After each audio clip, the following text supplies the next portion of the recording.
Shut up!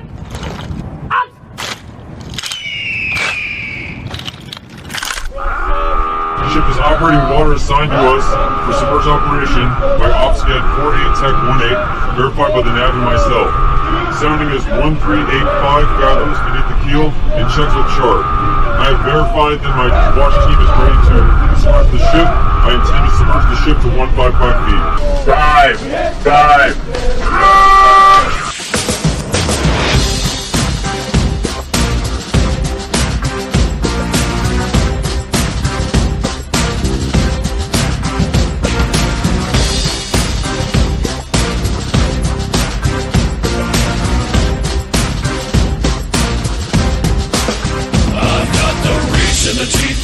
Machine with a need to bleed you when the light goes green. Best believe I'm in the zone to be. From a yin to my yang to Z. Put a grin on my chin when you come to me. Cause I'll win, I'm a one of a kind. And I'll bring death to the place you're about to be. Another river of blood running under my feet. Forged in the fire living long ago. Stand next to me, you'll never stand alone. I'm last to leave, but the first to go. Lord, make me dead before you make me whole. I feed on the fear of the devil inside of the enemy faces in my sight. Aim with a hand, shoot with a mind, kill with a heart like Arctic ice. I am a soldier and I'm marching on. I am a soldier and I'm marching on. I am a warrior, this is my song. I am a warrior and this is my song. I'm basking the glow of the rising war. Lay waste to the ground of an enemy shore. Wade through the blood spilled on the floor. And if another one stands, I'll kill some more. Bullet in the breach and a fire in me. Like a cigarette thrown to gasoline.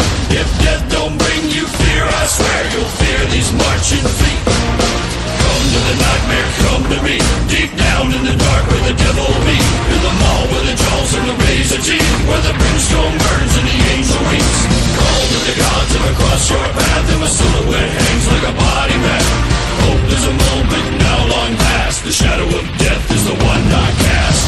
I am a soldier and I'm marching on. I am a warrior and this is my song. My eyes are steel and my gaze is long. I am a warrior and this is my song. We're not just going to shoot the bastard. We're going to cut out their living guts and use them to grease the treads of our tanks.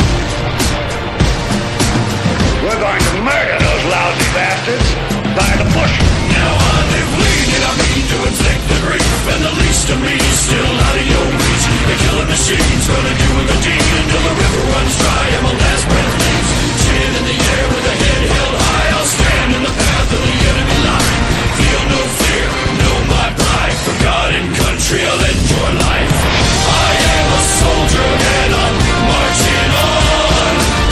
I am a warrior and this is my song. My eyes are steel and my gaze is long. I am a warrior and this is my song. All right, now you sons of bitches. You know how I feel.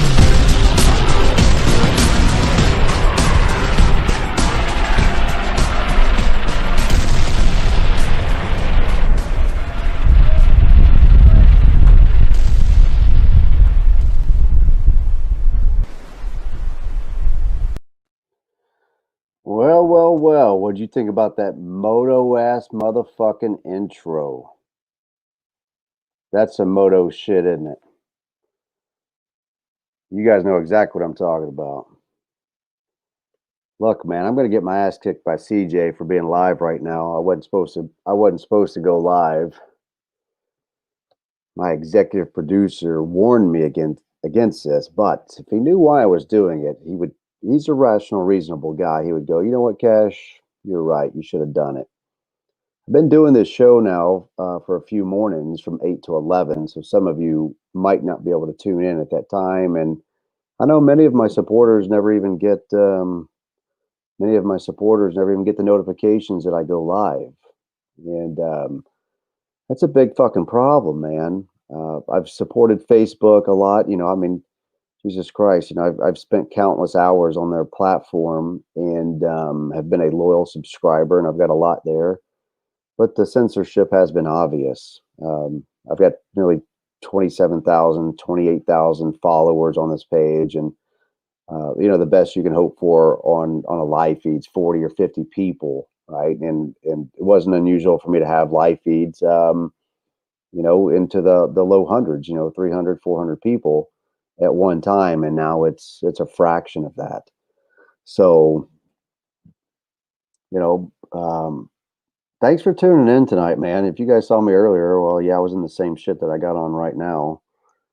And but we talked about a topic earlier today that was on my mind. And just so you guys know, look, I am going to be moving stuff like this over to Patreon. Okay. And Patreon, of course, is going to be a place where I can develop my own brand without the censorship. And the men and women who support me can get my message when I'm putting it out there. Every single day, I keep having people tell me that, Cash, I don't see your material. I never get notifications. I used to get notifications. I never get anything. And all I can do is take them for their word. That's all I can do. But I mean, one or two times you're like, whatever.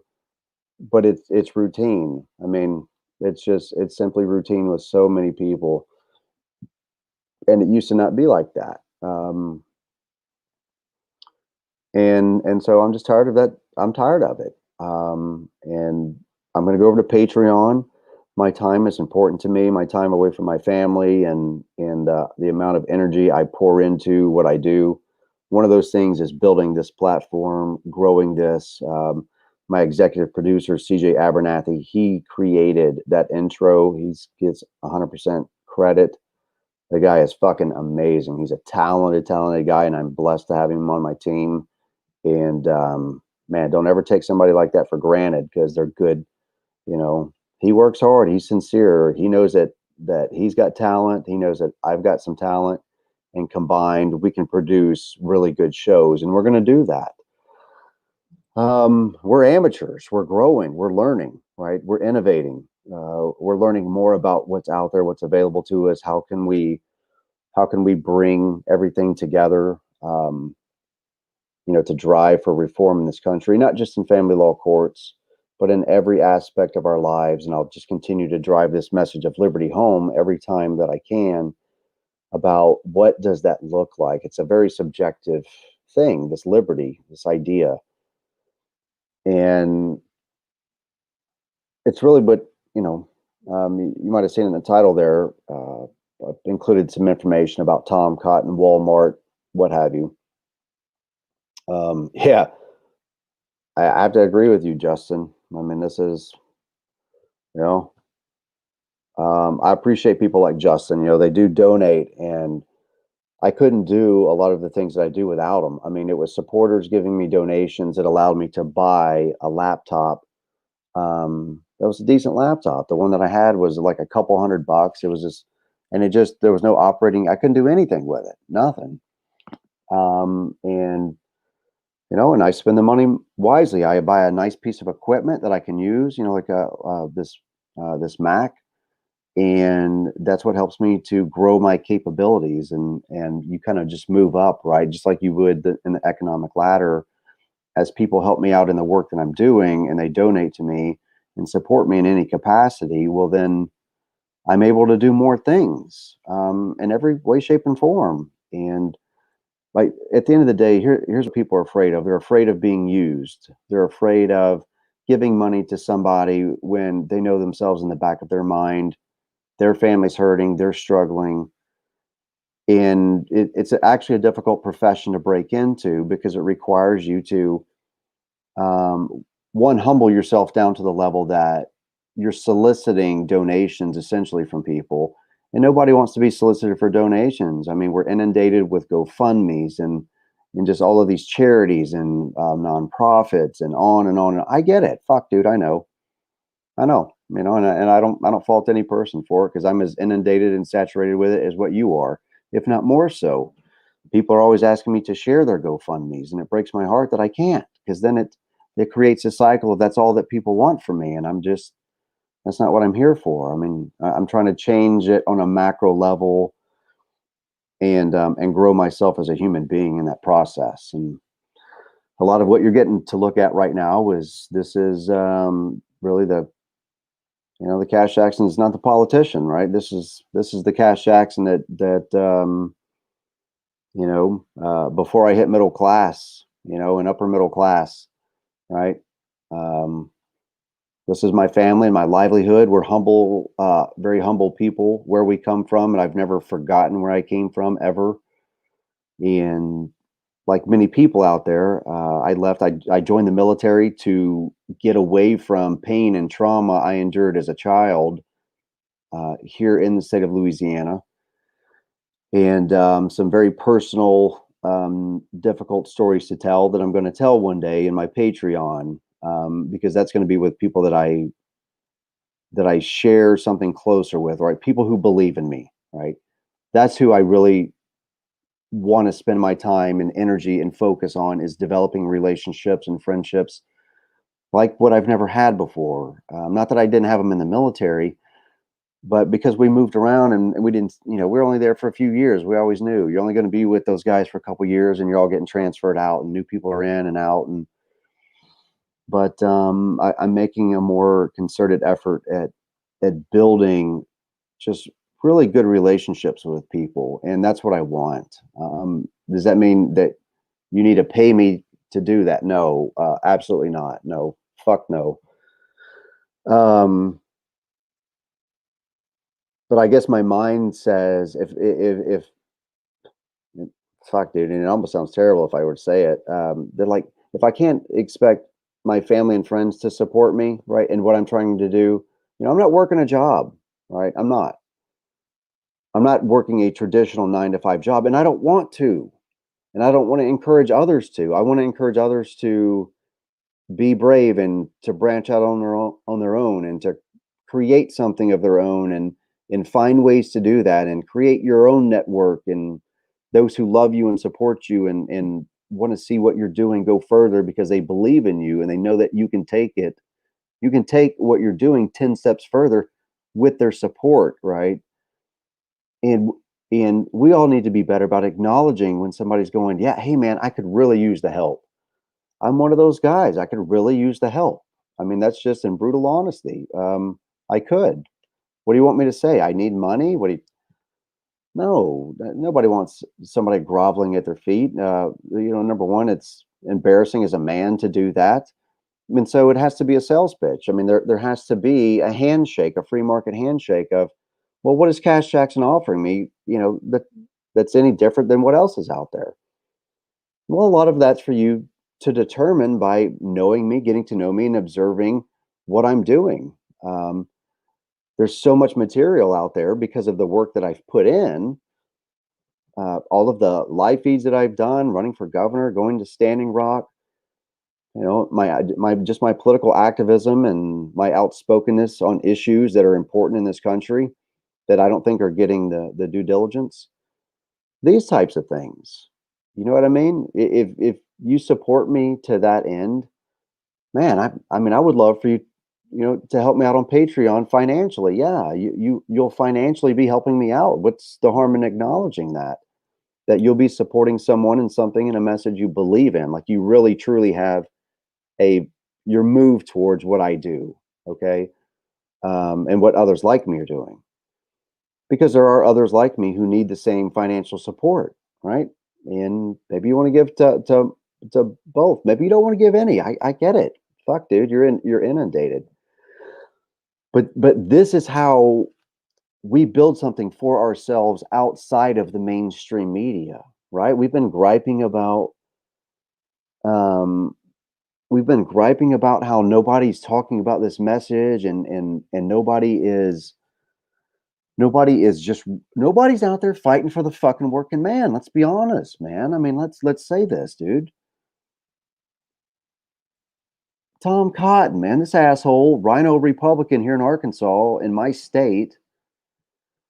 Or I'm sorry, I'm in Louisiana right now, in Arkansas, in my state. Tom Cotton puts up a federal bill to increase child support on non-custodial parents.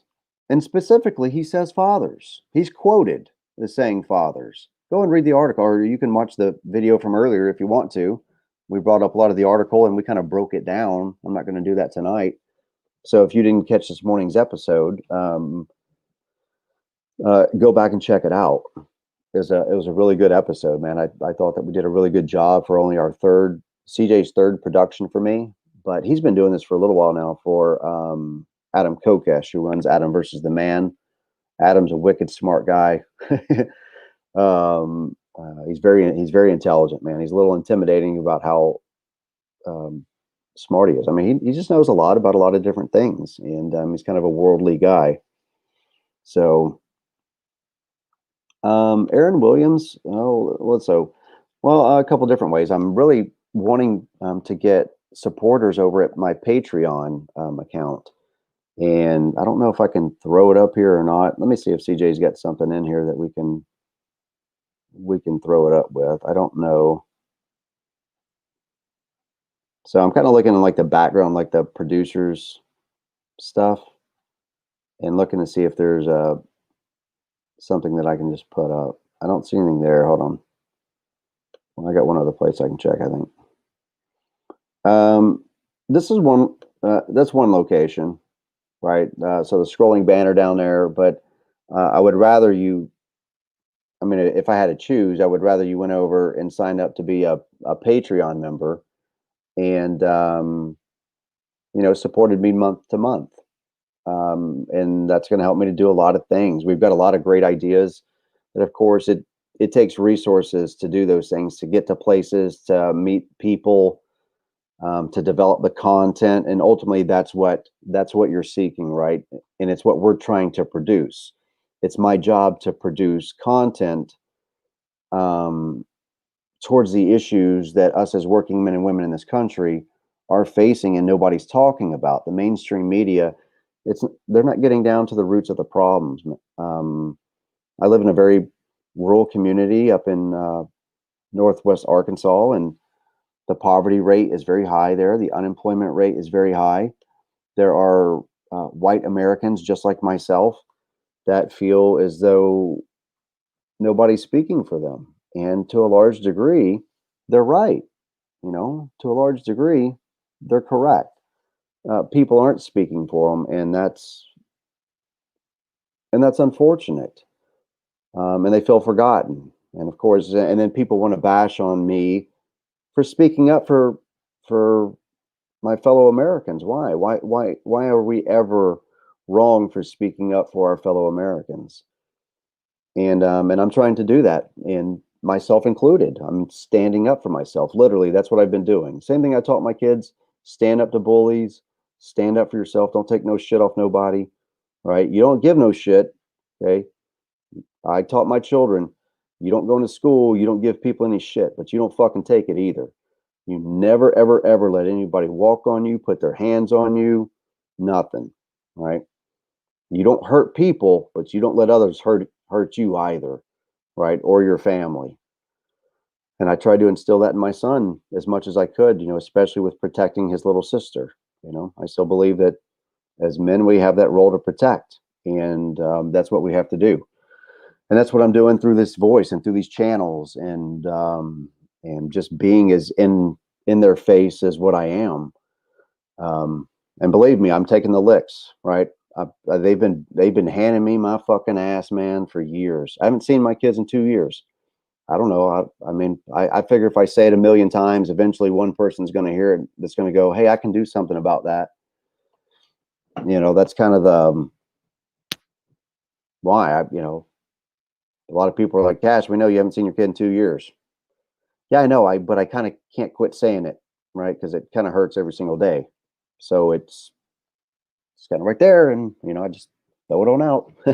Oh yeah, hey, if anybody's out there, I haven't seen my kids in 2 years. Guess it'd be good as a dad to see my kids. That shit fucking hurts, man. And for working men and working women out there that are experiencing that, they need that voice. for whatever reasons, maybe they just don't feel as though they can have their own, or they don't feel that they're capable of it because they're so beat down. You know, you get the system beats you down. It traumatizes you. Because their mother won't let them. She's a gatekeeper, and the incompetency of the Lake County judicial system and the way that it operates. Right, whenever I called it out back in 2015, whenever I first called out what I saw there, and I blew the whistleblower. Right, supposed to have whistleblower protections. Nah, not in this country. Right, not if you're a veteran. Right, not if you were the fucking Pope. Yeah, whistleblowers get punished, right? They developed whistleblower protections for a reason because, well, bullies and tyrants would shit all over somebody who stood up and did the right thing. We try and teach people to, our kids stand up, do the right thing, say something, see something, say something. That's what we teach them, but nobody's doing it here. Nobody's doing it here to the degree that it needs to be done. And I don't mean any people within our movement. They're working and doing the best that they can, all of them. They're working hard. People within this family law reform movement, they bust their ass, they sacrifice, they put in countless hours that they never get a penny for. I know. I've been there, been doing it for years, seen it, I know. And but they got to know that we can build and grow this ourselves, right? No more waiting for the elites to do this, right? We're the fucking serfs, right? I want y'all to understand this. They view us and they treat us as serfs. That's how they treat us. Yeah, my kids have literally been kidnapped from me. That's correct. That is 100% correct. And saying it makes it so much more true. My children have been kidnapped. I have not been permitted to see them. They've, I've been blackmailed with these kids. I've been not blackmailed, but there's another term for it. But they've weaponized my children to silence me, and I won't be quiet because I'm not wrong. I'm not wrong. I've done things wrong, but on this issue, I'm not in the wrong. Okay, it's irrefutable. Yeah, I will challenge any person. You could bring me the smartest attorney in this nation, and we'll have this discussion on a live feed. And they can try and school me on family law, and yeah, they might be able to recite all of these different fucking case laws. But at the end of the day, it comes down to a very simple law, the law of man, natural law, God's law. No man has the right to take another man's child. End of story. End of fucking story. There is no statute, no nothing that allows for that. And it's legal. No, it is not. Parents are presumed to be fit. The Supreme Court has ruled on this and ruled on this and ruled on this. Various state Supreme Courts have ruled on this and ruled on this. Parents are presumed to be fit. End of fucking story. There's no other two ways about this, people. Okay, me having an angry voice and yelling on a live feed. An individual will say, "Well, I saw your material. You're fucking angry. You're looking at a man 4 years removed from getting royally fucked in family court and having his children kidnapped and having his good name slandered and smeared all through the media, and nobody batted an eyelash about it, and fuck my 20 years of military service. Yeah, I'm a little goddamn bitter, bro. You know what I mean? If you walked a mile in my shoes, you wouldn't have no fucking toenails left on your feet. And I've walked thousands and thousands of miles. Most people wouldn't last a fucking mile in my shoes and the shit that I've endured through the entirety of my life. I've had a rough fucking life, and I'm still standing here, right? 42 years old, getting ready to turn 43. Thank you, guys. There's some weird correlation. I think Facebook fucks around, and they like to do this. They'll have these numbers. They'll keep them right around my age. It's funny. I think they're just rubbing it in that I look more like 44 with the facial hair. Anyways, I digress. Back to Tom Cotton and Company. Child support, Tom Cotton. The issue that we were talking about earlier is Tom Cotton proposes this federal legislation to increase child support on non-custodial parents. Now, I just want to run a conspiracy theory by you, right? I'm not saying it's true. I'm just throwing out this idea, right? This hypothetical. Hypothetically, speaking.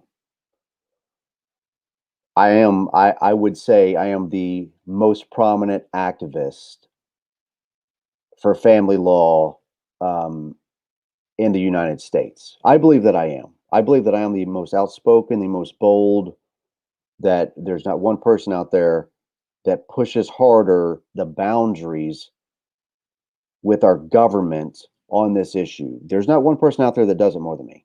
You tell me one person in the family law reform movement that's had the FBI and the Secret Service at their house and isn't sitting in jail or prison, right? In the last 6 months.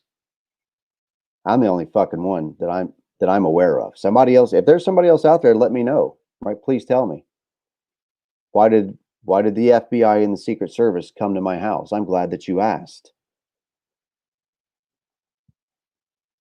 I'm not going to tell you what precipitated them getting there. What I'm going to tell you is that I had a very long discussion with the FBI and the Secret Service agent. And I'm thinking in my Patreon, yeah, I'm going to reserve this for exclusive members. Yeah, I've got a recording of the Secret Service agent. Sure do. And I'm thinking I'm going to play that video of me speaking with the Secret Service agent and everything that I laid out so that you can hear for yourselves and see for yourselves that I am informing the highest levels of government in every way possible. I'm doing everything that I can. If you got somebody out there, if you got some content creator out there that is doing what I'm doing, but better, go support them instead. If they're the front runner, go support them instead. Please do. Right? I can't help but wonder. Tom Cotton's an attorney. You're aware of this, right? He went to Harvard. He's from the Ivy League cut of cloth.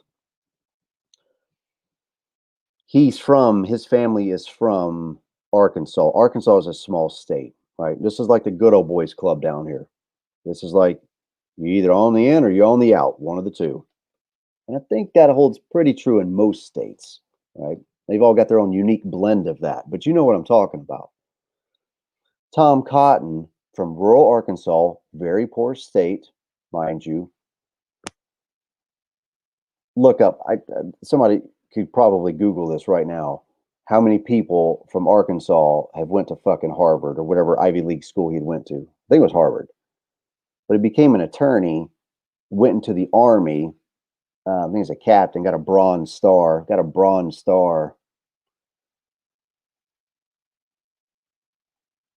Got out of the fucking Army.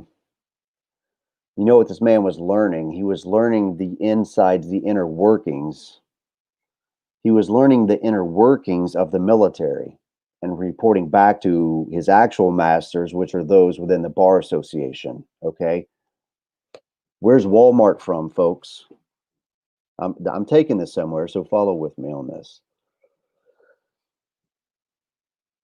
Where's Walmart from? Arkansas. You don't think the people at the top in the Walmart food chain, you don't think the people at the top of that food chain don't know Tom Cotton's family personally? All right. I've also been bashing a lot these fucking corporate stores being open while I'm watching all of my friends and people that I know in my community watching their restaurant struggle or their stores struggle. They've twisted up our society. Let's be honest. This shit's twisted up, turned inside out 9 ways from fucking Sunday, and everybody's going, I don't like the new normal. I don't fucking like it. You like the new normal? I don't fucking like it. I don't like their new normal, and I don't think I have to accept it. I don't just think don't have to accept it. I know I don't have to accept it. You know why? Because I got a pocket constitution right over there in my fucking laptop bag. That's how I know. And I read it. And I read the Declaration of Independence. And I read it a second time. just to make sure I didn't fuck anything up the first time I went through it. Unlike these idiots who pass these multi or thousand page bills in the middle of the night. No. I take the time to read. I take the time to understand it. And I'm trying to figure out why old Tom Cotton's up there beating a horn about increasing child support. This is a federal level, folks. So we ain't talking in Arkansas. We ain't talking about raising child support on non-custodial parents in the state of Arkansas. We're talking about nationally, folks. All of you. You feel me? All of you. Why is Tom Cotton, ask yourself that, why is Tom Cotton from Arkansas talking about this issue? Where's that child support money go to? What cards? What credit card companies?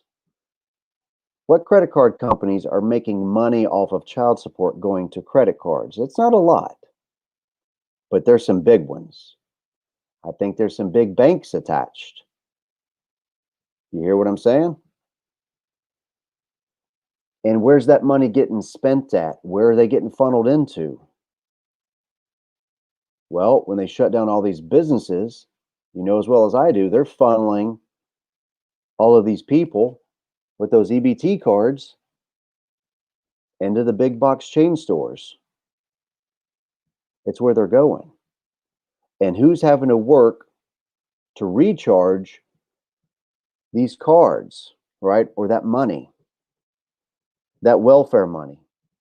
It's fathers, folks. 85% of all child support. Look, you got to hear me out on this. Just look. There's something deeper. I want to get deeper below the child support, okay? I want to get below that level. There's another layer, okay? It's time to get off the fucking child support and start understanding a layer underneath. It's time to learn a little bit more. The state collects federal funding through Title 4D of the Social Security Act. That's the legislation that says to the state, we're going to reimburse. The most off-cited number is 66 cents on the dollar for any money that your state, Arkansas, expends in the collections of these child support payments. So to collect the child support, what does the state have to do? Well, they already know who the mom is. They have to identify the father. So they'll say to the mother, we're going to withhold these benefits until you name a father. Thereby, here's that thinly veiled threat that keeps resurfacing with the state and its policies. The underlying threat is, if you don't put a father's name down, we're not going to give you these welfare benefits that you and those children need. Even though we know that you need them, we see it on paper that you need it. If you don't put a father's name, notice I didn't say the father, a father's name on that paperwork, naming him the father, we're not going to give it to you. And the veiled threat is you're going to suffer as a result. The veiled threat is your kids might go hungry as a result if you don't name a father on that paperwork. That is how the state trains their employees to coerce and use a thinly veiled threat towards that mother, who may very well just need those. Now she has the potential of committing paternity fraud. What is paternity fraud? It's exact. This is one of them, right? You don't know who the dad is, and you just put a fucking name down, or you were out there being a promiscuous woman and you slept with several men and you didn't know who it was, and so you just assumed, or you had a boyfriend you didn't want to find out, or fiance or a husband, and so you didn't say anything about that little one night stand you went off and had, right? I've had them, I know, okay? But then you committed paternity fraud on top of it. Then you went and fucking put down some man's name, or you let a man believe he was the father and he wasn't. A crime unique, hear what I'm saying? Unique to men. that goes unpunished. Probably the only crime that I'm aware of that is completely unique to men, because we know who the mom is, right? Unless there's some weird, strange circumstance of, you know. But you got to reason, you got to rationalize this stuff, right? Like these mask mandates, let's try and make this make sense for a moment. Just help me try and make it sense. Maybe I'm just a crazy old veteran who smokes a little too much grass. Maybe that's what I am. And I don't know what the fuck I'm talking about. But at midnight, Central Standard Time, 60 of you clowns don't either. And I use that lightheartedly. Don't get offended. Don't get your panties in a twist if you're brand new here. I got thick skin, right? I expect my supporters to have thick skin. Tom Cotton, Walmart, EBT cards, profits, very large profits, while in the small business sector, they have plummeted.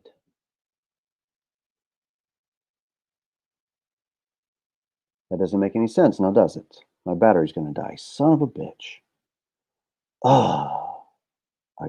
If you guys want to hang out for a second, I just got to step over here and grab my charger. Rookie mistake, man. Fucking rookie mistake. I smoked too much weed earlier. Hold on. Hold on. It's right there.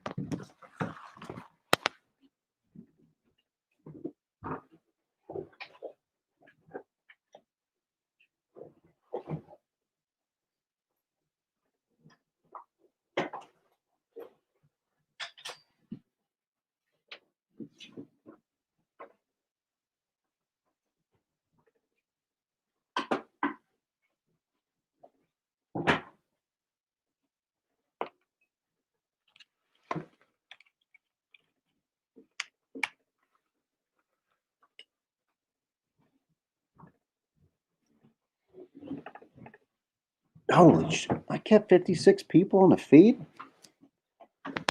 You guys are incredibly bored. I need y'all's help on this, right?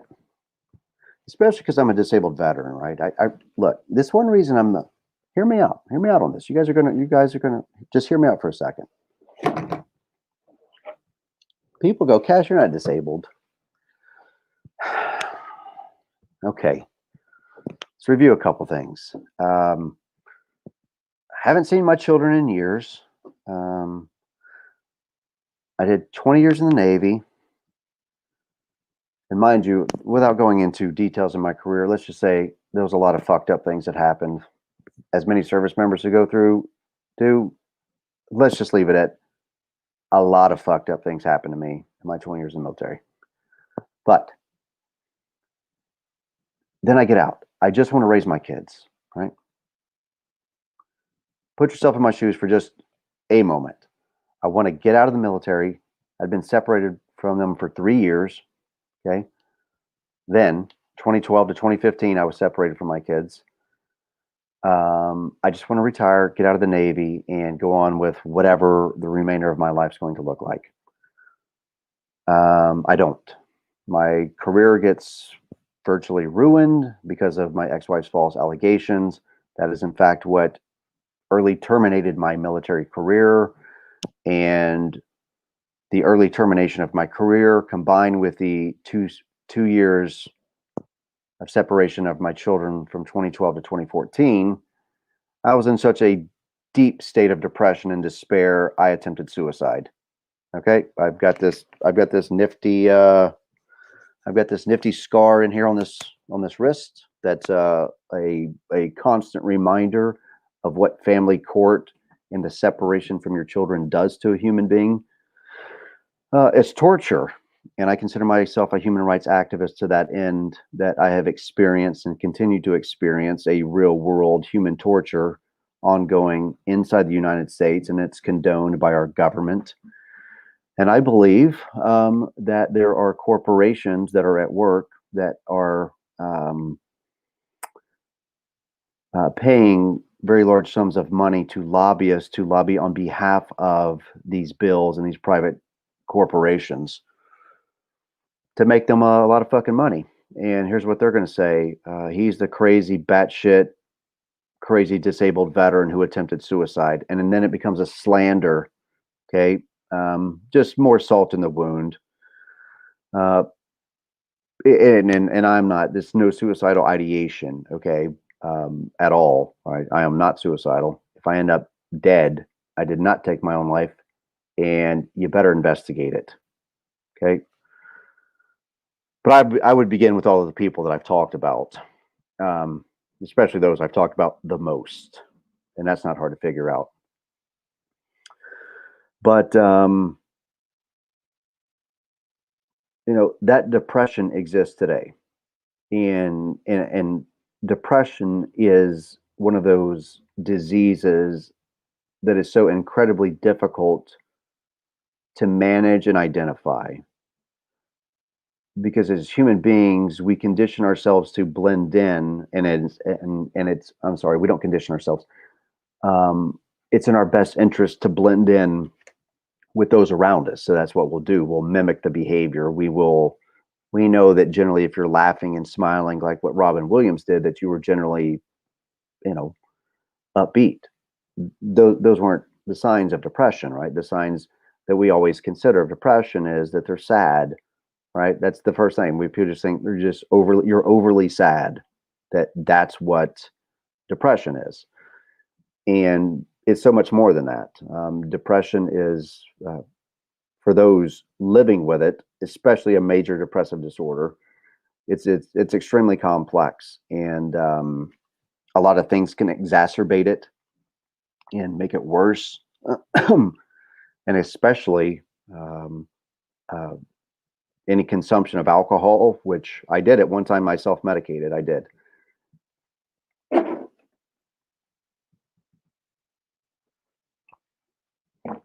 I don't know if the dry mouth's from the weed or from talking so much today. Probably both. But in 2018, after Judge Salvi severed contact with my daughter, in fact, that was when I began using cannabis, right? Because I plummeted, and I was running for governor, right, at the time. But I plummeted into such a dark hole. I was in a really bad place mentally and emotionally, because the depression was getting worse. And I'm begging for help from everybody: the Veterans Administration, the Lake County Veteran Services, the Veteran Service Office over there, right by the courthouse, you name it, begging. Okay. And we had this discussion the other day about a guy by the name of Ryan Kelly, a guy that I knew who killed himself because of the family law, and what he was going through. But he had been begging for help, right? And same thing here. We beg and plead, and we beg and we plead, and we beg and we plead for help, and the help never comes, right? I even had a guy, I spoke at a rally in Southern Illinois, and I spoke at this rally,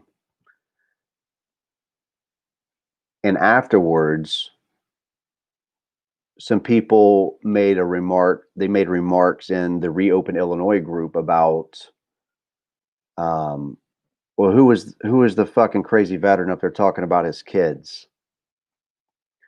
You see, everybody cares about veterans and veteran suicide until there's time to actually do some work to help them with the problems they're telling you about. Everybody cares about it until it comes to the point where they're asking you for an actual involvement and help in fixing the process. And they're telling you, they're actually like, we're telling you, this is what's wrong. This is what's causing my depression, right? Take somebody's kids from them and see what it does to them. I mean, if you just want to fuck around and find, I'm not telling people to go kidnap children, but if you really consider the people who use children to coerce something out of a human being, these were the worst in humanity.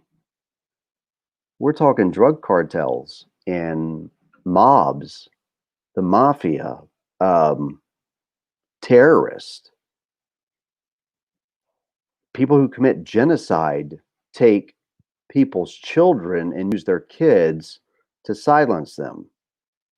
And I have survived this now as I consider myself a political refugee from the state of Illinois. Of course I do. They've already deprived me of my liberty twice.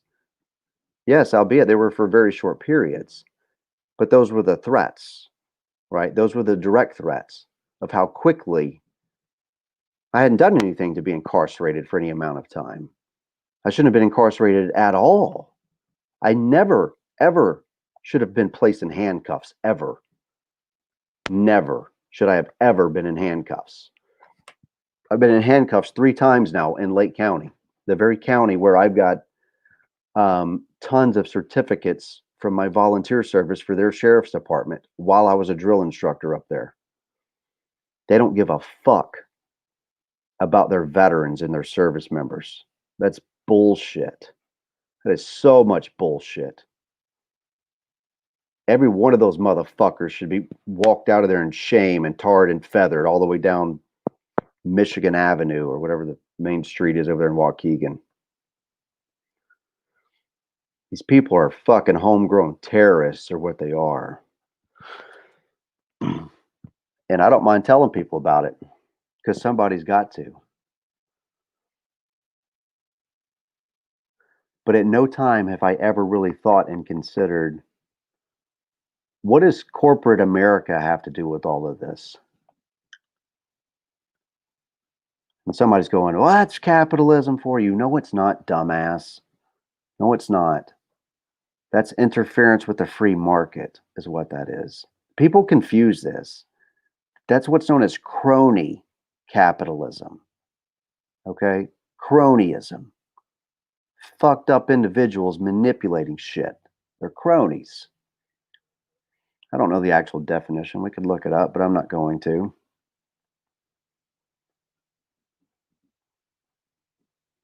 If we as working men and women don't really put our minds together, our society is going to fall apart. It's going to. I'm not fear-mongering. I'm just telling you it's fucking, that's my belief. It's my opinion. Discount it all you want. I don't really give a shit. It doesn't matter. But our society is going to continue to crumble if we can't have deeper conversations like these together. And this is what keeps me up at night. You know, it's 12:40 in the fucking morning. I did this shit all day because I live it. I live this. I make pennies for the amount of work I put into what I believe in. Because it's not about the money. It's about the mission. It's the objective. It's the principle. It's the cause. Oh, there we go. Look, Mary. Look at Mary. Boom. See? This is what I need y'all for. Thanks. I'm gonna leave that up there for a second. This is what, so going back to a piece of my conversation, my disability, my depression, I treat with cannabis. I don't have a license for it. I'm not getting one. They never should have taken our right to use cannabis away from us to begin with. That was all based upon lies as well. Cannabis craze and all this other shit. The only cannabis craze I have is fucking I get crazy for Doritos and pizza and a Dr. Pepper. You know, I'm sat right here and smoked a bunch of weed. Who cares? I'm of sound mind and body and can carry an intelligent conversation. Right? I mean, it's some pretty good damn weed. You know, who gives a fuck? Honestly. But one of the drawbacks to it is that is my train of thought. You know, I can lose it. It's a part of the side effect. It's a part of the side effect of the cannabis, and people should know that there are drawbacks to cannabis use. And so I have a disability. That disability, the primary disability that I struggle with, is major depressive disorder from not seeing my children. It's so crazy to me because people go, well, Cash, just go see a counselor. For what? Right? I don't want to make light of a rape victim or somebody who's being beaten, but if somebody was being physically beaten every day when they got home from work and it was causing them trauma, you don't just book on an appointment at the VA once a month. You know what I mean? You don't book them an appointment once a month and they go in there and go see the counselor and they explain to their counselor, hey, I'm getting beat at home and it really hurts a lot and I don't like it and I really need some help. And then the fucking counselors, all they can go is, yeah, I can see why that would hurt you. You think maybe you could talk to somebody upstairs? A phone call? Something? Right? I'm a 20-year veteran. We take care of our service members. Could you pick up the phone and call your boss and say, hey, man, I got a guy down here in my office. He hasn't seen his kids in 2 years. I think this is kind of fucked up. You think we can run this up the chain? Why does nobody think of that? Why does nobody do it? Right? If somebody walked over to me, if my neighbor walked over and he said to me, hey, Cash, I haven't seen my son today. Have you seen him? No, bud, I haven't. Okay. And I know dad's worried, right? If he comes back the next morning, he's like, Cash, I ain't seen my son, man.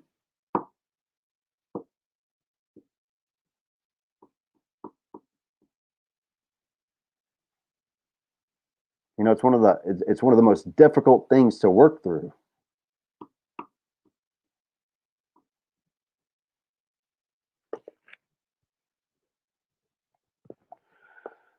I don't always have all the numbers.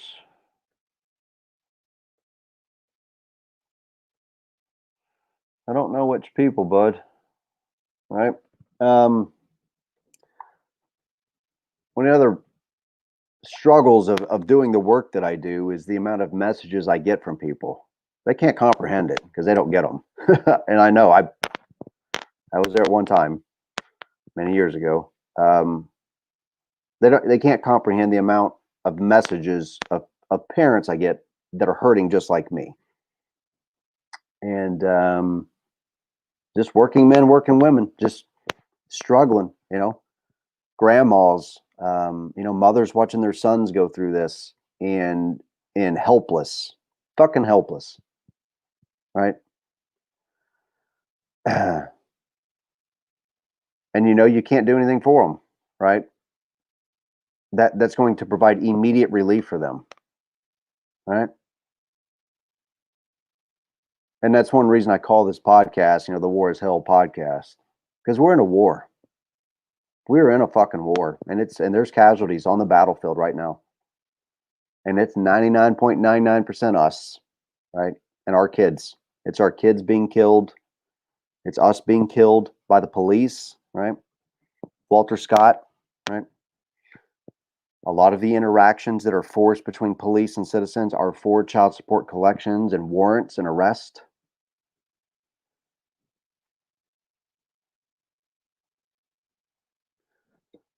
Yeah, I'll talk about that. Chris Hernandez. Look, I do my best, okay? And this disclaimer's got to be out there amongst people. I do my best. I do my very best. That's all I can tell you. I'm not perfect, okay? I try. That's all I can say is I try my best. And I work fucking hard. I spend a lot of time. You can ask my mother. You can ask anybody who really knows me how much time I invest in this. I'll never make back in any degree monetarily what I've invested in this. What I get back is knowing I'm waking up and I'm working my day trying to do the right thing to bring light to the systemic state deprivation of rights and liberties and how they're doing that, how corporate America is helping to purchase those deprivations of our rights, and how we as individuals have been blind to that, and trying to be the example to humble myself enough and go, I was a part of the problem, and I'm trying to rectify those mistakes and grow as a man. And I hope that you don't hold all of those faults and those shortcomings against me, and that because I'd like to think I would do the same for you. to not hold your shortcomings and faults against you.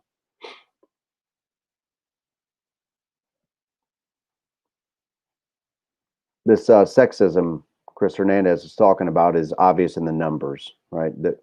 Right now with the facts that are there, those are undisputable. You can't deny those. It doesn't make a man who cites those a misogynist or anti-woman. It just means I'm capable of reading the fucking black and white print that says 85 or 87%, whatever it is, of full custody goes to moms, and the relatively same exact number is paid in child support by dads, because they go hand in hand. They say that they're different issues, but they're not. They're hand in fucking hand. It's bullshit when they say child support and custody are two different issues. No, they're not. They are directly linked. One directly affects the other. The amount of time spent with a child directly affects the amount of child support paid. End of fucking story.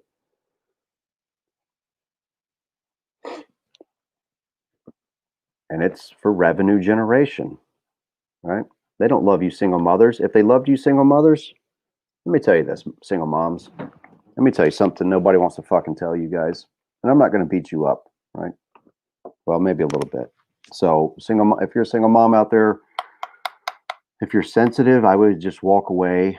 There's no point in getting your feelings hurt and getting your panties in a twist and getting all kinds of fucking mad at me, because, well, you're really projecting your anger of your last dickbag boyfriend over at me.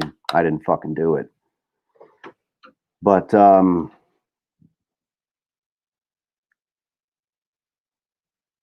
if these courts really love these single moms, if our states really love them the way that they say they do, they would just lay the common sense out there and they would go, look, you guys didn't fucking make it, okay? The relationship's over. That is what it is. You're both presumed to be fit in the eyes of the court until one of you can prove, this is how it should be. They should have to prove beyond a reasonable doubt, in my opinion. Most people say clear and convincing, which is lower. I take it to the highest level. Beyond a reasonable doubt that one of you are unfit. And the one alleging that bears the burden of proof. And it's completely backwards. What they are doing is they are giving a lopsided victory to you single mothers, and have been doing this for decades. And why? Again, I'm not anti-woman. Right? The legislation wasn't written to discriminate against men. The policies and practices show us that that's what they do. And it's not, I am not being a misogynist by identifying this pattern of policies and practices that the judicial system across the United States models in every fucking state. They all do it. Every other weekend for dads and a few hours on Wednesdays, mom, you get paid child support. That's what's known as a standard visitation order. Why? Why is this standard? Anybody want to stop and ask themselves that? You know how much childcare costs? If mom has the child 80% of the time, or somebody else can do the math for me, if mom has the children 80% of the time and dad's got them 20%, that is exactly why the state implements the child support order. So the state created the disparity, right? If the Constitution were being upheld and equal protection under the law was being practiced, equal protection means, well, just like it took, I believe, 26 chromosomes, I think. It's been a long time. My friend Michael David said it earlier, and that's the only reason I'm mentioning it. 26 chromosomes from each, right? Is that correct? Yes or no? Maybe somebody much smarter than me can tell me that. Clearly, I'm born and raised in Louisiana, the worst educated state in the nation. So if I'm ever wrong on anything, from my public education system and me not winning the birth lottery, I've got every excuse under the book to not know what the fuck I'm talking about. Right? I got every excuse in the book to be as ill-informed and ignorant, is it 23 and 23? As anyone. I come from the worst educated state in the nation. We all get to make excuses, right? On why we don't know about something. Why are life so hard? I didn't know. I didn't know. Fuck, you didn't. Of course you didn't know. You didn't take the time to read. You didn't take the time to ask the questions. And I don't completely blame you. I don't completely blame you. How were you taught? Think about how we were taught. Sit down, shut your mouth, face forward, raise your hand. That's how we were raised. That's how they were taught to raise us by their parents, by the previous generations. That was for a time and place when our nation had manufacturing and industry, and people went off and did, full careers with defined benefit plans at Ford Motor Company for 30 years and was in the union, and we were doing this mass production system. That's what our education system was for, right? Or so we thought. Whether it was designed this way or not, what is in fact happening is that you're taught not to question. You're taught not to. You can't question the military or the veterans, right? If you say anything, even me as a military veteran, it's so funny. I love this one. I'll say something that appears to certain demographics as being anti-military, right? If I say, for instance, if I just make an observance, the United States military doesn't teach the Constitution. And then I got Joe Dickwad over here going, "You're a traitor. You're a traitor to your country. You bring dishonor on the service." What? Are you even fucking hearing yourself, bro? Honestly. It's their job to defend the Constitution. Now, I'm out of the service now, okay? So we pay service members to defend the Constitution. If I pick up the fucking phone right now, or I ask one of you right here, one of you veterans on here,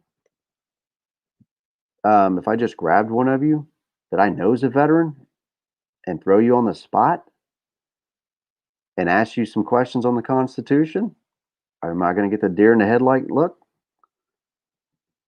Is that what I'm going to get? I bet you that's what I would get. I would get the fucking deer in the headlight look from you, because you know as well as I do, you don't know fuck all about the Constitution because they don't teach it to you. And why is it bad in our society to be honest about an observation? Think about that kind of fucking mental gymnastics you got to get through to tell yourself and convince yourself and then convince others that it's not okay to have a questioning attitude.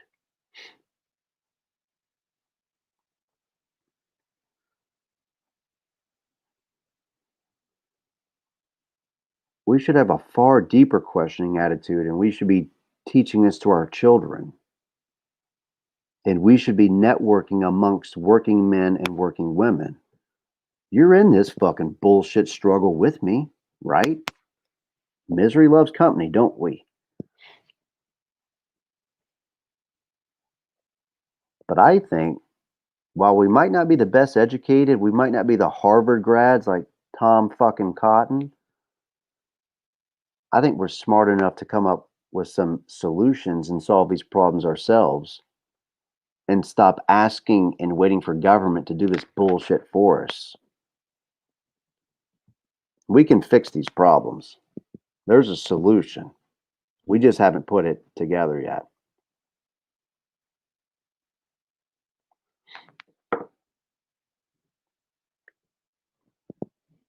Thank you.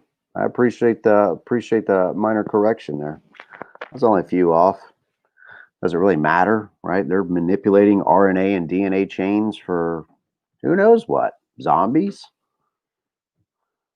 if we get fucking zombies, if we get zombies, I'm just hoping it's like Night of the Living Dead kind or the Walking Dead kind, and not, what was that movie in New York with Will Smith? Or the one with Brad Pitt? Those were some scary ass zombies. Those are ones that could run fast and jump and climb, and man, those things fucking make my hair stand on end. I can deal with those slow moving bastards. I never could understand how people died, with those. It just boggled the mind. You could fucking pants every one of them. Just pants them. Can't go anywhere. Stupid. Anyways, yeah, I am legend. Hey, you can put that shit on my gravestone. If these fuckers ever have me whacked. If these assholes ever fucking like do a drive-by on me or something, or whack me, right? Put that shit on Cash Tam Jackson's gravestone. Yeah. Do you guys know this? As far as I know, unless you know somebody differently, I am the only gubernatorial candidate that I'm aware of that got high before a televised debate. I did. I was nervous. I did. I had all this, whenever I was running for governor, I had all this weight on my shoulders. Remember I told you I started smoking in 2018. That's really a result of Judge Salvi right there, cutting me off from my daughter. That's when that started. My stress and my anxiety got so bad after he severed contact with my daughter, and I was running for governor. I started smoking, and before that televised debate, I did, and I thought that I did pretty damn good, and everybody else seemed to agree. Fancy that one, huh? But it doesn't matter. So yeah, so this Patreon shit, Brian Van Aken, good night, brother. Have a good night, big dog. Thanks for hanging out with me for a little bit. I don't know, I might ramble on until 6 a.m. There's never any telling. Yeah,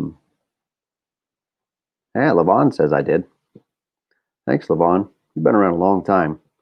I appreciate your support. Yeah, I mean, I'd love to put my mother in a new kitchen and do her small trailer here. Or, you know what I mean? Is working folk, don't tell me that we don't, you guys have like the same, like pipe dreams, right? Like I'll have these dreams of, oh, one day, man, I'm gonna be sitting on the coast in Italy. And it's like, and then reality snaps me back. It's like, bitch, you got a fucking truck with 200,000 miles on it, and it's about to rattle apart on the street. I got a bad vibration in it, like this. And the guy down at the shop told me it was just because the tires had formed, like mud grip tires, and that they hadn't been rotated. I'm like, well, I bought them used because I can't afford these things brand fucking new. So like other people in our predicament, I got what I could afford. I got some used fucking tires, and anyways, we all do need the money. You need money. I need money. It's a shitty part about the world. It's another reason I'm trying to get more people to move down to Logan County, Arkansas, where I'm at. I'm not going to tell you exactly where I live because I don't want any batshit crazy people showing up and, wanting to camp out on my doorstep. Because I got to have my distance too from people, right? I like to have my private life, right? I'm an introvert and extrovert. I like the best of. I like each world. I go in and out of both.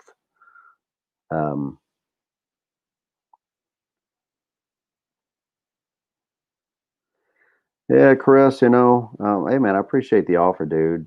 The things go a little bit deeper than what the average person understands. Okay, let's just say I've been in a full 4-year war with the judicial system. This isn't a matter of I need a better motion or a better attorney. Okay. What the judges did was clearly illegal. They violated not only constitutional law, but Illinois state statutes. There was never a finding of endangerment or unfitness. There was no allegation thereof. They tried to allege that I abandoned my children, but I appeared in that courtroom over 100 times fighting to be a dad to my kids, paid over $150,000 in child support and over $85,000 in attorney fees are racked up. I'll never pay those motherfuckers off. Because they were in on that little shindig as well, right? They conspired with the judge. They, and that's easy to prove. They held hearings without me present, right? They held secret hearings, right? Star chambers. They did secret hearings without me present. I represented myself, and they severed contact with my kids. End of fucking story. No, there's nothing to really argue around that, And it's because I do this right here. I talk about whatever the fuck I want, and they don't like it. And people can't even get around that. They're like, Cash, well, maybe you shouldn't say the shit you say. This is exhausting. They shouldn't be able to take your fucking kids for something you said. Do you hear yourself, man? I can never. Every time I hear that, I'm like, how can you be so goddamn dense? Please forgive me, Lord, for using your name in vain, but this needed emphasis. How can you be so fucking dense, honestly, that you think it's okay to take somebody's children because I said something on social media that they might have found offensive? You would be a person perfectly okay in communist fucking China, guy, because that's the shit that they do. They take people's children for things that they say, which is why we have a constitution and why we have a military that's supposed to defend it against all enemies, foreign and dun, dun, dun, dun, dun, dun, dun, dun, dun, dun, domestic. Nobody gives a fuck about the domestic part, though. I'm like the only one. I feel like I'm the only swinging dick veteran, and I know I'm not, right? I know I'm not. We tend to exaggerate, especially when we get high. I know that I'm not. I'm not the only veteran in this, I know. But sometimes we feel like we're on an island unto ourselves. You can't escape the feeling. It's still fucking there, so why can't I talk about it? You do. And I don't see a therapist anymore. Fuck it. Why the fuck do I need to go to the VA? You're not offering me any solutions anyway. You know what I mean? All I do is I use my gas money to drive all the way over 45 minutes, 50 minutes over to the little satellite clinic. For me to go to the main clinic, it's 2 hours away. That's my fault. I researched where they were at, but I bought a home that I could afford in a location that I wanted to live in. You guys are better therapy for me than anything, right? Honestly. You keep an eye on me. You check up on me. You make sure if I wander off in the fucking woods, you organize a search party. That's pretty goddamn amazing, right? I've got some amazing friends. People came down from Illinois whenever I turned up missing in Illinois or Missouri over the summer. I wasn't missing, number one. I knew where I was at. That's a deeper story. That's strange, and yeah, it could sound Alex Jones-like if you heard all of it. But yeah, I'll put it in a book sometime, I guess. I don't know. Try and make some money off of that. That was a long walk. I walked through the woods all night, all fucking night. I walked out at like 8 a.m. the next morning. It was wild. The scaredest I've ever been. I'll say that, honestly. Scaredest I've ever freaking been.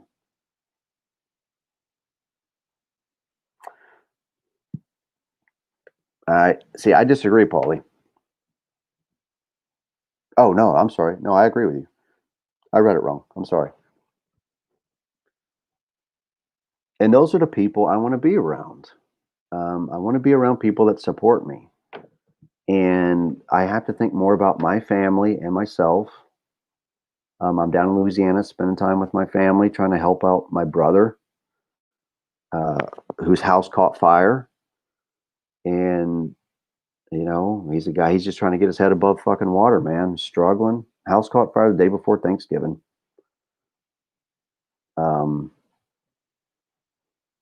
That's all I deal with is working man problems.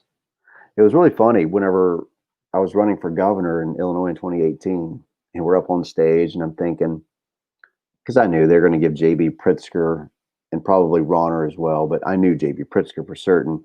They're going to toss him that softball of what's the cost of a loaf of bread or a gallon of milk, because he's a billionaire, right? The governor of Illinois now, one of the guys I ran against, J.B. Pritzker, he's a billionaire. He inherited this money, and I don't fault him for that. I don't give a shit. I mean, he's a fat commie prick, but I don't give a fuck. I don't fault the man because he inherited or came into wealth. It's just what he was born into and what he learned. He's a double-sized douchebag or a supersized douchebag, whatever you want to call him. Fuck, where was I going? See, again, that's one of those weed moments, and it's one reason that I have, I'm at home and I smoke at home. Is one, I can work from home. I can, I'm safe. I can stay here. And it's not like I live indoors or anything, but then I'll get a ride to go somewhere. I'll drive somewhere and get stationary and, what's a dab? It's a good question. It's a good educational question. You guys tell Tammy what a dab is. I think I might have done one. Yeah, Todd. Big dab will knock you on your ass. These are a lot of terms that I'm becoming more familiar with. I'm not some weed connoisseur, right? I don't know a metric shit ton about it, but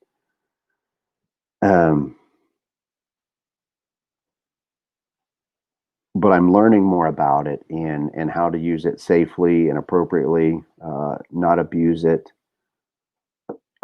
to be self-aware about when I use it and why, and not just indiscriminately, consume cannabis. I think that does a disservice to myself as well as what was put here for me to use. Now, I'm not saying I haven't smoked more than my fair share before. Yes, I have. And I've drank more than my fair share of beers too. So, and I recommend it to people. Why shouldn't I? It's helping me. I tell you my experience with it, and it's not for everybody, but I want to help break down those stereotypes that people feel like they need to live in the dark about this. Stop living in the dark, man. Let's fucking, okay, everybody knows it's around. Jesus Christ. We've all, like, I know that my generation, at least, we all watched Dazed and Confused, right? We learned about what our parents did. My parents, my mother and my father, and the crazy shit they did. Come on, man. Cannabis has been around a long time. Dan Crenshaw, I'm really disappointed in that guy. Fucking disappointed in so many veterans. Because they're always falling to a more authoritarian position and assuming that you and I can't figure this shit out on our own. And we can. All right, we can figure this shit out on our own. We don't need government to solve it. We don't need some elected clown over there who's getting money stuffed in his fucking jean pocket to figure this shit out for us. We build these communities. Working men build these fucking communities. Just like on these ships and shit. So I don't have, this is gonna piss off a bunch of people. I'm gonna say it anyway. I don't have a high degree of respect for a lot of officers in the military. They're fucking pampered and catered to. You got these fucking fly boys that fly planes, and you got your academy grads and your West Point grads. We call them, your ring doctors and shit. And they walk around like their shit don't stink, like the same fucking asshole kids that walked around in high school like their shit didn't stink either. And you just want to slap that fucking cute little smirk off their fucking face because they think that they're better than you. You know what I mean? And it's not just that they think it, they exude it and they treat you that way. That's the problem, right? You got the fucking working man, the enlisted man. You have a 40-year-old enlisted guy down there scrubbing a deck on his hands and knees, and some little fucking 21-year-old, 22-year-old butterbar cocksucking fucking ensign wants to step over him on his wet fucking deck and not even say I'm sorry or excuse me. I saw that shit all the time, man. The enlisted guys down there breaking their fucking back, and you got these dick bag JOs and senior officers that walk around with their Northwestern law degrees or their Stanford law degrees, wherever the fuck they went to school at. They just shit all over you. That wasn't all of them, but it was extremely pervasive. And as they move up the food chain, boy, did they come fucking politicians, man. But boy, politicians. It's unreal. And I'm like, dude, I would fucking junk punch myself if I reduced myself to such beta bitch status. You know what I mean? I would castrate my own nuts. I'd cut my own shit off and just throw it in the trash can, because what the fuck do you need them for? You sell your soul out, you kill your fucking men, you crush your people, you jump up and down doing the command's bidding for your next eval and to promote yourself. And that attitude ran even down through the enlisted ranks. And it made me sick, dude. It did.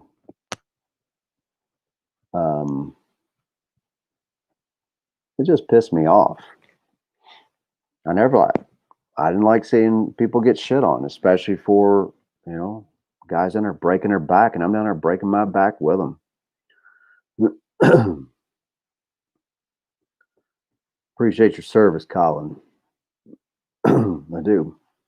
Most people, I think, signed up, just for like what I did. Another one that really likes to piss off the Republicans and the conservatives. They love this one because they always feel betrayed, right? And here's what it is: they think they've got you figured out, right? It's one thing I love the most about being a libertarian is just when somebody thinks they have you figured out, they find out they didn't know a fucking thing about you.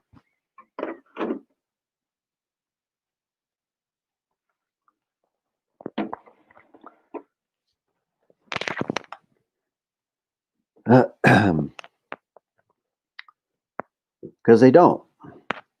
And when a veteran says anything derogatory about the military, you're just, dude, you're a traitor. Stolen valor. I can't tell you how many times some bitches told me, oh, you're no veteran. Stolen valor, stolen valor. Oh, fuck, dude. Like, I really have to pull myself back into this rational being that says, you're so superbly fucking stupid, you can't even comprehend it. And I really begin to feel sorry for you because you're actually lower on the food chain than what I am. And I came from the worst educated state in the nation. I thought I had fucking problems, bro. You got me. You got me, homie. Fucking got me.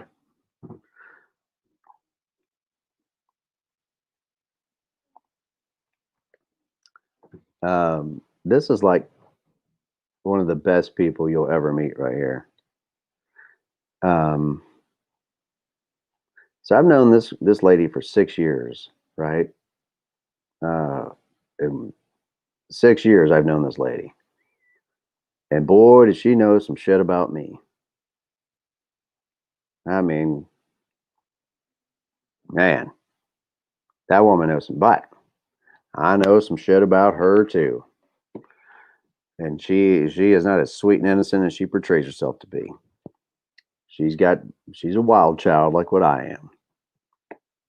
And that's part of why I love her very much. Right? This person, Marina, has supported me through the absolute worst of my life. And she's been there every step of the way. And it's not been easy on either one of us. It's been incredibly difficult for her. And one of these days I'm going to have her on here. I'm going to let you guys get to know Marina a little bit. And she works night shifts. So, but she's still there rooting for me. She's still there supporting me, and she's supporting this cause through me. Right. And she's not out front like what I am. She's not out doing, she's not one of those in your face people. She's fiery. Don't get me wrong. She's definitely fiery. She got some piss and vinegar about her, but I love her very much. Right. And that's something that we should publicly tell people that we love. Right. And really get to the meaning of those words. Right. We show and we demonstrate love through our actions, not just through what we say, but how we treat those amongst us and around us and those that we come into contact with. And an extension of love and humanity in this country requires us to examine, are we really loving our fellow human man the way that we say we do, or are we really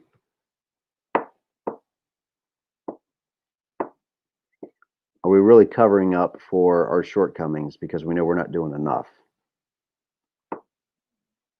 You see what I'm saying? And only you know that. You got to be honest with yourself about it. Are you doing good for humanity, and are you working to better the world around you? You don't have to. You be selfish. It's your fucking life.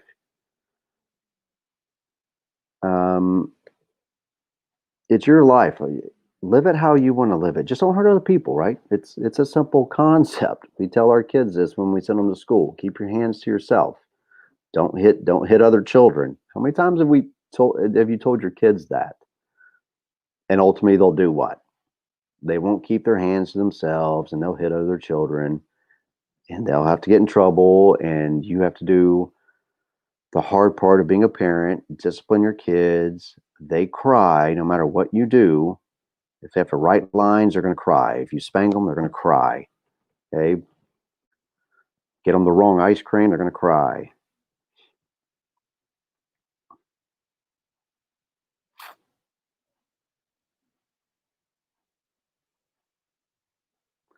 Hey man, I appreciate that. I get compared to a lot of people, or also people tell me this all the time, that I seem familiar, like they've met me before. And I don't know, man. All I can say, here's what I think. I think that my previous self got around a lot, right? Like, because I'm a very personable person. I meet a lot of people. I have a very large network, and I'm bringing that together, building this veteran liberty network that I'm building. We're striving for a 24-hour a day, 7-day a week coverage from working men and working women type podcast, and networking our talents. But I think the previous me in my life got around a bunch the same way. And I think that possibly, and I don't know, I hypothesize here, I don't know, but that other people's spirits encountered my spirit, my prior spirit at some point in time. And yeah. And yeah, I mean, I get that a lot. People say they feel comfortable around me. They feel like they can talk to me, that I'm an open guy to conversation and debate and just different dialogues of, varying degrees and topics. There's not much that I won't there's not much I won't talk about. See, always somebody. Fancy that. We've got a similar name with Jackson. Wonder who she could be.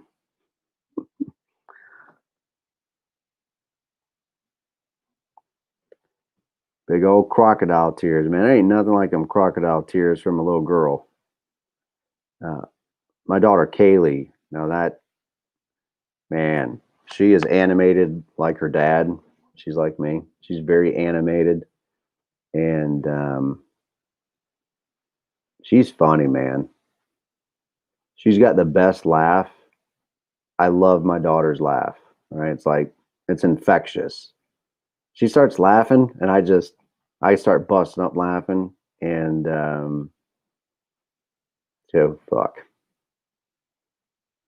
It made me well up, man. No, I'm not gonna do it. I'm not gonna well up. And she gives a solid hug. You know what I mean? Love my daughter. There's a letter to her grandmother, my mother, over here on the board, and I was reading it, and it fucked us both up here a couple days ago because my niece was here, Riley, and Riley's eight or nine, and she says so it'd be my daughter's cousin, right, my niece, and she says to my mother, who was over here, or ask her, what was this letter up here? And Mama Jackson tells her, well, that's from one of my other granddaughters, Kaylee. And she proceeds to read the letter that my daughter wrote to my mom out loud. And I'm like, oh, Jesus Christ, I'm gonna break down. My heart's gonna break in fucking half right now. And it hit it. I mean, it hit us both, me and my mother. And my mother was instantly crying, like instantaneous, started crying. Because she's only seen, Kaylee and my daughter one time in like 3 years now. And man,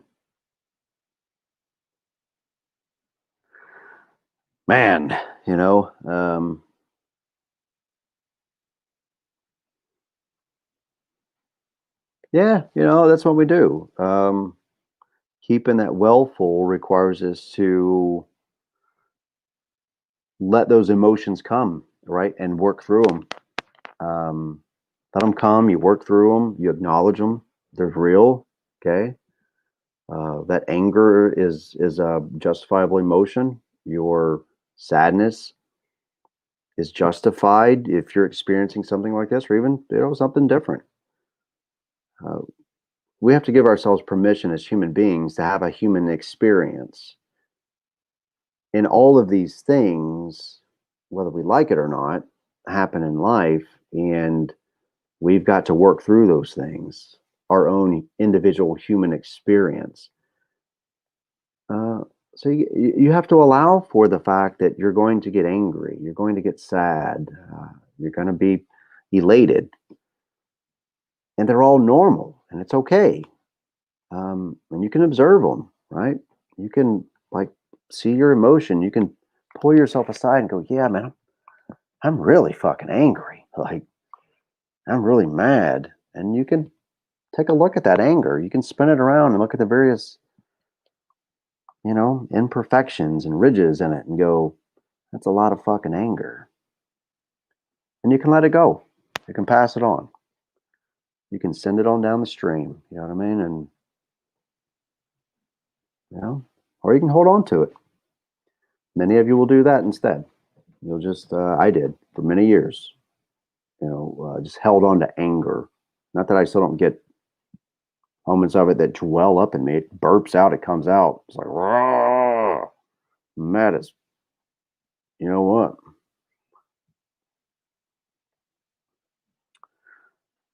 Let me talk on that actually. And I'm sorry to hear that. All right. It should never happen. There's no excuse for it. It should never happen. Not in this country, and not with the technology we have today, and not with. It just should never happen. We have to start correcting the record on something, and I have to be the first one to do this. I don't believe that we're using the terms correctly. I was corrected by my friend James Kelly, who is far more intelligent than me. He's up in New York. He's a brilliant guy. He's not some Northwestern guy or Harvard guy or NYU. He's just a guy. But he's very intelligent. He's very well read. He takes the time to do his research. He knows what the fuck he's talking about. I always encourage double checking and cross referencing. Okay. I never say put all your eggs in one basket and trust somebody to the fullest extent. But parental alienation and parental gatekeeping should be identified for what they are. Parental alienation is what we most often hear. And parental alienation, in my understanding, that is the defense mechanism from the child. The child alienates their other parent, right? The mom or the dad, the targeted parent. So the child actually does the alienation. But the child alienating is a defense mechanism in response to the parental gatekeeping and aligning themselves with the other parent, oftentimes experiencing what's known as, or what they refer to as, I believe, a persecutory delusion. Man, a little smoke just came up right here, and it scared the shit out of me because my pipe's over here, and I'm like, what the fuck was that? Like, I saw this little waft of smoke come up. I thought it was like a little demon or something, like a little ghost. It was, it was just the last of this candle burning out. Oh, yeah, that's funny.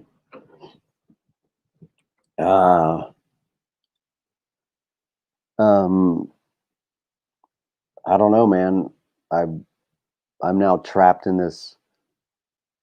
I'm trapped in this world of social media, and it's like, I my life options are kind of like, you want to disappear. You know, the introvert in you wants to just disappear. I just want to move, just get out into the country and hunt and fish and camp, and you know, take my dogs to the pond, you know, down to the pond and swim and play fetch and ride four-wheelers and listen to country music around bonfires and drink cold beer and just be at peace with the earth. You know, that's what me from, you know, most of my life wanted, right? I wanted, going into the military, I wanted to just be able to live my life and retire. And after the 20 years of absolute freaking hell the military put me through, yeah, this dude's a douche. The roving, that guy, the Lincoln lawyer, is that who you're talking about? Yeah, he's a douche. All right. I don't know why. I'll let you distract me with that. Stop that.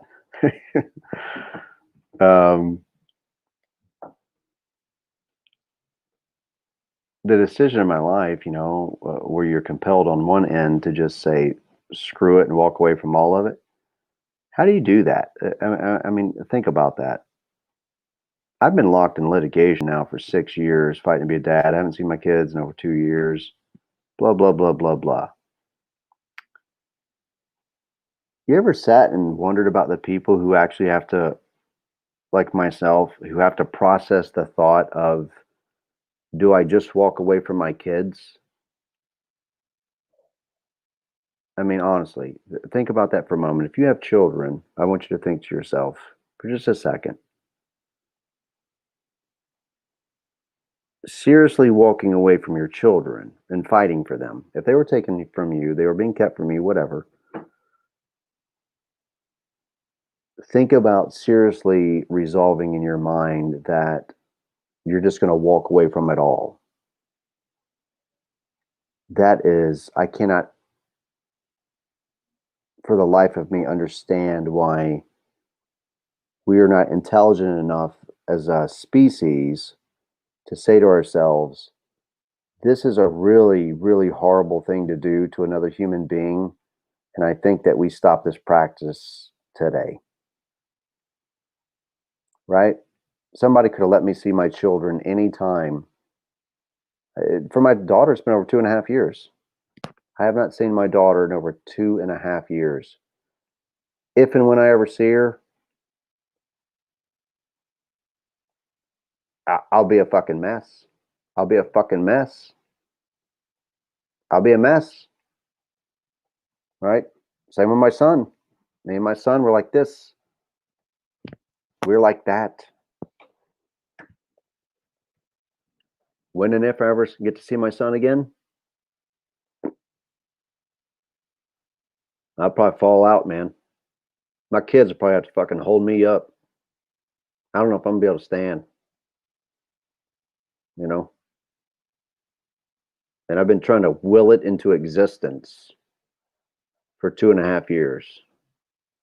Like, will it into existence.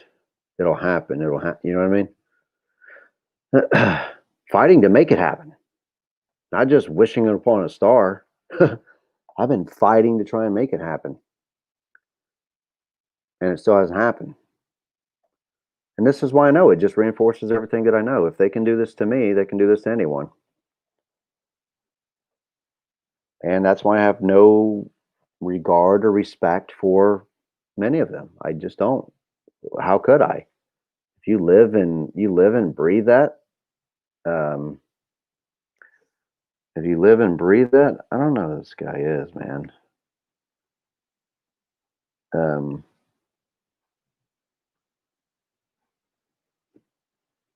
This guy's crazy. These are the ones that make you scratch your head. You know what I mean? And wonder their purpose and why they're here. Well, no, it's okay. Yeah. Well, that's part of the reason too. We're going to go over to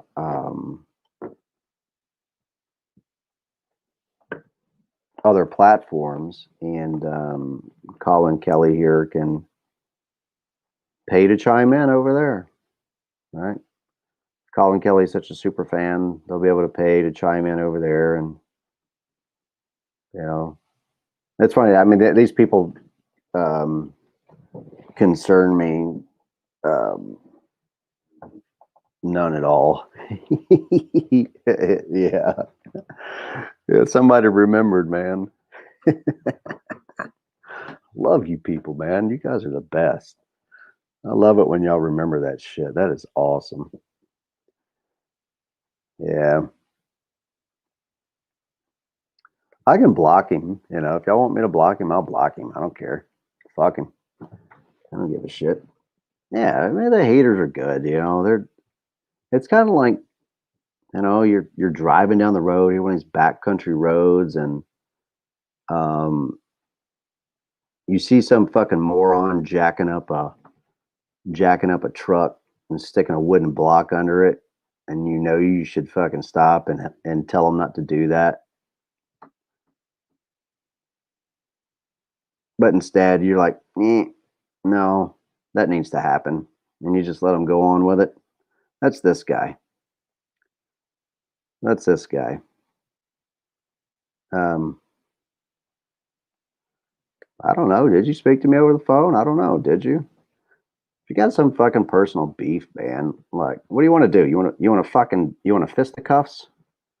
Is that what you want to do? You want to fight a fucking middle-aged guy? What is it? What do you want? I don't get you people.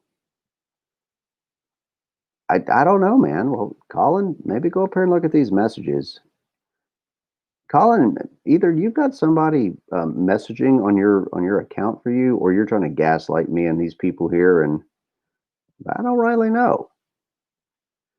But if you go up here and look at these comments of yours, maybe you need to explain yourself, bud. You are painful to watch. I don't know. Did you not see this? I mean, what's the context of that? Am I making you sad? I mean, did I take it wrong? Did they take it wrong? We could have just collectively taken your remark wrong. Are you getting sad because of my story, or are you here to fucking troll? Just be honest. I'm not gonna get mad. I've smoked way too much weed, bro. You ain't gonna bother me none.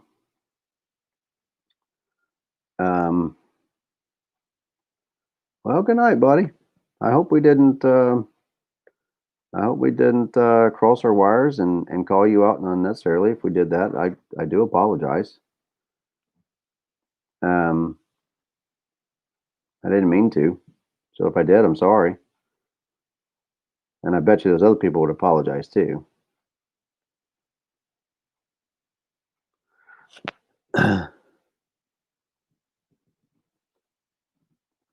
Yeah, just you know. Yeah, there we go. That's a good game. Colin, I'll get about it. Deuces, dude. Deuces, bro. Later, man. You're kind of back on topic. Oh, Colin, I'm sorry, man. I'm sorry. I didn't know. I didn't realize.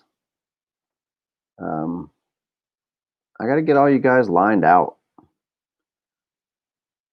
So my apologies. I'm a big enough guy to say. I guess I wasn't the only one. There was several of us. We misunderstood some of your comments there. I guess I just, you know how it is with this type of technology. You're texting and you put something up, and you can take it the wrong way.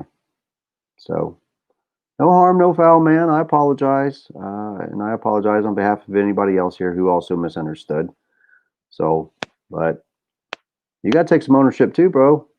Like 3 or 4 of us thought you were trolling. So, communication's important. We got to make sure that we, lay shit down there that doesn't. Right, we got to look at it from different angles. Like that ball of anger I was talking about. Turn it over.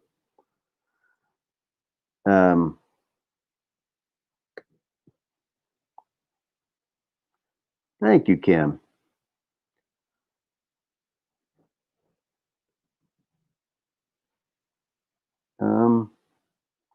Yeah, Kim. I'm sorry to hear that.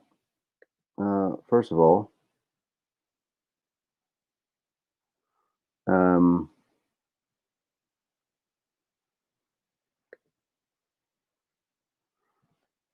I'm sorry to hear that. About your daughter there. But I would venture to say, like in most people, um, that there's things going on in her life that probably most don't understand. And there's probably things from her past that's affecting what's going on in her life, or what's driving what's going on in her life, that she doesn't understand, and nor does anyone else. And she doesn't know how to communicate that. It's one of the most complex issues that many of us struggle with. Is really clear, concise communication. Something that we practice a lot in the military. I think that I try to be very self-aware and cognizant about how I'm talking to people and what I'm talking about, and the words I choose to structure the sentences to present the ideas and opinions I have. Man, you guys got visceral there for a minute, man.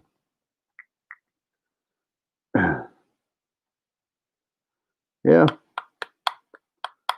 Well, I gotta just take a step back, man. Breathe. Take a deep breath.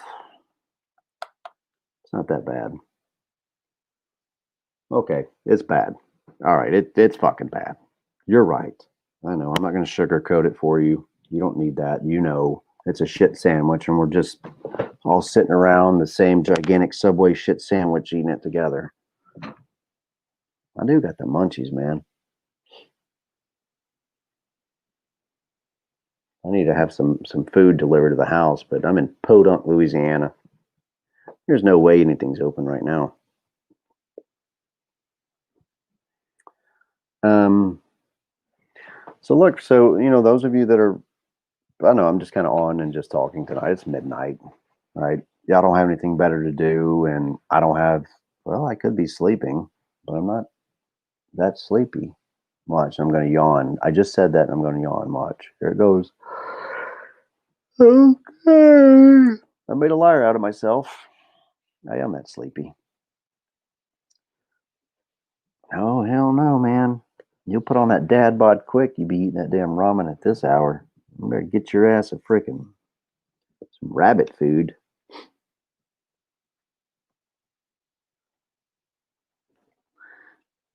So this network, I really do want I want y'all's input. Um, she said took it more. There, Cherie, Cherie pack, took it more. There's something else. Yeah, I get all y'all yawning. Yeah, you know what? I've been getting a lot more insomnia lately. I've been up at odd hours. Yeah, it's these are yeah, it's a good point, Daniel. These are all side effects that we're dealing with. Stress-induced insomnia. Yeah.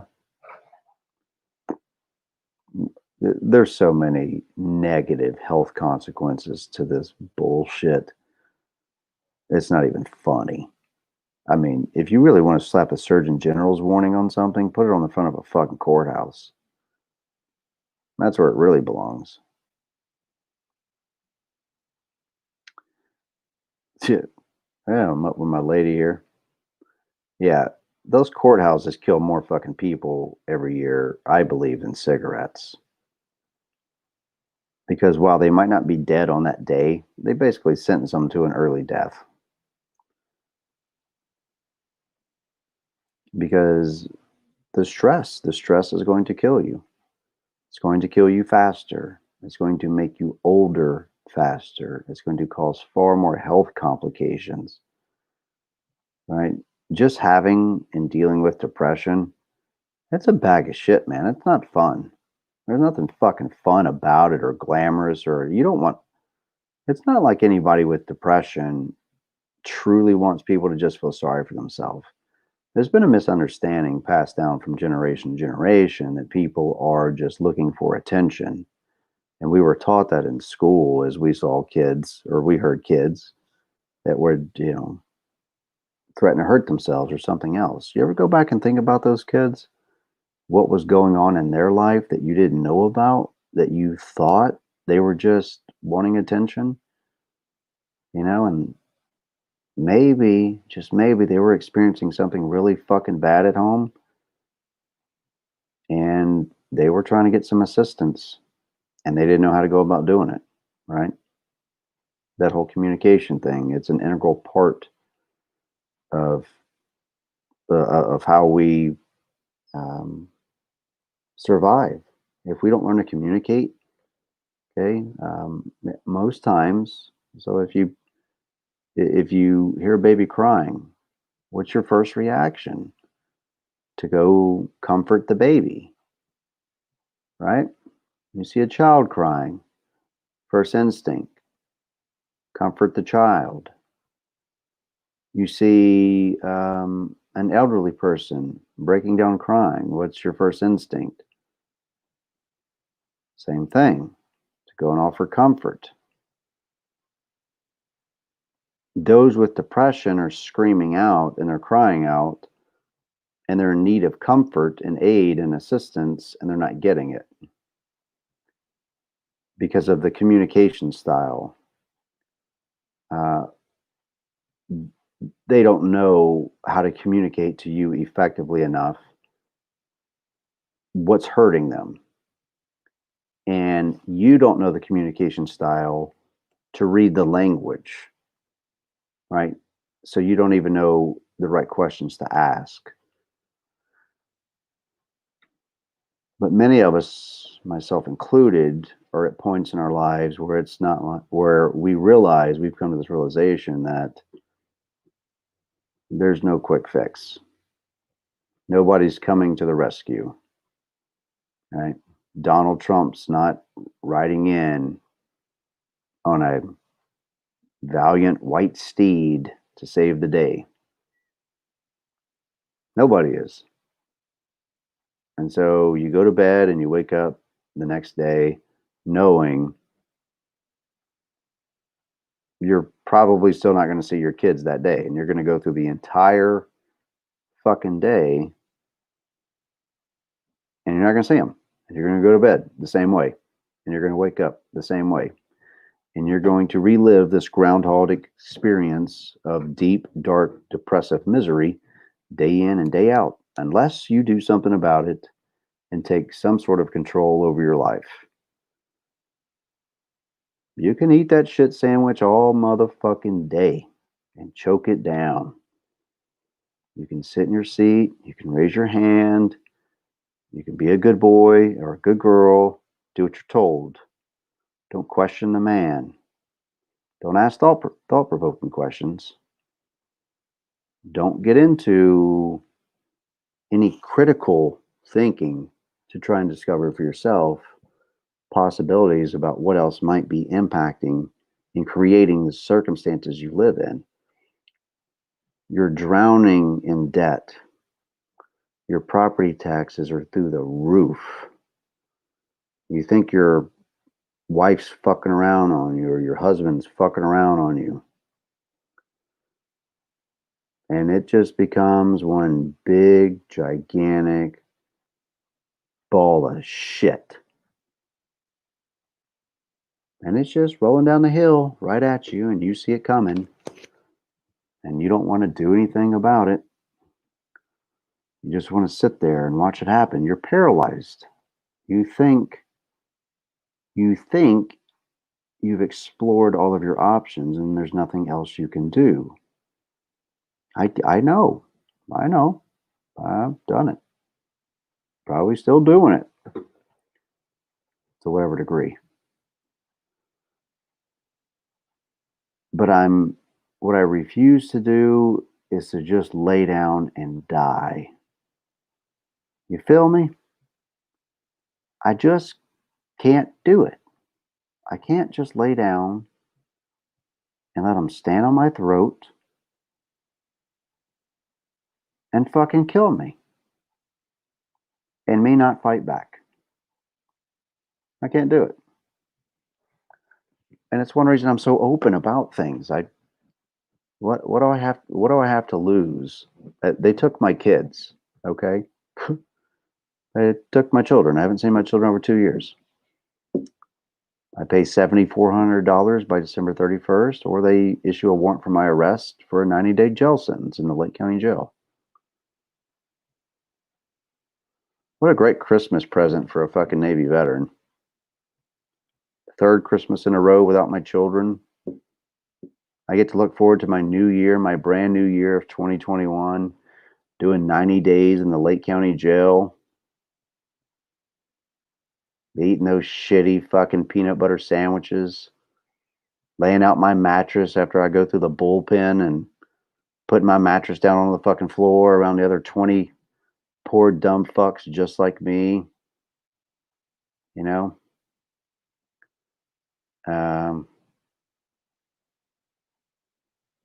It's an interesting thing to lay down, that first night in jail and go, I'm actually in fucking jail. You want to talk about being on a weird end? The first time I was marched off to jail, I was in my dress blue uniform. Full medals.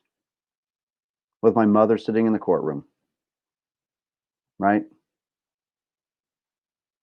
Most of you don't understand the insult to injury that I've endured and my family's endured.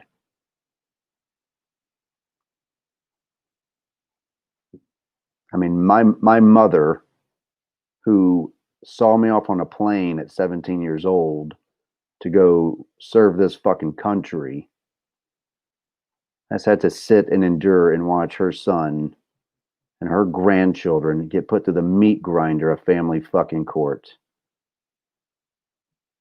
And my mother had to sit there in that courtroom and watch them put me in handcuffs and drag me away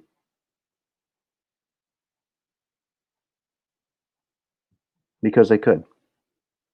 They could make an example out of me for speaking out. Right? Marina was there. She saw. Right? No regard for this young woman. No regard for her military service. There's been zero regard for how it's hurt her and fractured her spirit to see helplessly as I suffer. It's damaged our relationship. It's hurt it. It's brought us together in many ways, but it's also caused a lot of pain for both of us and continues to do so. But they convince us that these courts love us so much, that our country loves us so fucking much. You've got me, a 20-year Navy veteran, this woman that I've been with for 6 years that's arguably saved my life on at least 2 occasions, maybe many more than that, right?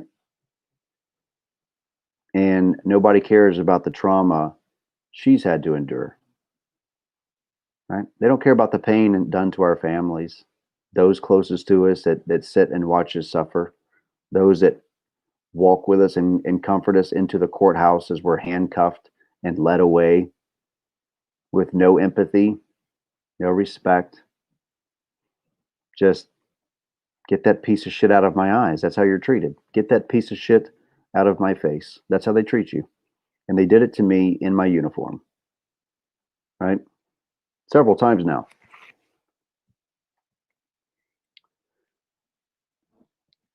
They absolutely do not give a fuck. Not one flippity flying fuck about service members or veterans. Nothing they can say will convince me otherwise, because I watch and I observe what they do to veterans and service members and their families every fucking day.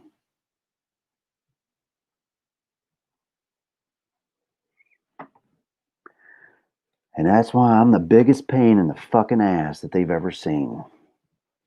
They hate me. Hate me. And the feeling is mutual.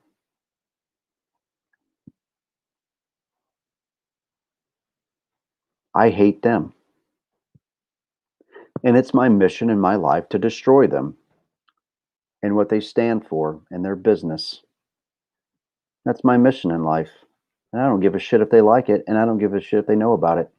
As a matter of fact, I've told it to their fucking face over and over and over again. And sure, they think that they're Mr. Big Shots because they're shitting all over me and sticking it to me. They think they're fucking big shots doing it. No. You just a man with a shitty 3-piece fucking suit. They ain't nobody special, these judges. Behind those beady little fucking eyes is a scared little man and a fat little woman. Judge Salvi and Judge Christensen are 2 of the most despicable pieces of fucking filth that I've ever had the displeasure of encountering. Raymond Bolt, that pedophile-loving attorney, I wouldn't wipe my ass with that motherfucker's scalp. He is a disgusting piece of trash, and he deserves whatever God heaps upon him in the afterlife.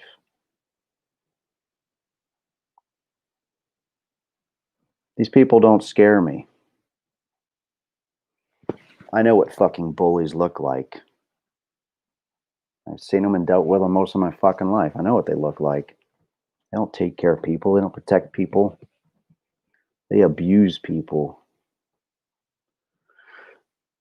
But they set it up to spin a narrative, right?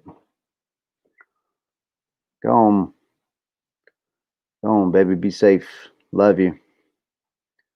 Have a great night at work. I'm going to wrap up here in a little bit.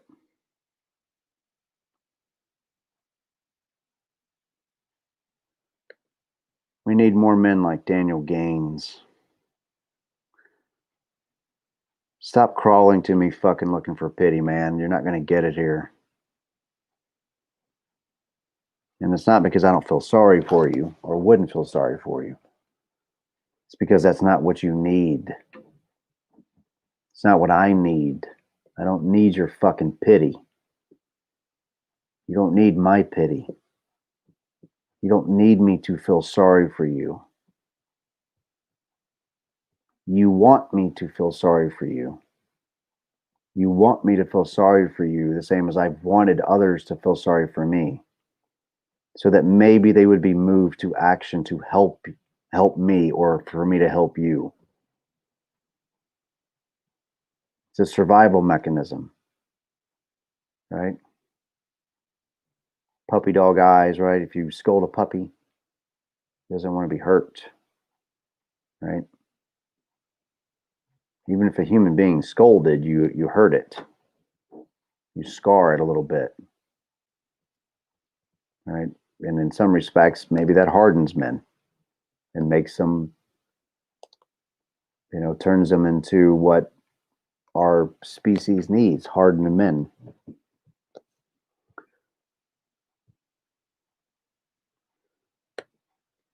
Hard men that'll play dirty. I'll play fucking dirty. I stream their court hearings. Because fuck them. I heard Judge Carr is still hunting for my head. He's that crazy batshit liberal hippie fuck out of Cook County. And pretty certain it's not going to take these people long before they start portraying me as some crazy white supremacist, racist, 3%er domestic terrorist. That's what they're going to do, right? Especially KKK Harris, Kamala Harris. Yeah. You know why Kamala Harris is worse than the KKK? She deprived blacks of far more liberty than the KKK ever thought of doing. She fucking locked her own people up. Right? Same with Joe Biden. It was Joe Biden's legislation, right? The war on drugs. Joe Biden, he's been around for fucking 50 years, folks. You've heard of him, right? He's supposed to be our president here pretty soon. You know how many men went to prison off legislation that Joe Biden's ink went on to?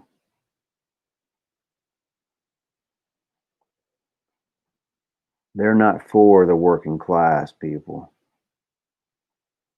Republicans and Democrats are not for us.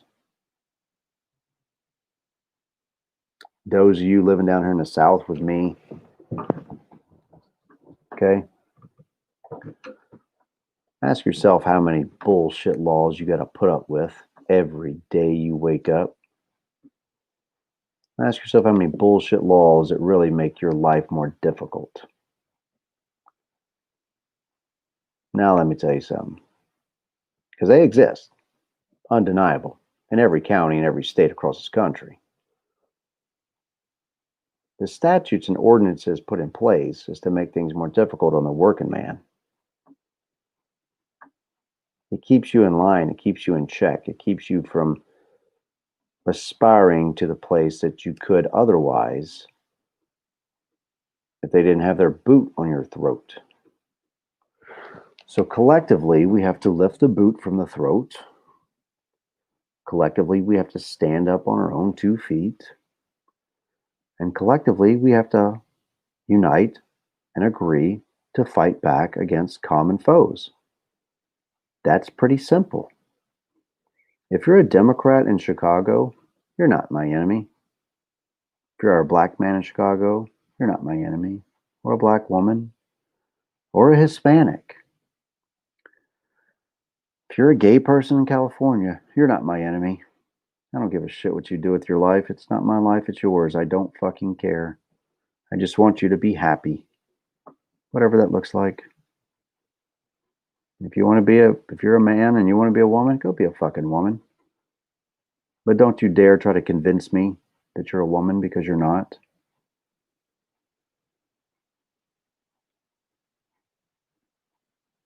Don't care if you like that. These frank conversations people don't like, and they're uncomfortable having, because they're terrified of the threat. The threats that say, if you don't subscribe to my belief system, I'm going to dox you. I'm going to cancel culture you. And people run from these fuckers. I ain't running from nobody. I ain't running from nobody. And I'm also not going to allow anybody to unfairly deprive me of my rights. They're not going to take my shit from me. Not without a fight.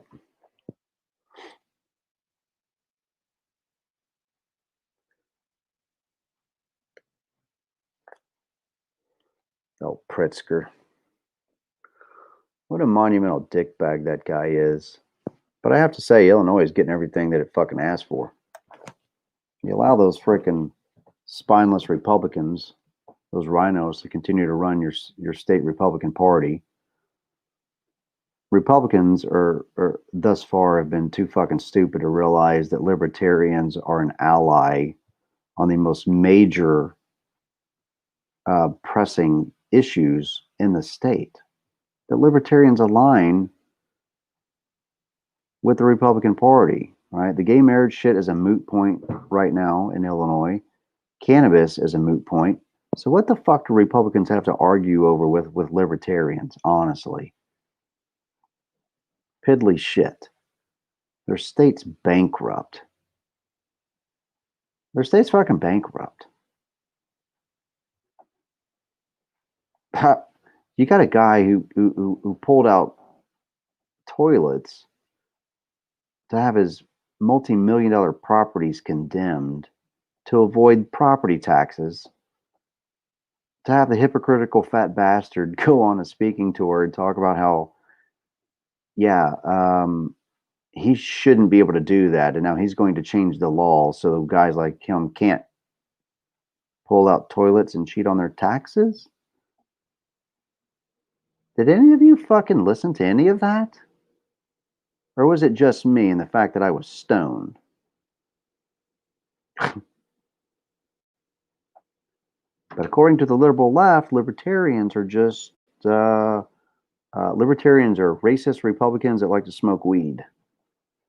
That's how stupid some of these people are. And they are legitimately that stupid. And that's, you can say ignorant.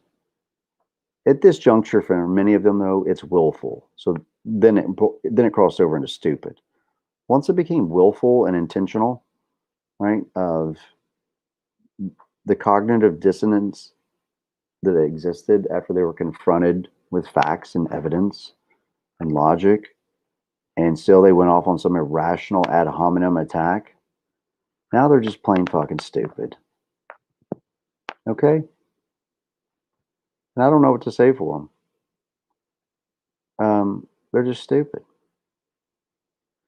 And you put this fat bastard Pritzker in office up there, and Illinois is getting everything that they asked for. This guy is a supreme douchebag, and I mean that in the sincerest of terms.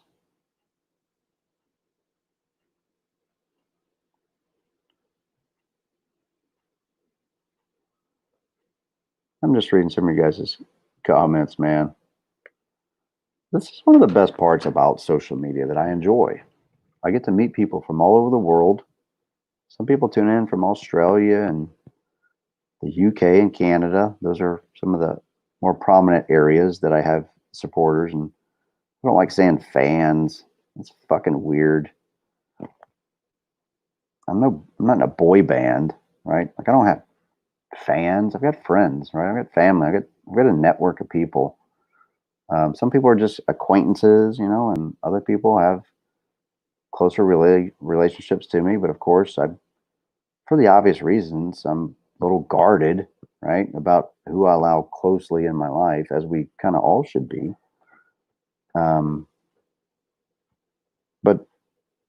But I open myself up a lot more to just normal people. This shit right here, this is what all of what I'm doing tonight. This is going to be going over to my Patreon account. I'm not going to be doing this stuff from Facebook anymore. Yeah, boy band. Yes, Jason. Yes, boy band. Band. Boy band. You know, like drums, guitars, instrumentals, NSYNC, you know, Backstreet Boys, Boys to Men.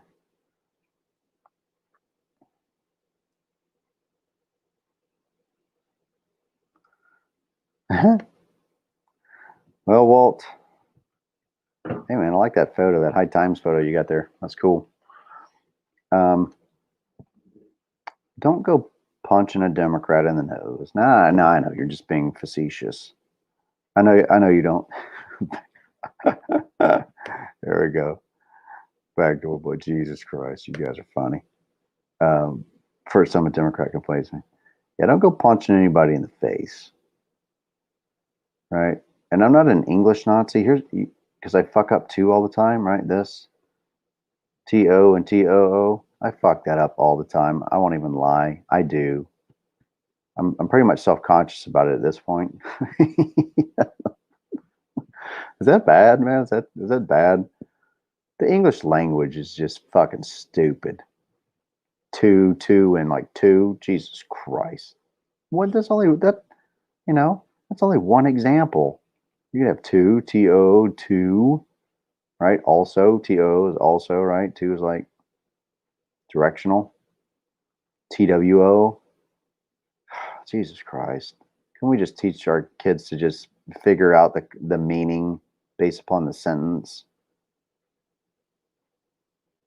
I don't know. Don't go punching anybody, man.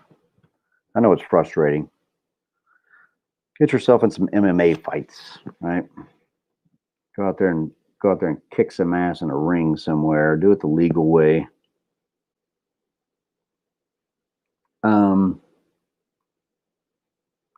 You're gonna like some of the things that we're gonna do. I'm gonna do some things differently that I think I'm gonna break into some areas of the market that people don't expect.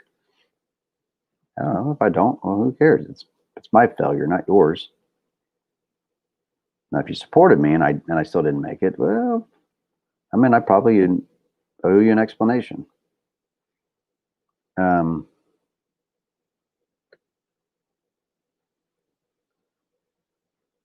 You know, it's a hard thing when you're an explorer, right? And you've got, think about your early explorers, and they have to make the sales pitch to the bank or to the bankers, and investors that they're going to go out and explore these uncharted territories, and they need money and they need resources to do it, with promises of gold and pearls and just endless treasure, right?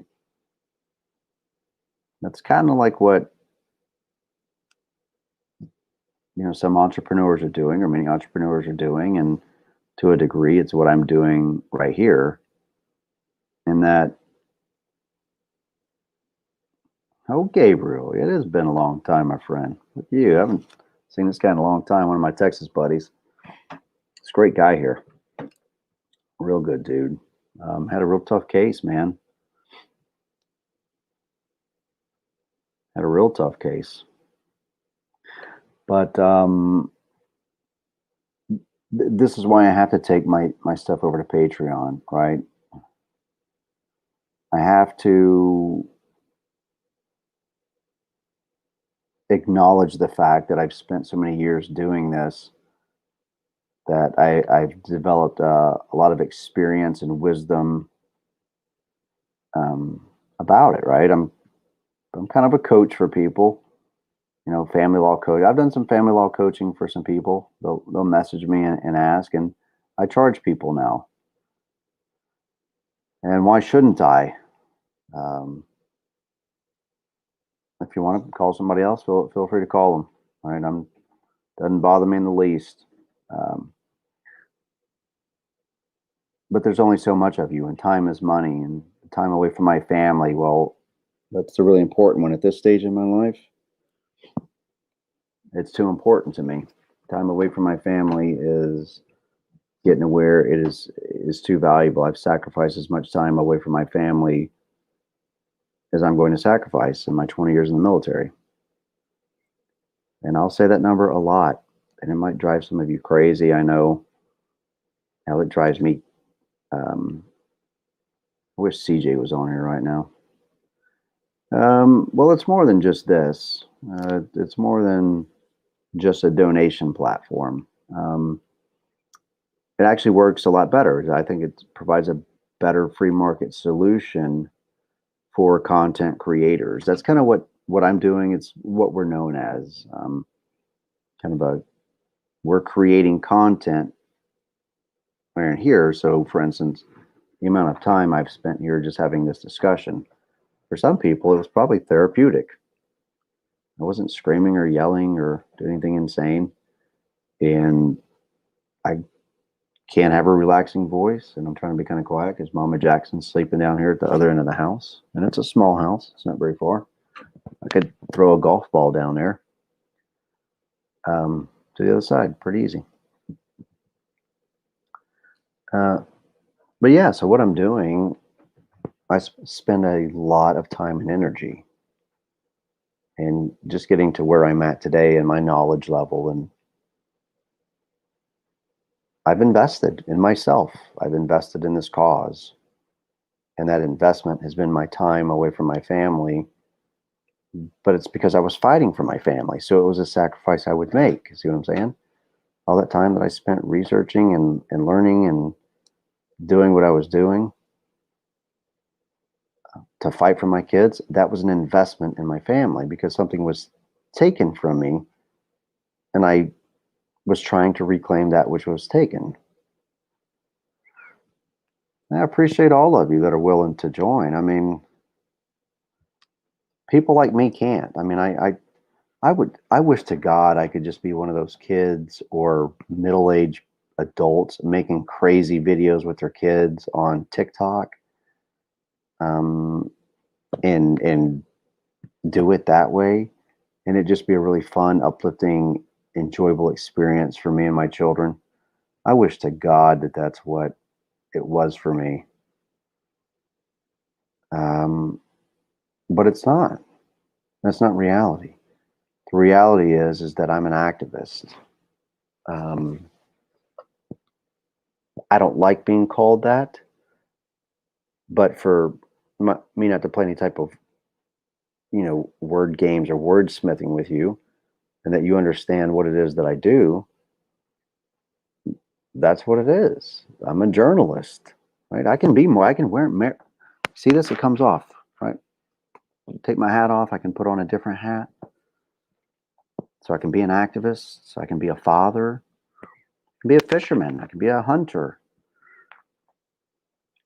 I could be a libertarian, right? I can be all these different things, and it doesn't mean I'm a different person. There's just an appropriate hat to wear to, for the appropriate location. So I'm doing a lot of the work that other people don't want to do, and I'm saying the things that other people don't want to say, and I'm pushing the boundaries that people want pushed. I don't want to push boundaries. I want to relax. I want to enjoy my retirement. I want to enjoy my kids. And I'm tired of watching day after day slip by and slip by and slip by. So I have to do what's best for my family and myself. And that means that I have to make some hard life decisions. And a lot of that has to deal with, I have to position myself economically so I can remain in the fight. I have to position myself so that I can continue to do the work that needs to be done. I've been in it for 6 years. I mean, yeah, at some point, I'm going to have to walk away. At some point in time, I'm going to be done with it all. But nobody knows when that it is. I don't even know when it is. I don't fucking know. I'll tell you what, Aaron, if because I don't have here again, this is something CJ does. This is my executive producer. I'm doing this live show without his permission. He's sleeping right now. In South Dakota, I hope. Because he would have definitely chimed in already. He would have called me like, gosh, what the fuck? But a lot of you don't know. You know, I've been doing my broadcasts in the mornings, and we've only done a few shows in the morning. And I know that there's other people, because I used to go live in the evenings quite a bit at nighttime, but I don't really do that as much as I used to. So I got to let you guys know, for those of you that want to continue to follow me. And so I'll just continue to do this, and eventually, like my Facebook page, my public Facebook page, I'll no longer get any messages there. I'm just going to put an auto reply in there with a link or whatever to my Patreon account, and people that want my time that badly will pay me for my time, because they'll appreciate that I'm giving something in return. That's how, you know, that's how life works. You can't just use people until there's nothing left of them, and you get everything that you want. You know, that's,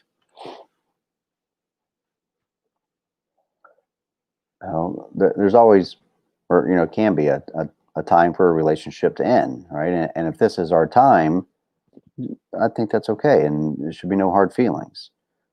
If you're one of those people that says, well, Cash, I'm not going to sign up and support you, okay, I'm not okay. I'm not holding a gun to your head or trying to pressure you into it. I know. I talked about this earlier in the broadcast, that people are inundated with it, and you have to have resources to win a war. Any idiot with any experience in logistics can tell you that when the resources run dry, war is over. That's it.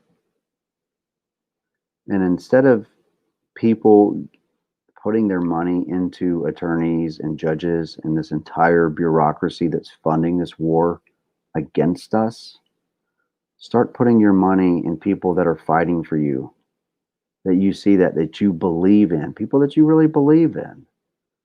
You got to believe in them. If you don't believe in them, don't do it. Don't do it. Don't just give to give. Give because you believe in it, and you know that that money that you're sending, that it's being used for a good purpose, for a good cause.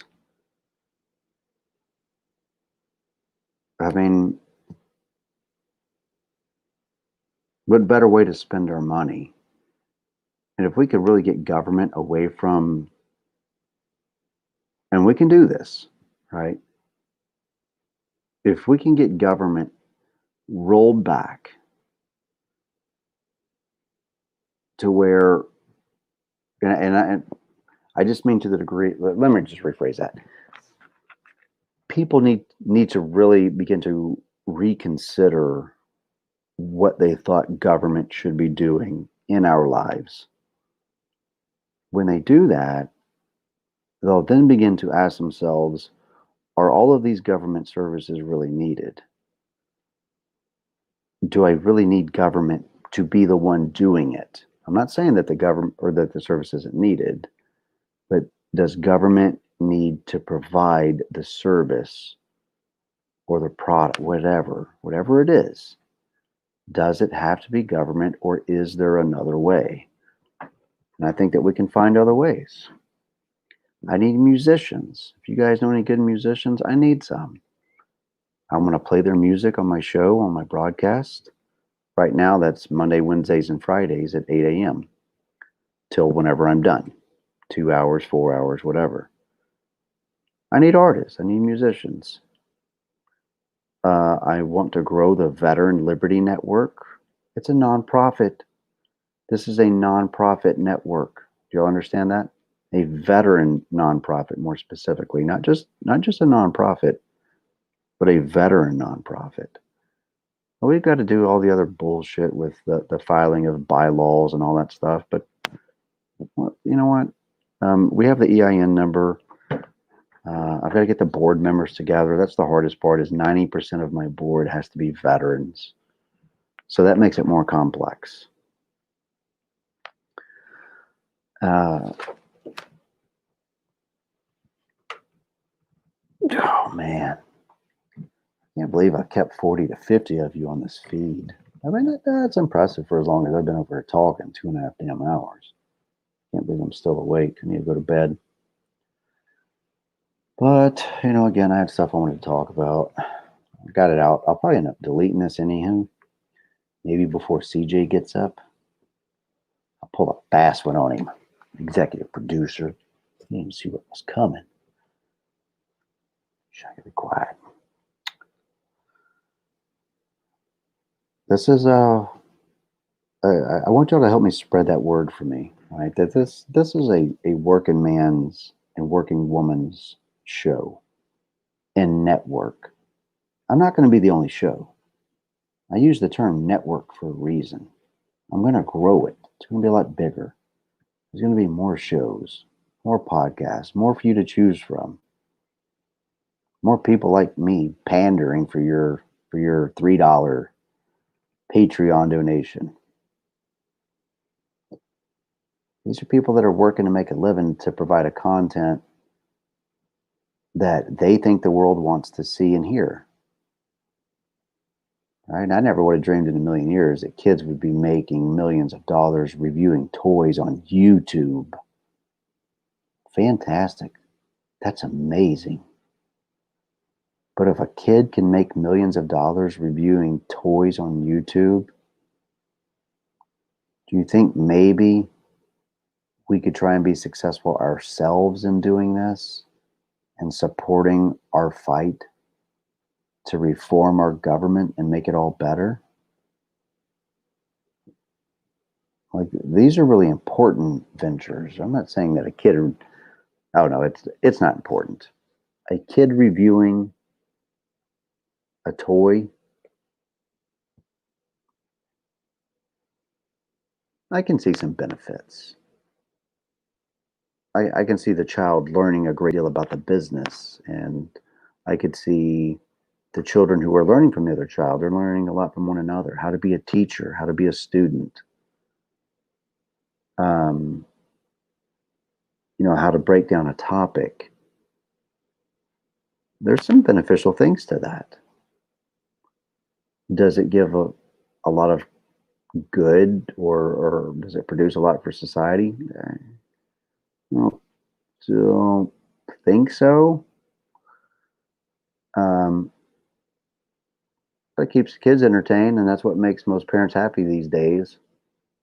They want to just sit their kids down in front of a device and let them be. Put them in front of one of these fucking things. I mean, if I could sit around in a barn with 47 of you and drink beer and smoke pot and shoot the shit and listen to fucking rock and roll and country music and shit, even hip hop, yeah, I'd do it. I'd rather be sitting in a barn with all of you, music up loud, you know, cutting a rug, having a good time, having laughs, you know, making memories together, doing, you know, doing what working folks do. Well, yeah, that's funny. Yeah, see? Yeah, that's funny. We live in a different world, man. We don't live in, you know, I'm not going to criticize somebody's parenting style or what have you. To each his own. How we raise our kids and what we teach them and share with them and how we help them grow.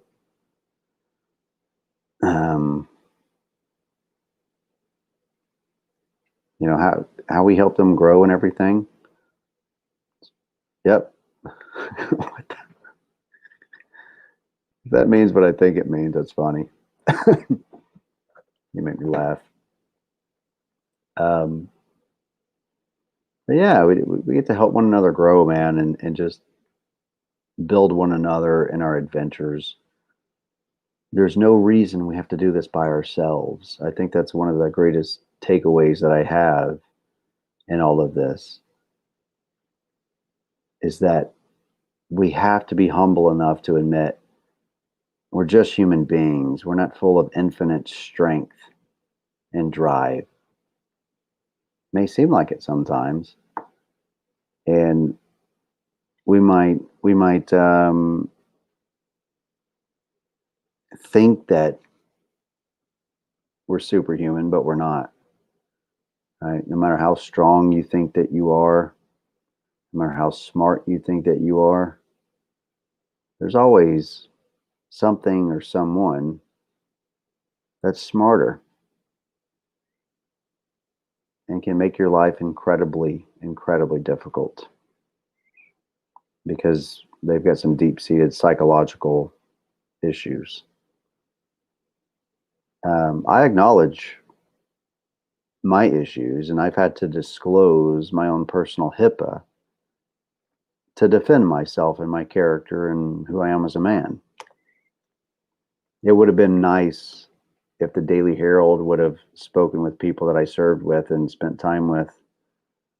It would have been nice if the Chicago Tribune and the Sun-Times and these other newspapers would have given me, some semblance of a opportunity to maybe not be what my ex-wife in the courts made me out to be.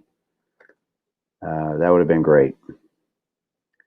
But the free speech that I supported and defended in defending that Constitution, so I was told, was so that they could, apparently portray me as a deadbeat, doofus father, like a Homer Simpson, right?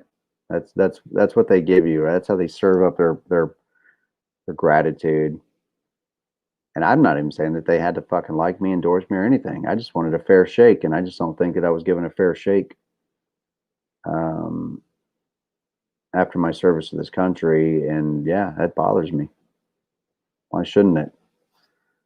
I mean, Jesus Christ. Yeah, you take a man's kids and bankrupt him, and he fights back and tries to, do the right thing and assert that, that his principles. And they tear you to pieces. Don't care. They don't care. Don't fucking care. Right? And these are some harsh realizations for somebody who had a lot of faith in their country.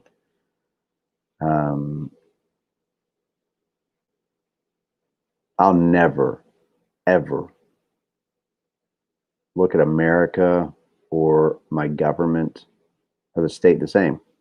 Never. Never will. But I'll fight for that dream and that vision that I believe that we're capable of achieving.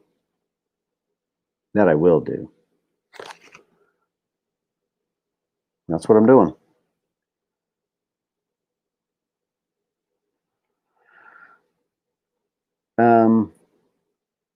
So if you want to be a part of that, I'd love to have you, man.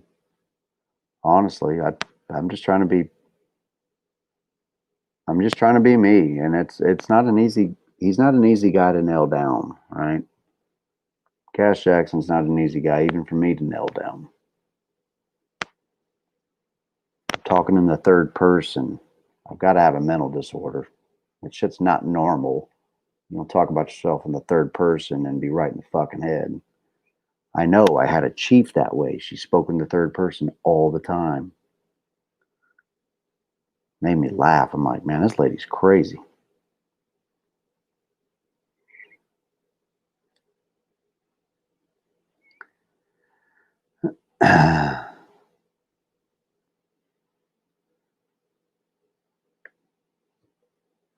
Old buddy Mike, man, I'd like to come up there and ride a horse with you. This guy's up in some pretty country. I think you're up in, if I'm not mistaken, the Montana, Idaho region. Or were you further south? I forget. New Mexico, maybe? He'll tell us here in a second. I talk to a lot of people, man. So many people. The thing with Patreon, it's Patreon, Patreon. The thing with Patreon, you guys can go over and search me. I don't even know. Maybe I could navigate away from here and grab a link and put it in. Maybe one of you guys could find the link to my Patreon for me. Jesus, I'm asking a lot of you guys tonight. I am tired. I will say that. I don't know what hour it is. Jesus, 2:30. I've been up since 2:30 in a long time.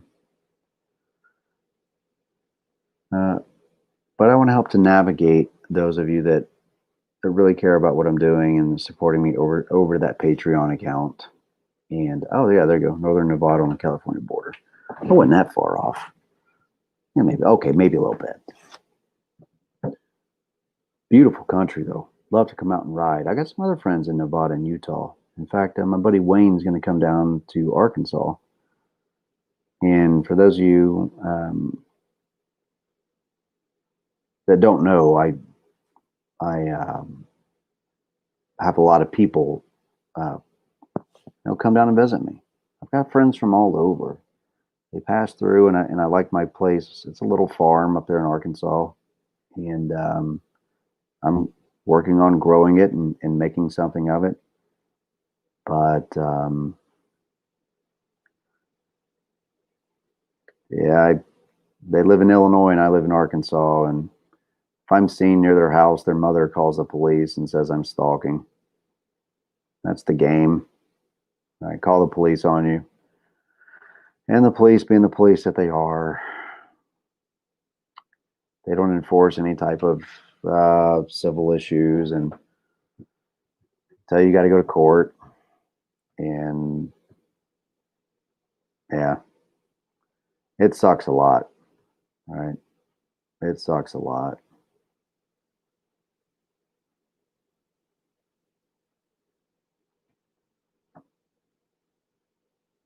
I think we should change it. I mean, I don't know how many times I've got to fucking say it. What's the purpose of a court order? You know, if it's because there's no money in it for them. That's why. And they could make money off of it if they really wanted to, right? They could find these gatekeepers. No, you want to be a gatekeeper? Okay, that's $500. Okay, you kept the children again on the non-custodial's parenting time. That's $1,000. They could make money off of it if they want to. They just enjoy the sick psycho game of it all. They'll fucking torture you. They're attorneys. They're not stupid. They're crafty. They know their trade well. Thanks, buddy. That's kind of you, man. Appreciate that. There you go. So we just put this up, right? It's brand new. The Patreon account is where we're going to generate a lot of other content. And it's where I'll share a lot more. These types of conversations will be over there directly. You'll be able to kind of get in on the feed with me. It's a more personal, interactive experience. And what's cool about it is it's a free market solution to ensure that prospective patrons out there aren't just taking people's money and and I agree with that. I think that it's a fucking, I like Patreon because it keeps you involved with those who are supporting you, right? It makes it intentional. Like you have to. If you don't, right? If you don't, so let's say if you have like that, because there's like 3 different categories and you can change them and whatever, but let's say you have like the premium package or the platinum thing, whatever it is. And again, you can change that. You can add and take stuff off, whatever. But part of it is that you have to contact your patrons. You have to have at least like 1 contact a month with those who are supporting you, or you won't receive the money that they forwarded for you. I'm like, wow, that's a pretty cool fucking thing. That's pretty smart, actually. So you have to be intentional about it. And making money in any business or industry, you have to be intentional about it. That's a mechanism built into that platform to keep you engaged with those who are supporting you. And that should be, we have to find that balance. I've got to find the balance of creating content, staying involved in up to date on what's transpiring in this country, working to discover how some of these systems are working, the design behind them. That's what I'm really seeking out, why it's designed the way that it is.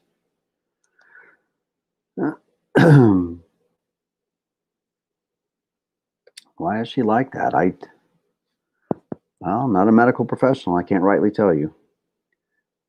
I've spent many days wondering how another human being can withhold children from another human being. And courts allow it. They allow it to happen. That's the really sick, twisted, fucked up part. When you really get down to that, that means your government's okay with it. And clearly they are, because they've got no, they have no qualms putting you in jail for something where you never hurt anybody. They've got no problems depriving you of your liberty or your property at all. If you think about how immoral a property tax is,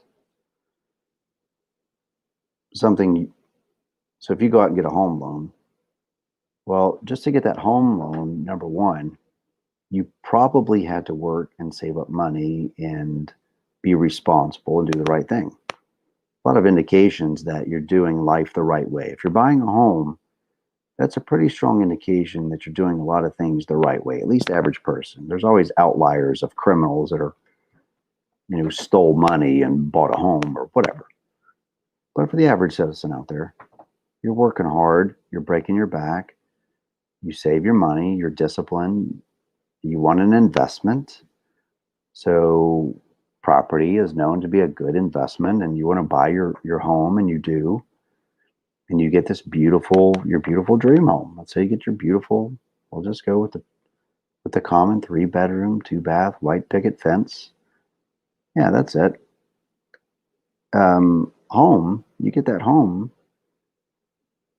and then you work diligently your whole life. You working men and working women out there, you work diligently to pay off this home. And let's say in today's market, you bought it for $250,000, $250,000. It's not an unreasonable price for a 3-bedroom, 2-bath in many locations. It's really cheap in others. California would be wicked cheap. But you work your whole life to pay off this loan, this contract that you got, and then you become older, and because the government said you're too stupid to invest and plan for yourself, so you're now going to receive the Social Security that they set aside for you, and you're going to be on a fixed income. And let's say you're living in Illinois. I love Illinois. And you're living in Illinois, and that's the beautiful 3-bedroom, 2-bath home you bought, and you and your husband grow old together, and he ends up dying at the ripe old age of 67, just before he can collect that Social Security. Or 65, we'll say 65, whatever. Picking any number of ages. I just picked kind of a close one. And, or maybe you weren't married. Maybe you're like me and didn't get married anymore. But that fixed income is not going to be enough for you to pay that mortgage at the rate that the property value has increased. And the property tax. The property taxes have outpaced the economic growth significantly in the state of Illinois. The rate at which they are increasing the amount of money they take from homeowners, which funds what? Predominantly education. That's predominantly what it goes to. It goes to fund education. And your kids are getting the education that says dads aren't needed. Dads are secondhand. Dads aren't important. That's an important message that's being discussed. I didn't say it was the correct message. It's an important message being discussed without even saying it. All of these games where dads aren't there, all of these activities when dad's not there, and the kid doesn't understand why.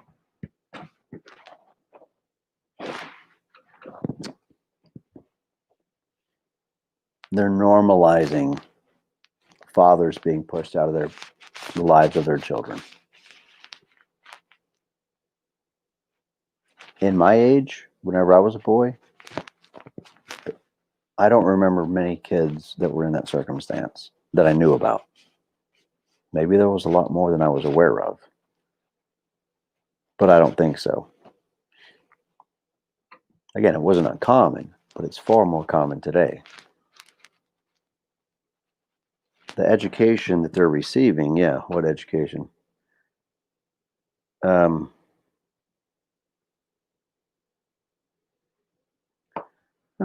Tammy's got a son, same name as mine.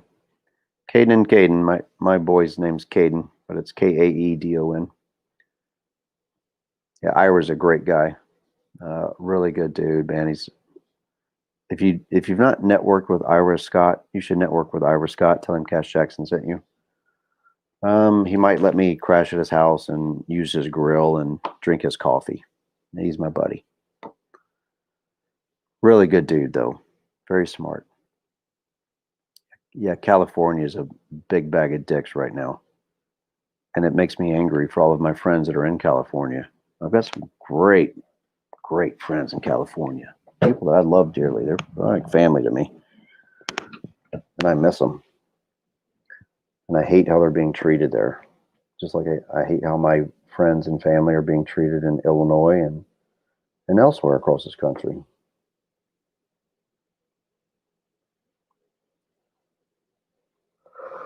Oh, gosh. I'm finally getting tired, folks. I think I can head off to bed here pretty quick. I gotta go brush my grill, though.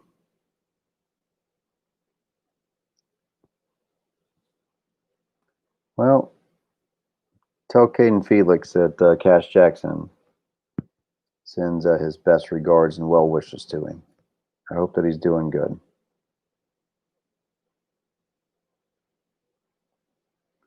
I was the same way. I grew up without my dad, and it wasn't because of my mother. I was raised by my grandparents, maternal grandparents, and they happened to be the gatekeepers in my boyhood. I was kept from my mother and my father as a boy by my maternal grandparents. God rest their souls, are dead and gone, and I'm not going to beat them up. They made a lot of bad choices and they made a lot of good choices, and they did the very best that they could, and I believe that. So I'm glad that you're fighting, and I want you to keep fighting. Don't stop fighting. If you got to stay up with Cash Jackson sometimes until 3 in the morning and have conversations on StreamYard, well, then do that. Do what you have to do to take care of you. Good night, Jody. Thanks for joining us. I appreciate you hanging out with us. It's been a pleasure to have you. And I'm figuring out this whole radio DJ. I don't know, man. I'm just breaking into all kinds of different fields and doing different things. We're going to have music, though, for all of you. We're going to get around this licensing bullshit with playing music. Well, I take that back. We're not necessarily going to get around it. We're going to come up with a new solution.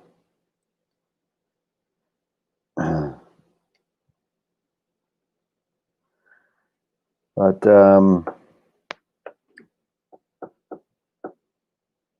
yeah.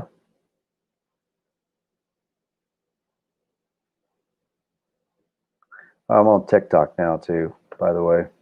Started fucking around with that earlier. that's a big pain in the ass.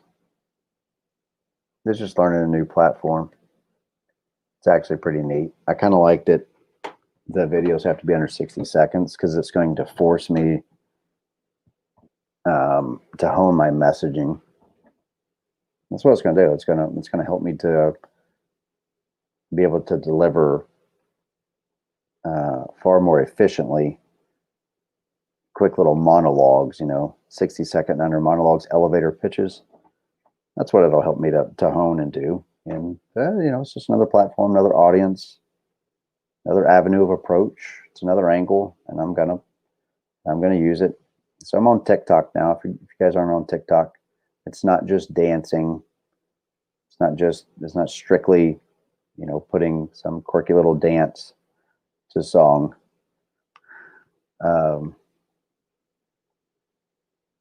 Yeah, so you guys get on TikTok, go there and follow me. We'll make crazy, stupid videos together, and make our kids laugh.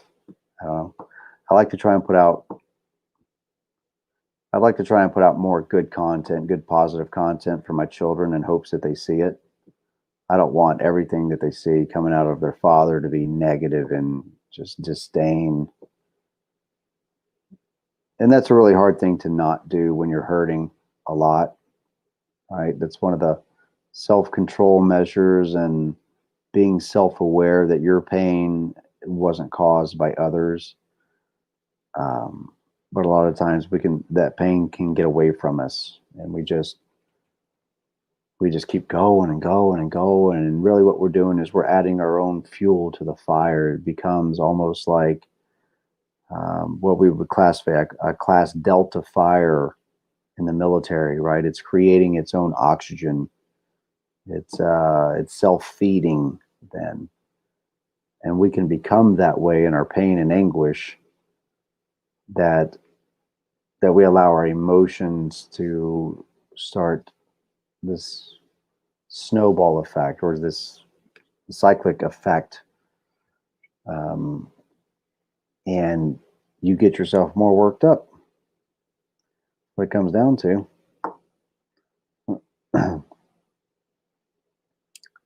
Oh yeah, country boy on TikTok.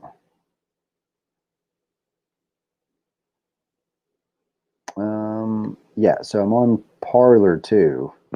All these platforms. Well, I mean, look, for those of you who wanna stay up in this, it can become overwhelming, right? And there's no harm in taking a lot of time and stepping away from this bullshit. I don't fault any person for taking a break as long as you need.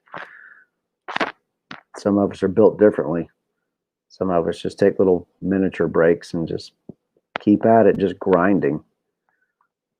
I'm of the college football mindset and the high school football mindset of what I was born into in the South. And any of you from the South will know that college football is a big deal, right? And it's a lot of pride in our communities.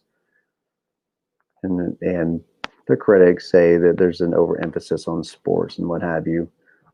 But I have to agree that I like the community that it brings people together to hang out and cheer on their boys, their hometown crowd. Man, I love it, man. You ever go to a high school football game in a small town America, Friday night lights, and just watch the people's general passion and love for their kids? That's their, that's their kids in their community that are continuing a tradition that maybe their father did or their grandfather did. And it's a neat thing to watch, man. I don't know. Go do it. Why not just go watch a Friday night football game at a local high school, get you a Coke and a popcorn, and I told you, here he is. Look, he even looks angry in his picture. I'm busted, man. I was getting ready to sign off too. Fucker caught me. Yeah, see, I told him I was going to delete it. That's funny. One of you bastards woke him up, didn't you? You're like, Cash Jackson's fucking live.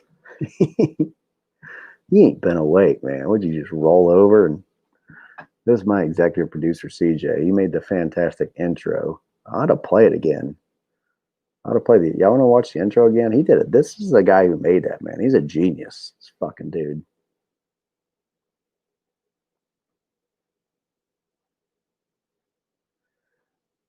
Yeah, you never know what can happen with me. I can tell. Hey, CJ said he's got a new intro for us. Maybe he'll debut it for us tonight. Look, CJ, look, there's 57 people on. I've had 60 people on tonight, man. No producer. I just want you to take note of that, okay? I've had 60 people on tonight, and that's with no production. Just Cash Jackson sitting here at fucking 3 in the morning shooting a breeze about life. It's in my Telegram. Well, my Telegram's on my phone, which is dead at the moment. So that causes a problem. Hey, there's my other buddy. Look at all my friends coming on, man. I know he looks like the Unabomber. He's really not, though he does like grenades. This is Anthony. You guys should know Anthony Sabelli. He's a wicked smart guy. Very smart fellow. He's in New York. And he's a buddy of mine. He's got some interesting articles written about him. Go ahead and Google them and read them. But take everything with a grain of salt with what you read, right? And when you want to know what the actual truth is, well, we'll bring Anthony Sabelli on and let him tell his version of the story that doesn't include media manipulation, because that's what we should be given, right? The opportunity to clear the fucking record. And I don't believe that Anthony Sabelli has ever been given a fair shake at clearing the record about what the state of New York did to him. But I like the guy because he's intelligent, he's got street smarts, and he's got some testicular fortitude.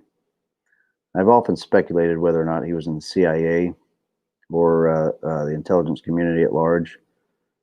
But at this juncture, I've seen him do a couple foolhardy things, and I'm like, yeah, Spook wouldn't do that. That's a term for spies, by the way.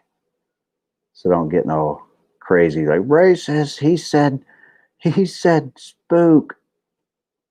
Yeah, it's for those in the intelligence community.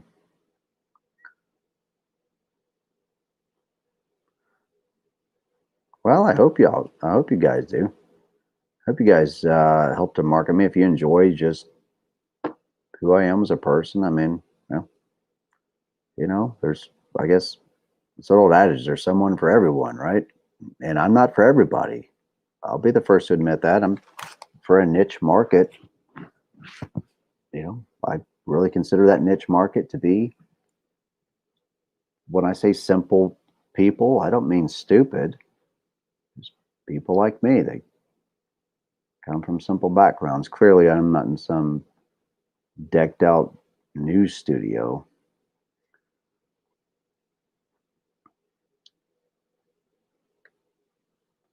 I can't wait, CJ. Well, dude, look, we got almost 70 people on here. This is crazy. You know what?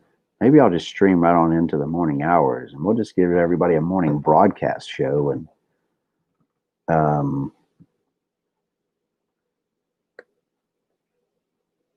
check my laptop. I'm not going to do that. Y'all want me to play it? Y'all want me to find this video and play it? So CJ's saying that he sent to my Telegram on my laptop. Okay, fuck it. CJ's saying that if you guys hang out, I'm going to find this video, but I'm going to run to the restroom. I got to pee. I've been going for 3 hours and 5 minutes, nonstop, right? I've not got paid a penny for that unless any of you guys sign up on Parler. I should invite CJ to this fucking broadcast so we can manage this. Because I don't know what I'm doing. Yeah, you know what? I might put on some coffee and I might just go all night and say, screw it. Because I can. I got to go pee, though. I'll be back.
Is it too late for chocolate milk?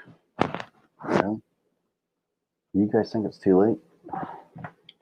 It's 3 in the fucking morning, man, but a gallon of water's out. Oh yeah, I'm supposed to find this video. Okay, calm down. All right, Mr. Executive Producer, let's go find this video. See if I can get it. You guys are gonna have to give me a second. I think y'all can still watch me while I am doing what I'm doing. I'm on a different page right now, right? I've opened up a different browser window, so I can't see you. It's incredibly strange because in my mind, it's like I know, okay, I've got people watching, I've got guests. And CJ, I need to tell you though that I've been having issues with this, with the Telegram thing, or here on this Mac, being able to find. So when you go over to the apps, right, so you open up your browser here, you go over to apps.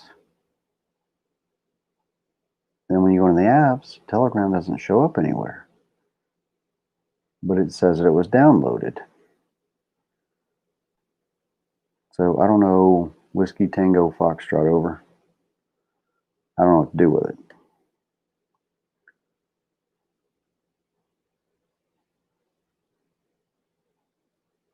We just keep right on going. Oh, Brooklyn. Yeah. Telegram me an invite. How do I telegram you an invite if I can't get Telegram to open, CJ? That's the question. King George says it's working. I don't know what's working. Send me a link however you can. CJ's wanting me to get him into this. Okay, we're going to figure this out. Hold on. How do I invite CJ here? See, this is part of the learning process. He's the executive producer. I'm just the show's host. This is all of his shit. So I'm kind of learning his job, which I need to do. We've discussed this, that if he goes down, I'm like a ship without a rudder. There we go. Here's an invite. Copy to clipboard. We're going to try to make this simple. Okay. Now I'm going to... Gmail, CJ, or Messenger? I'm going to send it to you in Messenger. CJ is going to help us out.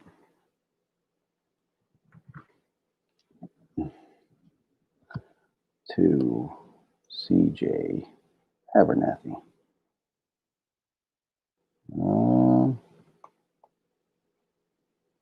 Control paste. Hopefully this works. What the fuck does that mean? You cannot view this application. Please make sure it is not blocked in the privacy settings. I don't know what the shit that means.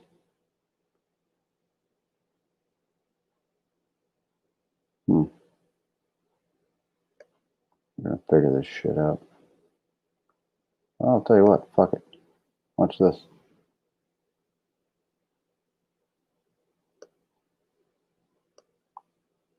There's your link right there, CJ.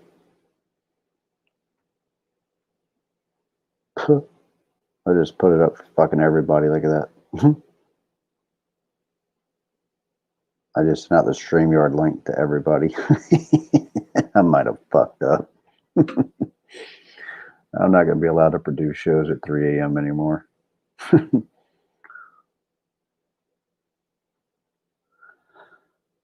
Well, you don't want me in the White House. I'll tell you what. We might actually have world peace for once. Because all I do is fly or float around the world and figure out how to solve complex world issues like water in deserts. There's always some cool technology out there that can get the job done. Right people, right mindset, right motivation. There's nothing we can't do. We can get anything done. I believe that. I've seen it done. You guys, some of you don't realize that I spent nearly 8 years doing research and development for the Navy. I was in a detachment called Undersea Research and Development. I wish to God I could talk about it because I did some fantabulous shit there. But suffice to say that I enjoyed my time. I did some cool stuff. But the thing that was reinforced the most was find the solution, fix the fucking problem, do it as a team. That was it. We want to do this. Okay, Navy would say they want to do something. Okay. We got to figure out how to do that. And we would, as a team. That best guys ever worked with. I have to say that. Whenever I was doing the undersea research and development, best guys ever worked with were at that attachment. Good fucking dudes. Just, and it was all guys, right? It was a submarine detachment, squadron, right? And just solid, smart people. And I enjoyed working with them. They worked hard. There was plenty of pricks that I had to work alongside too that I didn't fucking like. And then, you know, we don't need to go down those roads. Anyways, I sent that link out, CJ. I hope you got it. Because I sent it to like 8 different platforms. We're trying to get CJ on here to show us this new intro he's designed. Now, he did that first one. I'll tell you what, I'm going to play a little bit of it. Y'all care? Y'all care? It's my show. I mean, I don't really give a shit if you care. I take that back. I do. I do care. I value your input. I'm just bullheaded. That's all. Give me a break. You don't get to where I'm at and, you know, become the, you know, man like me without being bullheaded. There we go. Fuck it. Action! Shut! Up!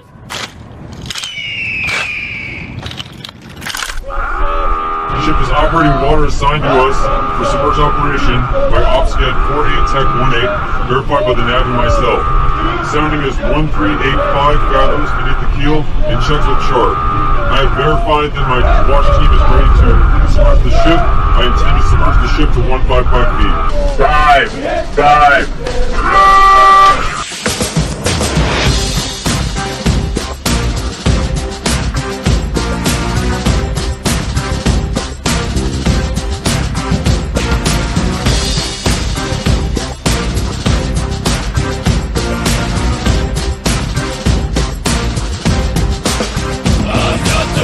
The teeth of a killing machine with a need to bleed you when the light goes.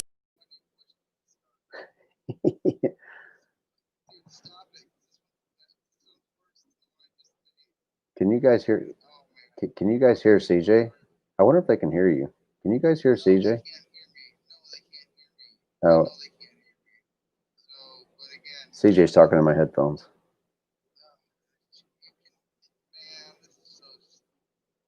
What's the problem? Do you need to go back to bed? Oh man, I think I lost him. He's so upset at me right now. What else was I going to do at 2 in the morning?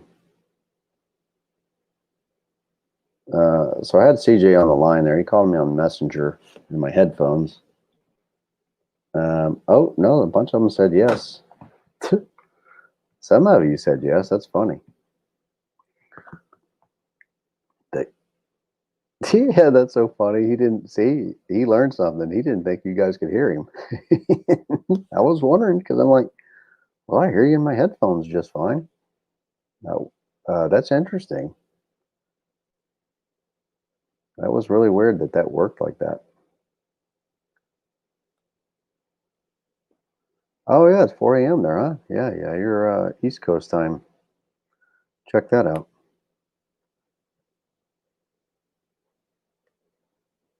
I'm gonna try getting CJ again. Hold on a second.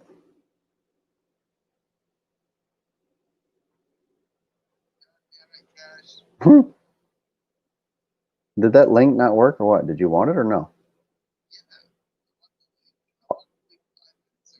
Well, I sent it to you. I posted it in the comments of the fucking feed. You know they can hear you, right?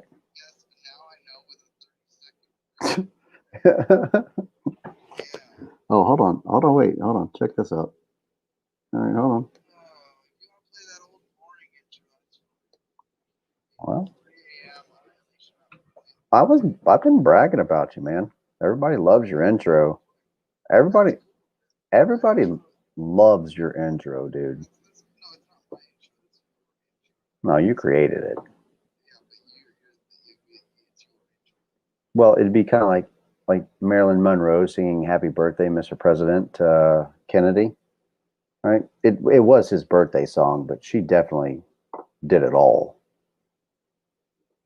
Right.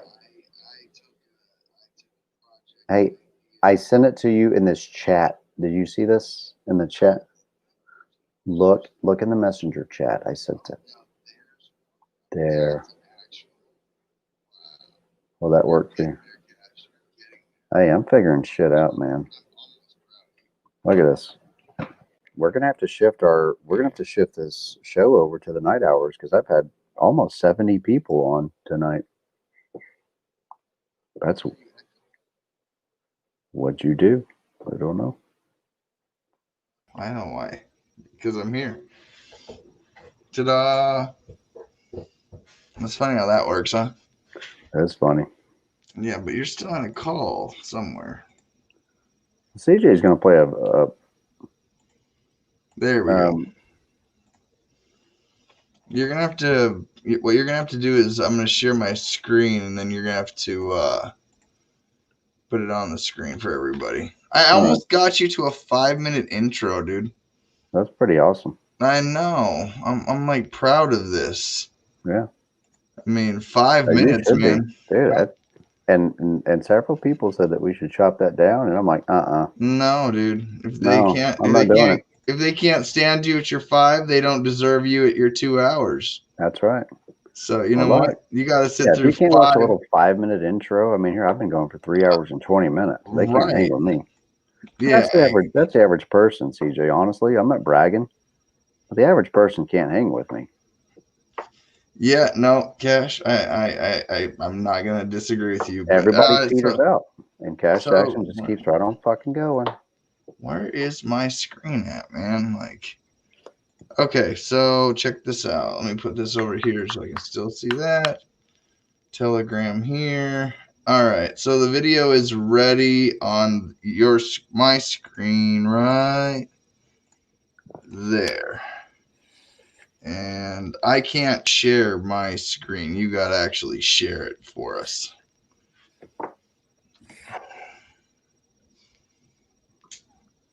You got to share my screen. You got to click the thing that puts it full screen because I'm not logged in on your account. So is that the button, the one that says share screen? No, yeah, the one that, no, not share screen. It says add to stream. It says CJ Abernathy, and it's got a blank screen, a black screen. Yep. Add that one. Now, there we go. Now make that full screen. And Aaron, you're awesome. Cash, you got to take that down too. Oh, okay. How do I take that off? That's under comments. I know it's under comments, but how do I take it off? No Sleep Until Brooklyn is a great song, but you're in our shot for this new I know, intro. but how do I get it off the screen? You click the comment. You click literally click the comment. Well, I'm trying to see the comment. See, this is why you need somebody though that's like can do this stuff for you at least 2 hours a day. This is too late, dude. It's either too early Yeah, or too this late is to your argue fault. with you. I don't know what his comments at. You did this. It's in the live comments, man. I know that, but I can't fucking find it, dickhead. It's on the side of the screen, and it says live Look. comments. Look, Captain Fuckbag, I know what section it's in. I can read Listen, the comments. Sally. I don't Listen, see. Sally Sailor. We gotta have a conversation. There's a thing that says live comments, and it's you literally put that comment up. Hold You on. put my comment up. Are you in the private chat? You've been sending things in the private chat, haven't you? No, I haven't said anything in the private chat, but I'm getting ready to. I can't find her. I cannot find. Well, click a new one and then click that one again. What's the newest comment on the feed? It's probably saying like, get to this 5-minute intro already. Jesus, you two. How many marijuanas have you had? A couple. God, all the marijuanas apparently. So you're typing when you should just be clicking a mouse button. This is not. Oh, See, I'm sorry. look. Hold on. I was putting up an acronym for when people know that the Marine's in the house. Man, I woke up and I provide you this incredible intro, and you resort me to an acronym for when the Marines are in the house. Says the sailor that can't figure out how to run the StreamYard comment feed. I didn't say he had the muscles. I just put the fucking Marine Corps acronym up there. I don't see anything about what you're even talking about, Cash. The banner. But I'm not gonna. The banner. See the scrolling banner on the bottom? Oh, I see that. Why don't you click live comments, Cash? All right. There we go. And then I'll play you this beautiful new intro as soon as you put it full screen. Oh, we're gonna go full screen. Oh, you guys ready? Hey, thanks for hanging out. We're gonna see CJ's new. We're gonna debut CJ's new intro. The new intro that will play Monday, and like I said, if you sneak peek. You're getting the sneak peek if you stayed awake. Yeah. Maybe we should get chocolate milk for this. Well, you got 5 minutes to get chocolate milk, Cash. Put it full screen, and I'll play. That is full screen, dickhead. No, get me off screen by putting it full screen. Jesus. Is there a full screen button right here? What is this? Yeah, the same way you'd put any guest or anybody else full screen, you put my screen full screen. See, the great thing about the work that I did is I had to turn a wrench. I didn't have to fuck with a lot of computers. Well, all you gotta do is hit the little rectangle that says CJ Abernathy computer screen. It'll make it full screen, and then I'll click play. It's right there. So I'll ratio which button we gotta push to make it happen. Mine's somewhere right here. It's not doing anything though. Oh, it's just one button. It's like you can see me and you and my screen on your screen in StreamYard. Yeah. And all you got to do is click the little triangle in the upper left-hand corner of the one that says CJ Abernathy computer icon next to it. There's not one, dude. There's like a 3-dot icon. Remove from No. That's the right side, Sailor. We're talking about the left side that says solo mode. Put this view in solo view. Not me, my screen. God, it's 3 a.m. This is terrible. I don't get paid enough for this. Patreon.com/Cash Jackson. Help him pay me enough for this. I need to pay CJ. You guys see why I need to give this guy money? Yeah. This is authentic idiocy right here. This is so great. I'm so much. Look, I'm ready with content. Well, so are they. I'm ready. Hold on. You know, if you click there you go.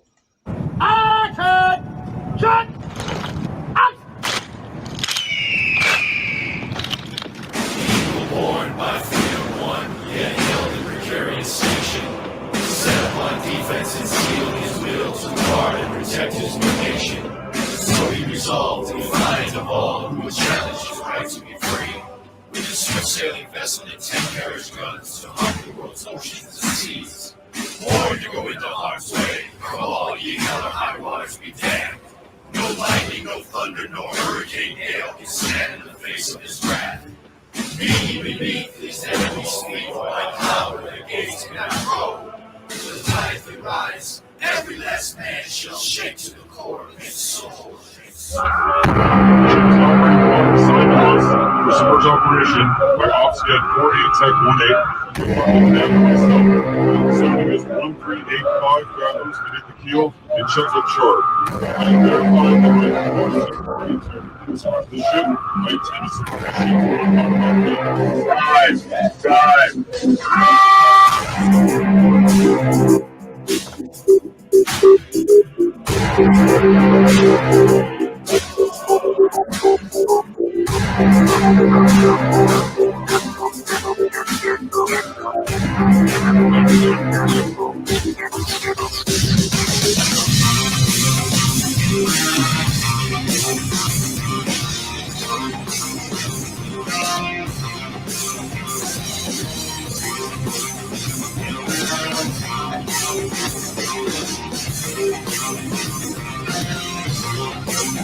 Now there, let's deep in the teeth of the killing machine, with the need to bleed you anywhere you be. Let's believe I'm in the zone to be, from my yin to my yang to my yang to see. I'm praying I'm a king, come to me, cause I'll win. I'm one of a kind and I'll bring death to the place you're about to be. Another river of blood running under my feet. Forged in the fire that long ago. Stand next to me, you'll never stand alone. I'm last to leave, but the first to go. Lord, on your way is the only way I know. I feel the fear of the devil. Oh, what happened?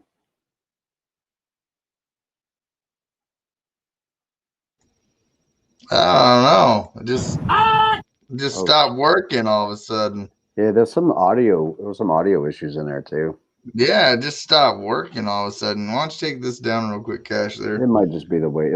Might just be. But yeah, okay, there you go. Sneak peek for you there, though, I guess. Yeah, that's a good sneak peek, though. Yeah. Yeah, I guess. But yeah, so anyways, you can take that down whenever you want. All right. We're going to go back to. Or not. Or and then it's just me. Okay, there we go. See, I don't like not having button control. I don't like having button control. This is not the show I signed up for. I signed up for button control. But yeah, so that intro, by the way, so I found out like there was another version to what we'd already had, but was specifically geared towards sailors. So I was like, well, duh. So then I was like, well, I might as well do a little thing here or there, but so I thought it looked pretty good, and that's just a little taste, He said you spelled it political. I didn't catch that. Yeah, did I? I want people to catch me on that, please. Hey, thank you, catch, Eric. Man. Listen, listen. This is what I'm talking about. Like whether it's done right or wrong. Actually, I think I caught that too. But again, if I did, so be it. Didn't you catch it, Cash? There's a lot on the screen a guy has to do to make something like that. But if a guy can point it out that quick, like, yeah. Hey, man. How do you spell political, Cash? POLITICAL. I did spell it wrong. Congratulations. Politic. I did spell it wrong. Congratulations. You know what? Those are something like I would do like with like contests and shit. I'd be like, all right, like Eric, you fixed one of my fuck ups, so I'll buy you a t-shirt. Hey, Eric, you rock. Yeah, right. But again, that's like, but see, normally I'd send that out to like a group of people before it's like publicly debuted.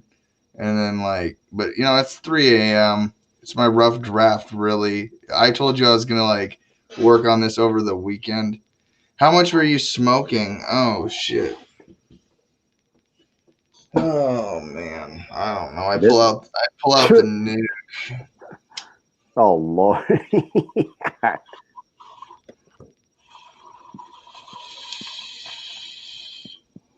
I mean, bloopers, whatever.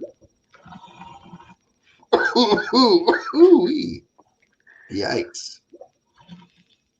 He's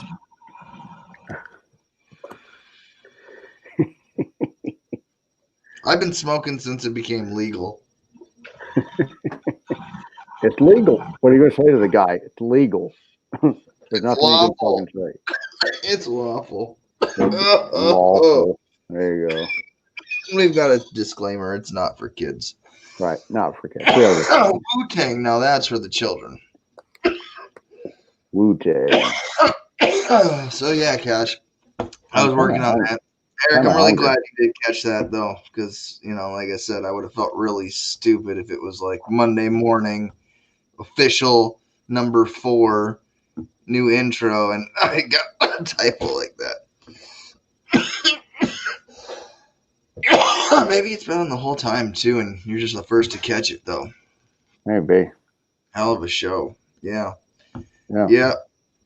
It's definitely a hell of a show. Well, it's not even. Here's the thing: is that oh man, shit. When you think of the term "show," it's a performance, right? And to a degree, that's correct. We have to be interesting. We can't be dry. I mean, I guess we could be, but it's not going to be a hell of a show if we're dry. I guess what I'm trying to say is we're not trying to have it overproduced and having shitty substance covered up with great wrapping. We don't want to wrap a turd with a fucking Reese's peanut butter. We're gonna wrap so many turds, it's gonna be funny. We're gonna put bows on turd sandwiches. No, Dave. It is legal in Florida. It's illegal if you get caught. Listen. Can I just say something? Is this one of these channels where I'm gonna get censored? If you're against cannabis, please kill yourself. That's all I really gotta say. Jesus, dude, get your bong, bro. That's hard, man. Like, really? No, I mean, like, honestly, I'm so fucking tired of I'm tired of the fact that there are people that I know that committed suicide because they didn't have access to it. And if you would have just had dumb fucking idiots like Christy Noam realize that maybe they just needed some medicine and some like talk therapy with some veteran groups, they'd still be alive. Right. But instead, they're dead. So fuck them. I know, but but the solution is not to kill. I have zero sympathy, Cash. You will never have me have sympathy for somebody who's anti-cannabis. Ever. I didn't say you'd have. I didn't ask you to have sympathy. Not even humanity for them. They're less than people. Oh, come on. Less than people. Like worse than deplorable. Look, people just don't get it. Right, I'm not that mad at it. People just don't. You can be the nice guy, Cash. Me, it's 3 a.m. I just took a great bar. I'm being a nice guy. I'm being the guy who reflects and says, "Me and you are on the other side of eating quite a few shit sandwiches. Right, we're on the other side of that. We got it. We researched it. We looked into it. We understand it. They don't. You're muted. I didn't mute you, by the way. I know, Cash. I know. I'm just saying. You don't need to wish death upon people. I do. Listen, Cash. You and I listen. I love you, man. It's true. Don't get so deep. So, hey, we could play Wu-Tang instead. We could because I don't really care about. Well, I don't want to get broadcast shit can. I mean. It's been a productive 3.5 hour conversation. You should have taken this broadcast and said, listen, at some point in the near future, a broadcast like this will only be seen on Patreon. I did. I told them that several times. Oh, well, then you're already doing your job. Well, that's what you asked me to do. I have to prep. I have to prep and let them know, even if people at nighttime and in the evening, that, hey, because they're not tuning in, if they're working. What if you took your second highest tier and were like, you know what? I'm going to broadcast just to you guys tonight. What if you took your first tier and were like, hey, you guys are my VIPs. I'm going to talk to you guys for 4 hours. Yeah.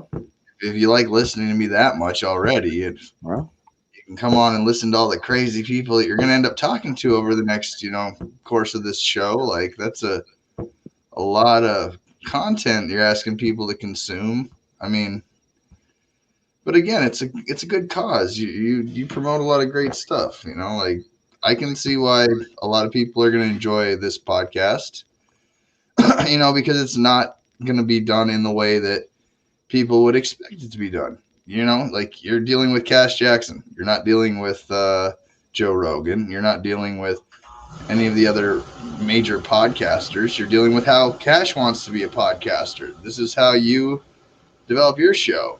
Right. So, your network. So, Right. Like I said, I know one thing I'm excited for, though, is the artists. I think being able to have a group where just artists that support your network can go, where hey, we got permission for their content. They're getting promoted. It's great. I was looking into the getting promoted by Fireball Whiskey thing. Apparently, you have to pay and apply for a sponsorship. Really? To promote them, and it's weird, but it works out in some like win-win way. Like if you get approved for sponsorship, you can get the application, you submit your content, like an example, and then you just stream, and you'll have to set up your stream to Twitch, which I think you already do. Yeah, but I've never been over there to look at it. See, that's one thing that's really weird about broadcasting on the internet is that you got all these platforms you could broadcast to, and some provide certain benefits, but others don't. But StreamYard has this interesting partnership program, and I was like, well, I mean, shoot, if you can apply and try to be, I mean, can you get sponsored by whiskey, and have it be like Fireball Whiskey sponsors War is Hell podcast, because then you just cut their promo for them. Yeah, Joe is a sellout. Who is Joe? Joe Rogan, I think. Joe Rogan. Okay, listen, he's not a sellout. He did what everybody would have done in that situation. Cash, if anybody came to you with a suitcase full of money saying, here, $100 million contract, if you didn't look at that and go, I would at least consider it, I'd be disappointed. I'll help you get the Fireball sponsorship. Yeah, it's through Streamlabs OBS sponsorship program. It's an interesting look up, but I think you gotta stream to Twitch, and I don't know how it works with the other platforms yet, but it would be cool to say the show's sponsored by that. And they got I like Fireball. Well, that's just the one they put out front and center. I was like, I like that one a lot. That's a good one to pick. I like it. Yeah, I like Fireball. It's good. Yeah, we call that smell cinnamon. Anyways, I like it. Hey, look, these are my kind of people. Yeah. If they're up at 3 o'clock listening, 4 o'clock listening to you, Cash, they gotta be good people. Dave, yeah, bud. I'm reading comments. Man, that bong rip was terrible. Listen, it's been a lot of veterans that have been civilly disobedient smoking pot on the internet. That also helps with them going, well, what are we gonna do? Oh, let's watch these guys. Cash, are you reading comments? Are you?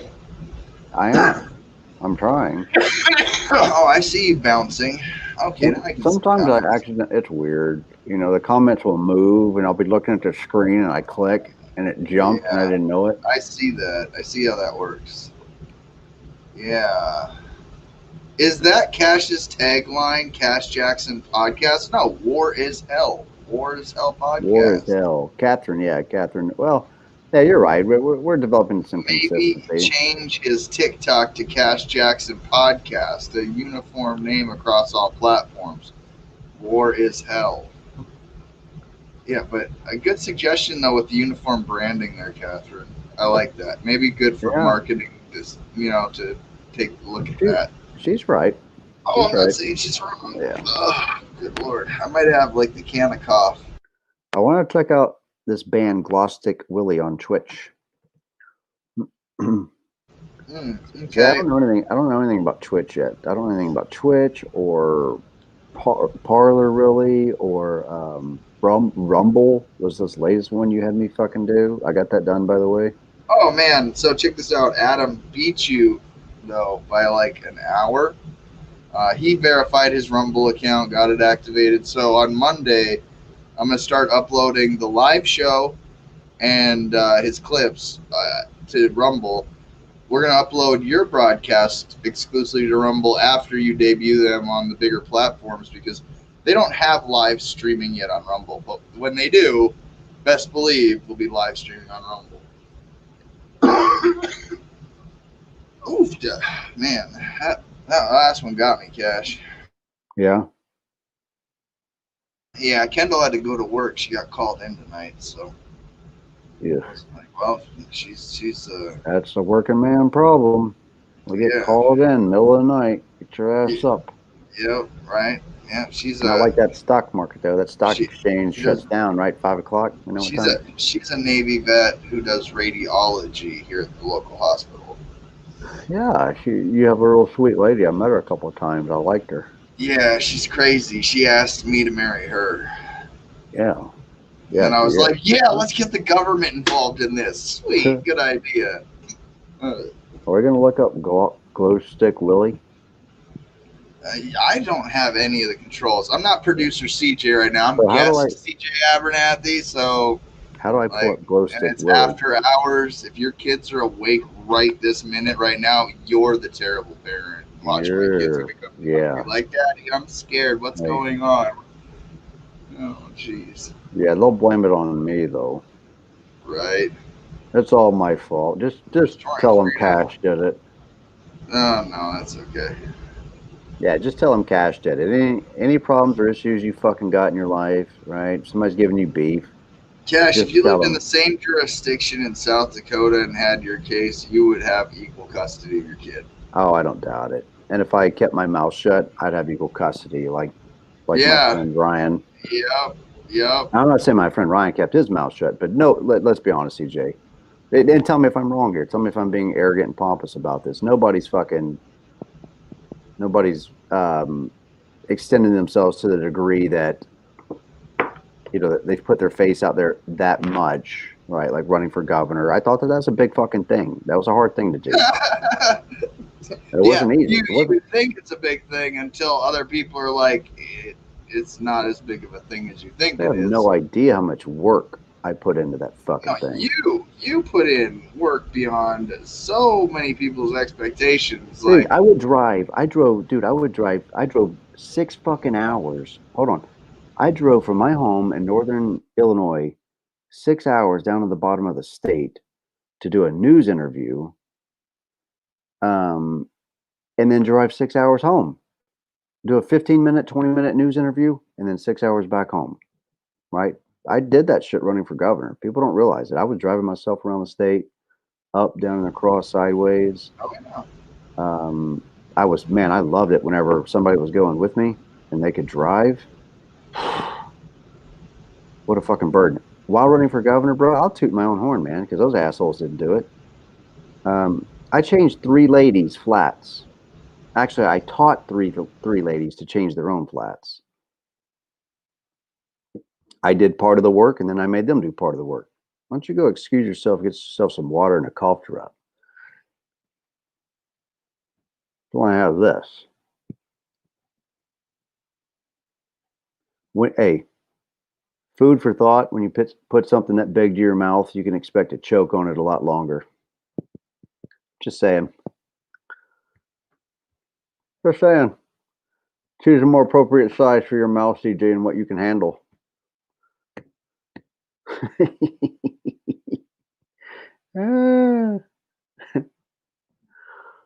Oh, man. I can't hear you. oh, I'm just saying, you're a crazy guy, Cash. Crazy guy. Yeah, so I mean, ultimately, my phone has been dead since like 9 o'clock. Mine's dead. I don't care. And I just kind of plugged it in and charged it when Kendall got called in, and I was going to lay down in bed. And next thing you know, I see Restoring Freedom, Cash Jackson, all your channels go ding, ding, ding, ding, ding, live. I was like, right. I don't know. It's for the children. It's so funny. I'm like, shh, CJ's fucking sleeping. You guys don't tell his ass, because he already told me I'm not supposed to be doing these live feeds. Oh, I totally told all over myself.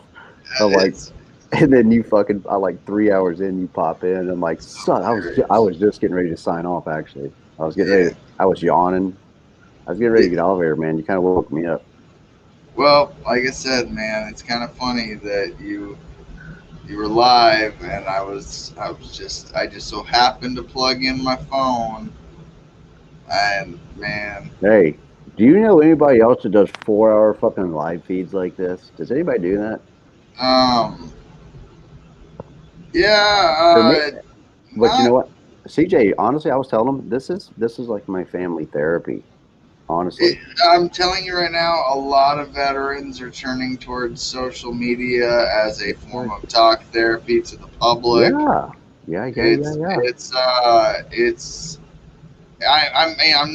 I'm never gonna say don't. Hey, look, it's like we have the old crew. Somebody call Alan Carter and wake him up.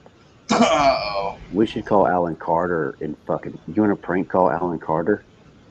Man, That would be funny, man. why would you do that, man? Because it's fucking almost 4 in the morning, and it would be funny. And he's a cranky bastard, Oh man. and he would get super grumpy. Who is this? He's like a big Santa Claus. Who is this? I'll kick your ass. Alan Carter. He's my buddy, man. I love that guy, though.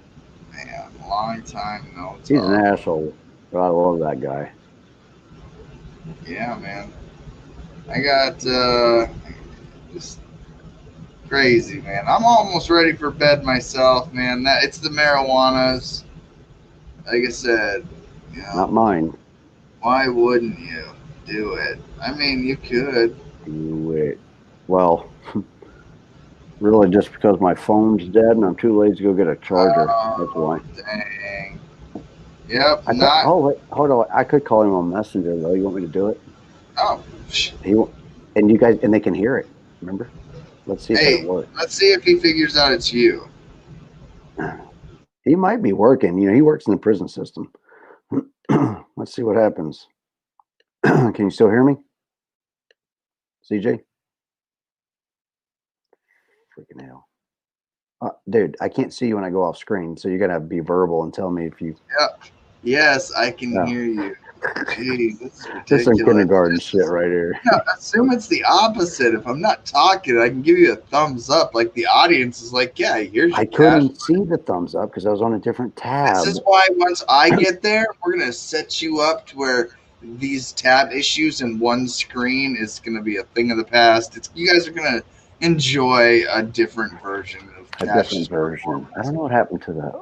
Oh, here we go. Hold on. Let me try this again. We're going to see if we can call Ellen. I can't believe you're just like, let's just prank somebody. Okay, why not? Let's do it. It's fucking COVID, dude. Why not? What's the worst that can happen? Watch, he's going to think somebody died. Or he's watching right now and is like, you fucking idiots. And you know what? If you're watching right now and you do see it's Cash's number and you're watching, I hope you answer the phone with, you fucking idiots. I just hope you do. Hold on. I'm just going to call him. Let's see. You guys tell me if you can hear it ring. Just prank call him, Cash. Whatever you got in mind. Shh. Shut the fuck up.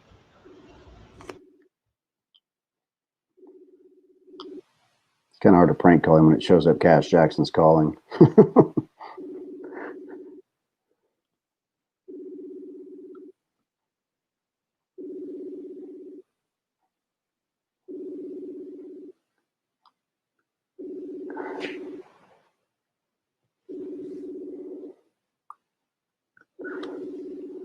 He ain't answering. All right, who's not going to have their phone off at this hour? They're the ones who's going to get it.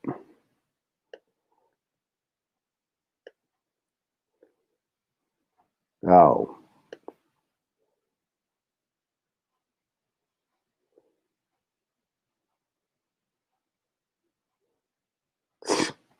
Hold on. I'm going through my messenger here. Let me find somebody. I'm going to find an interesting character.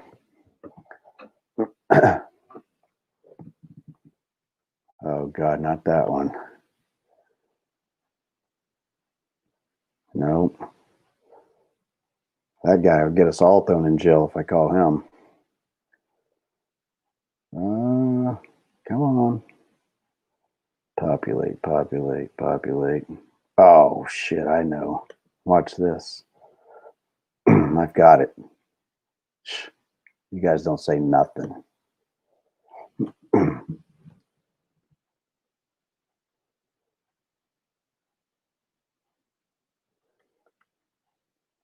I was just saying that's some status shit, Lorraine. Come on. Freaking ring. Might have to do this when my phone's working. Because Messenger's just not cutting it. It's not, it says calling, but it's not doing anything. Unreachable. Well, that blows.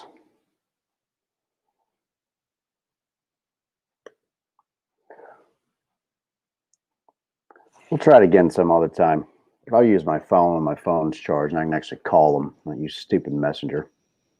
Yeah. Hey, Cash. So I think about the family court stuff all the time, right? Because I got a daughter that I haven't seen in years.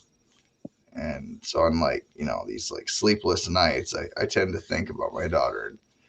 Like, can you hit that full screen button again for me real quick? Yeah. So like, this is my DNA test certified that I'm the father of my child, right? And the court denied that I'm the father of my child. And I've got all this like documentation and shit to prove everything. And yeah, so I figured like before I get too far into, this show with the family court stuff, I come from a very personal side of this where, I haven't seen my kid in a long time. Cash, I know you haven't seen your kids in years, and that the pain of that is, goddamn, it's hard to get through. Oof. Yeah, man. I welled up a couple times a night, man. So tonight, I'm going to say fuck you to Bradley O. Snell, commissioner in California there. Yeah, we should call him up, get him on the show. Riverside, California, Riverside County. Why don't we just call these people up, CJ, and just get them on the fucking phone? Is so lucky that I'm at least an honorable man. Yeah, they all are. Because if I wasn't, I swear to God. But I will say this, Cash, and I've said it again. The guy that is accomplice to the kidnapping of my child, with the mother. Yeah. He's still active duty military, best of my knowledge, in North Carolina. That's something I've tried to get across to people too, is they think that all service members are, these fucking golden children, and they're not. They're just people who can put on a different set of clothing than what you can, Right. Yeah, no, and the thing is they're human underneath that is what I'm saying. I call it mental molestation. To groom a child into thinking that the father that they don't have to lie about who the father of the child is. I think it's a sign of an unhealthy parent who has to lie and manipulate families and their child and their spouse. And I mean, so when we do this show and people want to discuss family issues, I get it. I really do get it. I've had to choose between breakfast and suicide. I get it. Hard choices, ain't it? No, after a while you just learn that they've successfully robbed you, Cash. 2 years. You'll never get them back. Oh, way over that. Yeah, no, way over that. And plus the years of the battle, and even these are before things. That, 2012 to 2015. I didn't see my kids except for a month or two. Right, and then they get to fit some narrative that you're somehow this bad dad because you didn't get to see them. And it's like, that's all you fought for. Right. That's literally all you fought for. That's it. And it's the counter to what they're saying. It's like the opposite. It's like, it makes no sense. It's like, do you hear yourselves? Yeah. Like you're mad at your dad and have a daddy issue complex because you couldn't have your father in your life, while your father's trying to just fight to be in your life. And it just makes no sense to me that we turn it into just the butt of jokes. Right. And we need to parody these fucking judges and attorneys. I'm all set and ready. Whenever we want to start doing. Did the judge admit they violated your due process? Yes. Yeah, that's a beautiful thing. They do that. They basically say, I violated your constitutional rights, and I asked him, Judge Salvi, during my third order of protection hearing. I looked at him and I said, and I'm standing in court in my uniform. I got ribbons on, going to be going back to work. So I'm still active duty military at the time, mind you. Getting ready to retire. I'm like 3 months out from retirement, 4 months out from retirement. Third order of protection. And I'm standing in court in uniform and I asked this fucking asshole, I said, do I understand you correctly to say that you're going to punish me for expressing my First Amendment right that I fought for 20 years? He laughed in my fucking face, CJ. He laughed in my face. Something you didn't at that point. He said, that's exactly what I'm going to do. Yeah. He laughed in my face. And he's gotten away with it this whole time. You don't know when I said that this violates my constitutional rights. I know something you don't know. Well, what's that? No, it's that you are a part of a slave class of citizenry that rights or privileges. We're not serfs. We're serfs. You're capitis diminutum maximus slaves, equity slaves, specifically tax slaves. So something I wanted to run by you, and what really prompted me to come on this show tonight, was I was thinking about this whole Tom Cotton thing. You and that damn Tom Cotton. I'm going to give you guys a mud wrestling match. To me. Like silkies. I'll tell you what you do. I want you to do me a favor right now and Google. Oh, no. Hear me out. Tom Cotton. This isn't some grand conspiracy theorist. I know my state, dude. I lived here before. Tom Cotton. Bronze Star recipient. And the Waltons, right? And the Waltons. Tell me what you find.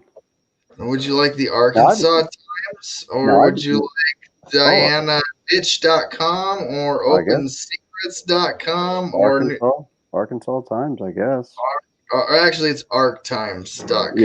Yeah. Blog. It's the betrayal of the Little Rock School District. Thank Walton Money and Asa Hutchinson.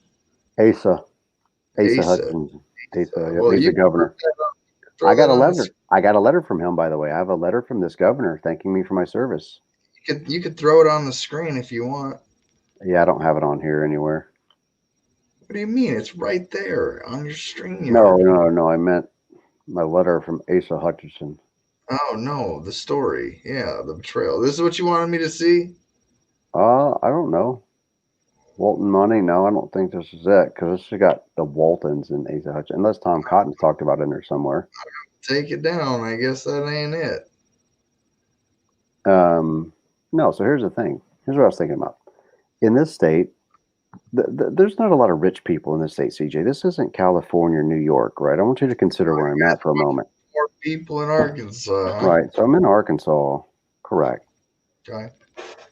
Again, I can't for the life of me come up for a straight answer on why Tom Cotton, of all people, is introducing an increase on child support on non-custodial parents, specifically fathers, as he pointed out. Do I get to speak as me or producer, CJ?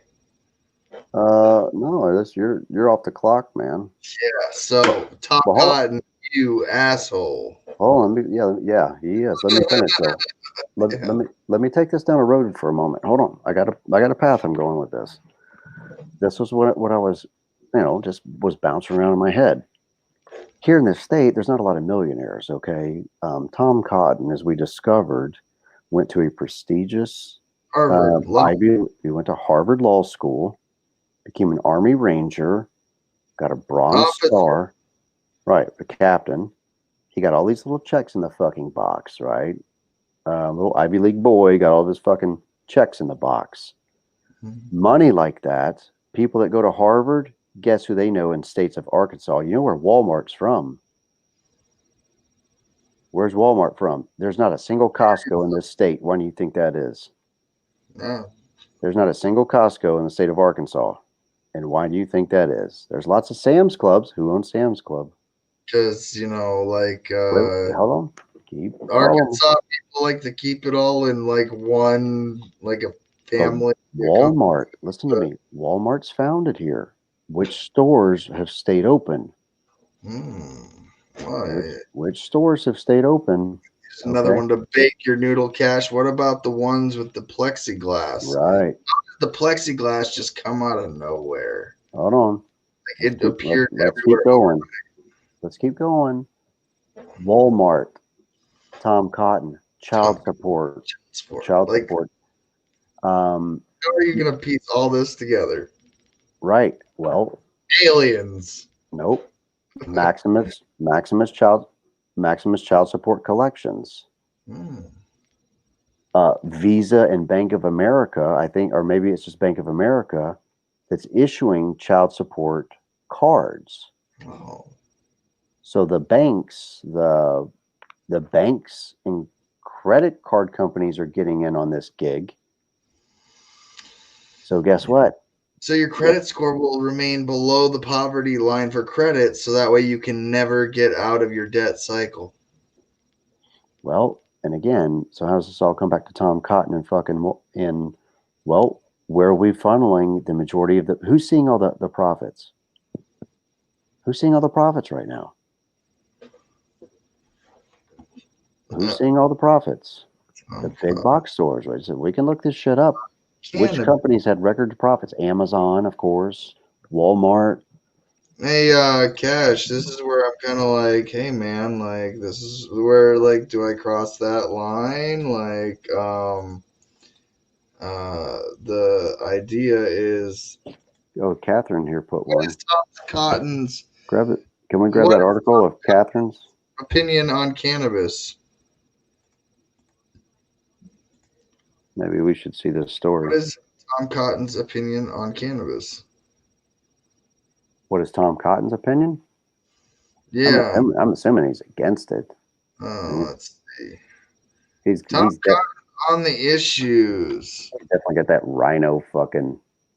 He's a rhino all day, bro. Is he? Yeah. Okay. This is a headline from. Go ahead and show that one. GOP senator: Let states legalize medical marijuana, but don't change federal law. Yeah, if you change federal law, then that means it comes off. You'd end the.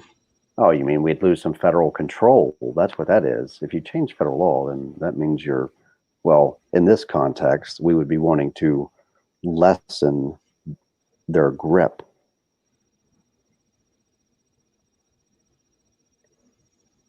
That's what we want to do, is lessen their fucking grip. We got to connect the dots. If we don't spend some time. Oh God. This shit just annoys the hell out of me, Cash, where it's like, okay, Cash, this dude is literally complicit to the suicide of veterans, the suicide of parents, the suicide of fathers, and the suicide of children and mothers, the suicide of family, friends, loved ones. That's the face of the guy who's like complicit, and every other one of them. So when you really connect the dots, it's like, these are the people that we talk about that are violating the Constitution. Congress, we know this, man. Look, working men and women, we've been up all night talking, right? And this, I hate to tell these fucking idiot legislators something, right now in this crisis, this is what working men and women are doing, especially those that ain't working. They're staying up talking. They're connecting, and they're making choices. They're making some hard decisions in their minds right now about what we're going to do in this country real fucking soon. They are. I don't give a damn if anybody fucking likes what I got to say or not. That's happening. That's happening, and at this juncture, I don't believe that there's anything that can stop, these idiots. I mean, but let me throw this out there. Here's what I want to do. I want as many men and women out there to know who I am and where I stand on my issues, so that when I have to flee from fucking Hunger Game Zone to Hunger Game Zone, I've got allies that might not kill me first. Wait, did it get deleted? Okay. CJ, don't get them twisted. Dude, check your friends' comments so CJ don't get them twisted. Okay. I don't know what that means, Dave. I have no idea what that means, Dave. But Aaron launched us. That's cool. We got launched. What? Oh, cool. I like being launched. Thanks, Aaron. It sounds better than being beaten into submission. Right. Yeah. Hey, we need to get those T-shirts. The beatings. What's it say? What's the old saying? Come on. Beatings will continue until morale improves. Improves, right? Yeah. Yeah, it's weird to watch the brain thoughts of a Cash Jackson fan in lifetime. Interesting. You mean Eric Sinnerman, our old buddy Eric? I don't know any of them. It's like they're just so mesmerizing with their brain noodle thoughts tonight. John Whitehead, Slaying Dragons is a good book about Arkansas's corruption. No shit. Hey. You want to send it to me? I'll take a Christmas gift because I'm tired and stoned, and I'm probably not going to remember about that. Yeah, I am dirt up. You at least tell all of these fine folks, however many there are, that your Patreon is there, and you will contact them personally if they sign up for Patreon. Yeah, so we talked about that a little bit earlier in the show, and whoever was on here at that time, I don't know. But yeah, I did. I kind of went into detail about why I'm shifting things over to Patreon. That there's so much demanded of me at this time, and it's not that I'm not going like, oh, I'm this really popular guy and fucking everybody wants to talk to me. There's so many people that are hurting, right? It's a testament to how many people are hurting and how many more people we need in this movement stepping up and doing these types of things, whether it's this or something else, whatever they're choosing. But we need more people doing it because there's millions that are out there. And I'm going to help those that are helping me and believe in me. And I want to invest my time and energy back into them. In all honesty, I don't want to spin my wheels with douchebags who are there to waste my time and use me for fucking whatever. I mean, I want to help people. I do. Right. And but you're limited, right? You're limited in that we can't give legal advice. Clearly, I'm no legal expert, or I would have my kids by now. And I don't. Right? If I was a legal expert and I knew if I had this shit figured out on how to just get kids back, now I could pretty much tell somebody how to play the game. I know the game. I can tell somebody how to work the system, and as far as getting their kids back, what does the system want out of you? What's the best methodology to get your children back as quickly as possible? And that's what a lot of people are looking for. They're not looking for how can they become an activist. Do you want the honest answer, or do you want the long drawn out answer that a lot of parents really hate? Short and simple. I'll keep it short and simple. You want your kids back? It's a gamble. There is no way to walk in guaranteed for your kids to be in your custody. First and foremost. So when one or both sides enters a courtroom, you're putting your children on the table in a gamble. Right. And the thing is that I try and keep them out, The honestly. people that are adjudicating this are fallible, and they are immune from any criminal wrongdoing when they get your case wrong. And so they will oftentimes conduct cottage industry racketeering in small local communities through attaboys and, promotions and, your basic standard cottage industry stuff. So Well, I kind of explain cottage industry. A lot of people aren't familiar with the term. I wasn't until I started hearing it in circles. yeah, so cottage industry is essentially just a industry of organizations that are leeching off of a problem, and so they have a vested interest in not solving it, Right. but rather being a parasitic relationship of like it's symbiotic relationship where like they need the courts to function this way, and because they're it sounds so rhetorical when you explain it, especially to those that have already been through it. Right. But the thing that really gets me the most about family court is that it is the opposite of what they advertise it to be, and Polar opposite. it is the excuse for so much theft and robbery of our wealth and our time and our resources and our family and our children's generations of wealth robbed. And time that will never be gotten back. Never back. Never, not a second more. But they're doing this too, CJ, in probate courts to our senior citizens.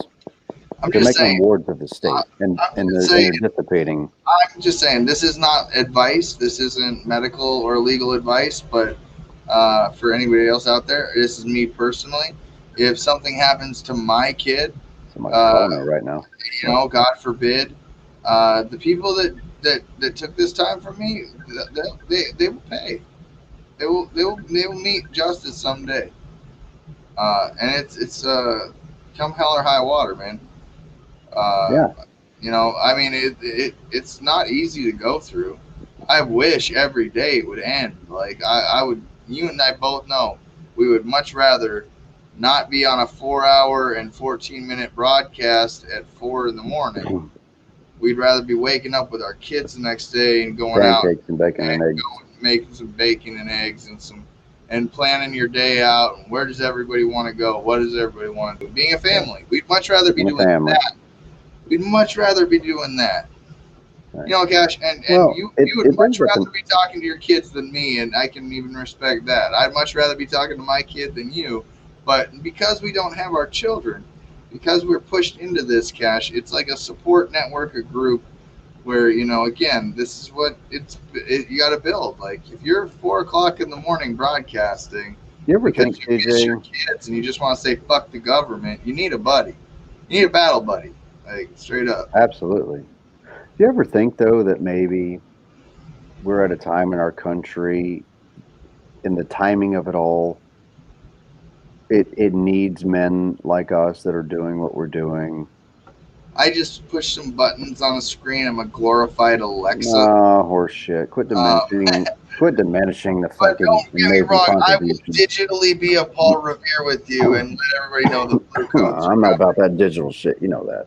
Yeah, I know. That's why, like, the revolution's going to happen, and you're just going to be, like, sitting there just getting a breakfast made by Mama Jackson. Like, the revolution's going to happen digitally, and Cash is going to not even know it happened.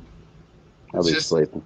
He'll be sleeping, and the revolution's over. Revolution's done. I'm going to come out. Right? Yeah. Everybody's like, what's up with this moto-patriotic shit you got going on? Like, we cured the problems in the country. Yeah. Go back to fucking sunflowers and bunny rabbits. Why don't you retire off into the sunset, sailor, and head? I'm trying, bro. I want to, but I got to have my kids to retire. For me to fully retire, I need my kids. They haven't allowed me to retire. I have to keep fighting to be a dad. Here's what you need as a sailor. You just need a big ass yacht and your family, like. Yeah, and they fucking owe me one. These motherfuckers owe us billions for the human rights violations. If you could add up every second of time that you'll never get back lost with your children, bitches could never repay that. had wrongdoing in your case.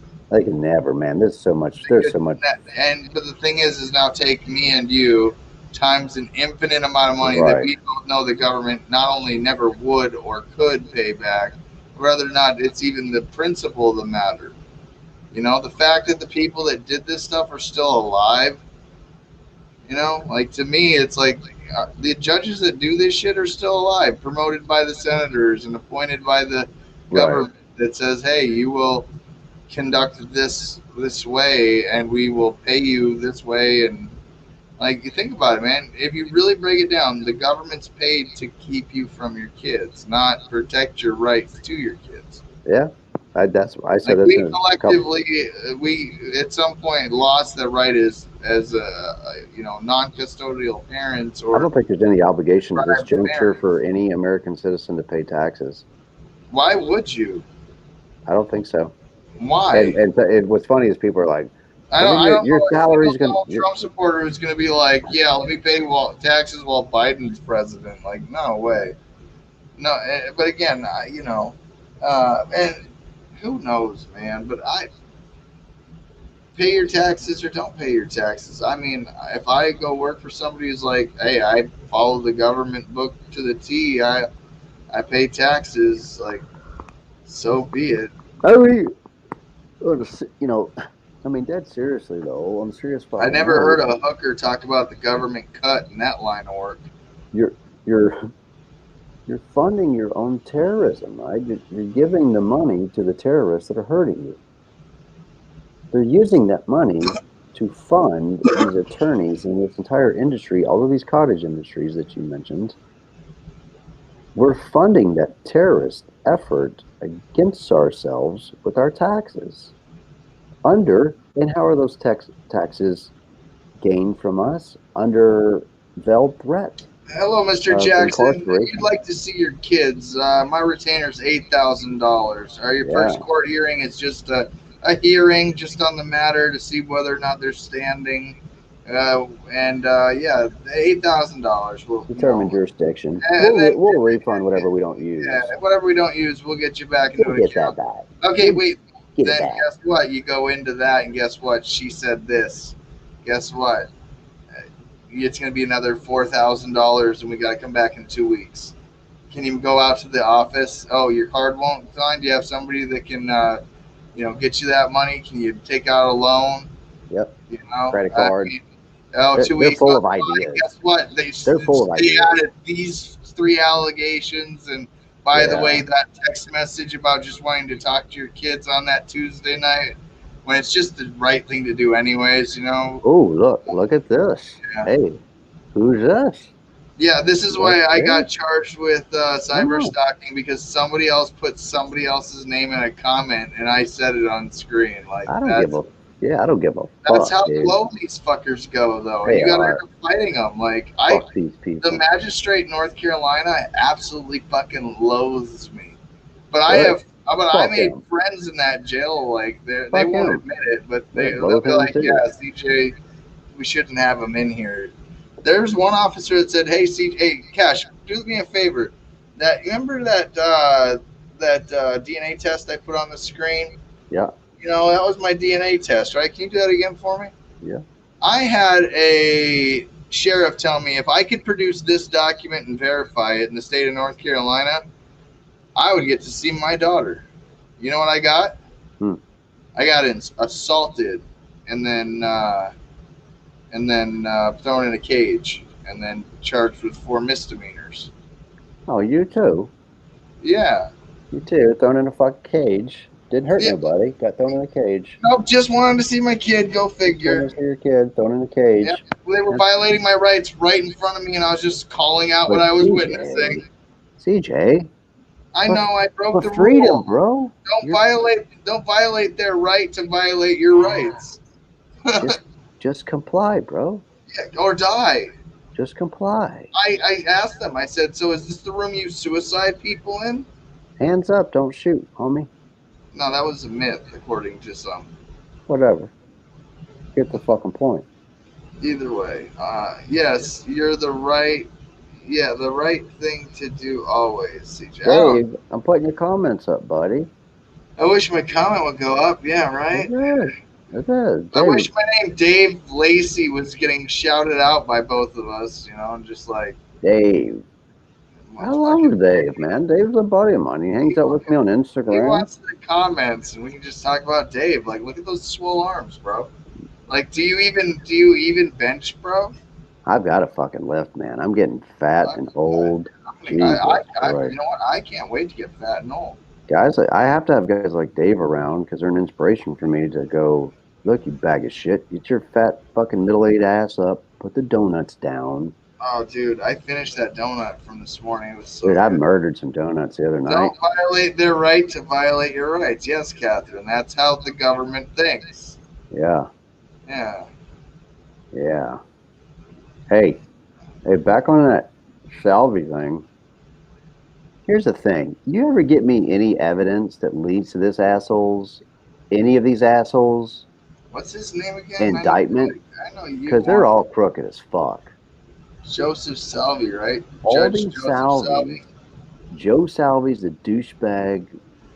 He's the douchebag judge that was over my case and my friend Jeff Larson's case up in Lake County. He has fucked up so many cases. This guy's a monumental moron. He is a testament to the stupidity of the judiciary. Him and fucking Judge Christine, I forget what her name is. The large, hefty woman that looks like a fucking Pell bowling ball with pimples. That one. Is he a ginger with like a skin The one that condition? arrested me is within 5 minutes of me. Gosh, is he a ginger with a skin condition? Yeah, that's him. Right? No. Yeah. Okay. I hear adrenochrome's good for that fucking skin condition. Is that true? No, I wouldn't know. I'm not one. You can throw him up if you want, though, and fuck him. Fuck him. He's Fuck a him. fuck him. Hey, he's what? How can I not draw some sort of these inferences when this guy's, let's say he's a Catholic, right? I'm going to pick on the fucking Catholicism for a moment. And if you get offended, I'm sorry. Well, okay, no, I won't get offended. Fuck him. I'm not offended because the Catholic Church covered up a lot of fucked up stuff that was done all across this globe. Okay, we know it. We know they fucked the natives up 9 ways from Sunday. We've seen all of these altar boys come forward over the years that were molested and raped by these sick fucks under the guise of Christianity and Christ and Hail Marys and fucking whatever else. So anyways, my Judge Salvi, he goes to some Catholic church. And guess what? My ex's attorney is the pedophile defender. And does any of that add up to you? The pedophile defender, right, does remarkably well with the fucking judge. So the Catholic, who's their whole family's a mafia, bro. They've all got law firms. funny story, Cash. Check this out. If you can throw this up on screen for me, from January 2nd, 2017, TVBJ. Southwest Riverside County Bar Association Attorney and Judicial Officer of the Year went to a man by the name of Bradley O. Snell. That's the man that admitted to violating my due process rights, winning the Judicial Officer of the Year in 2017. So, Isn't that nice? yeah, so imagine knowing that this man is literally the judicial violation of your due process rights to your children, your child. And again, I've never had any criminal convictions, criminal allegations, criminal history. I just got out of the Marine Corps and wanted to be a father, and had a woman that wanted to lie about DNA, and this guy, admitted straight up that he violated my rights. But they took me through that beautiful primrose process of draining all my assets, and it's people like this that like I said, I'm going to take one out of Mike Gilligan's book. I'm putting the faces on the screens of the people I'm coming after. If anything comes to harm comes to my children as a result of their negligence and their duties as officers in the judicial system. They take an oath to the Constitution, and if you admit to violating the Constitution, why the fuck are you getting awarded Officer of the Year Right, 2017? right. You know what I mean? Like, how They're many, all connected. They're how all, much they're shit all do you got to cover up, and how much of a sick fuck do you half, got to be? half of these circles, man. It's just, I'll bet you this man's into some sick fucking shit. it's a And circle jerk of Fruit Loops, bro. yeah, It's a circle jerk, and they put on this facade, and that's one reason I like to just be who I am. yeah. What Fuck. what are you going to hold against me? Because I cuss and I smoke weed and I like women and rock and roll and fucking No, cold beer and in fact, you know what? Speaking of religion, this judge is a Mormon, and in fact, used his Mormon religion to justify his ruling, and actually told me I could wow, pay $10,000 to the appellate court, who then turned it into $25,000 if I wanted to even be heard. Yeah. So he fucks up, and then he tells me I got to go to the next level up, which is 20. 25. Brian says that they're brokers for the Vatican, for the Vatican. Yeah. I don't know, man. Like I said, you got to be a sick fuck to look at a man in his eyes, and he's telling you he's the father of a kid, and for you to do what he did is like Fuck I said, this guy is dead if anything happens to my child. Like I'll tell you what, when the day you're making comes, death threats on my show and get my show shit canned. well, this is me, the guest. I don't give a fuck. You just be like, well, I'm just saying, this is like, if 1776 goes down, it ain't looking good. Okay, fine. If any harm comes to my daughter, Sure. Those are the people. I think it's understandable. I think that I think that it's understood at this juncture that for men like me and you, CJ, if something happens to one of our children, 6 years, they got 6 years that they've been alive, that I haven't done anything, no harm, no nothing. I could say those words a million times in those 6 years. I haven't gotten any phone call that says that my daughter's not alive. I couldn't tell you where she is. I couldn't tell you what she's looking like, how much she's grown, what she sounds like. Couldn't tell you any of that stuff because of this cocksucker and his opinion and his failure and his violation of my due process rights and he's the reason why I got into all this. I went into it thinking that courts protect rights. Like there's no way that I can present DNA evidence that would exonerate me of a murder, but wouldn't establish me for paternity. Right. And then, you know what I found out when I got on the internet? There's a lot of people on the internet that have committed paternity fraud. There's a lot of women that have lied about who their baby daddies are. That's just government money over the years. And it's like my buddy Ray up there in Michigan. I'm telling you right now, Cash, I've played this game for so long, I can spot them from a mile away. Yep. Just in their sentence structure, right. I can pick them out. Yeah. People don't realize there's a lot of telltales you start to pick up. That they don't even realize they're putting them down. You're like, oh, you know the language, right? You know how they word it, and when they word it that they're eventually okay with you being that second-class citizen, third-class citizen to your children, because their opinion is that your cause is a joke. Right. That it's a punchline for a bad stripper with daddy issues who, again, it's terrible. Maybe strippers wouldn't have issues if they had their daddies, I can hear my inner Chris Cole coming out. Right. That's what Chris Cole would say. Yeah. But again, 6 years, Cash, go on 7 for me. They're still alive. Like they're going to be alive because it ain't gonna be no good doing any harm to them. Right. But I'll tell you what, my family's ready. My when the day comes when my daughter asks those questions, I'm gonna be lucky to have kids that love me. That I got Aubrey that tells me I'm the best daddy every day. I got another one on the way. I got a stepdaughter, and I'm just like I'm missing one. And she'll come back in our lives, and that doesn't mean that she's not gonna, need us in her lives in the future. Sure. But she's gonna get to hear from them what they missed, and it ain't me giving up. Right. I work my ass off, so someday I hope we can make that fuck you money, because I know a lot of people I want to say fuck you to with money. Me too. And when I get that fuck you money someday in my life, I'm gonna say fuck you very publicly to Very certain people. publicly. Very Right. publicly. Like I might just I get why I Eminem does things. want fuck you money to where I can afford Facebook ads to where everybody in the world gets to watch it go down. Yeah, we deserve it. And they deserve it.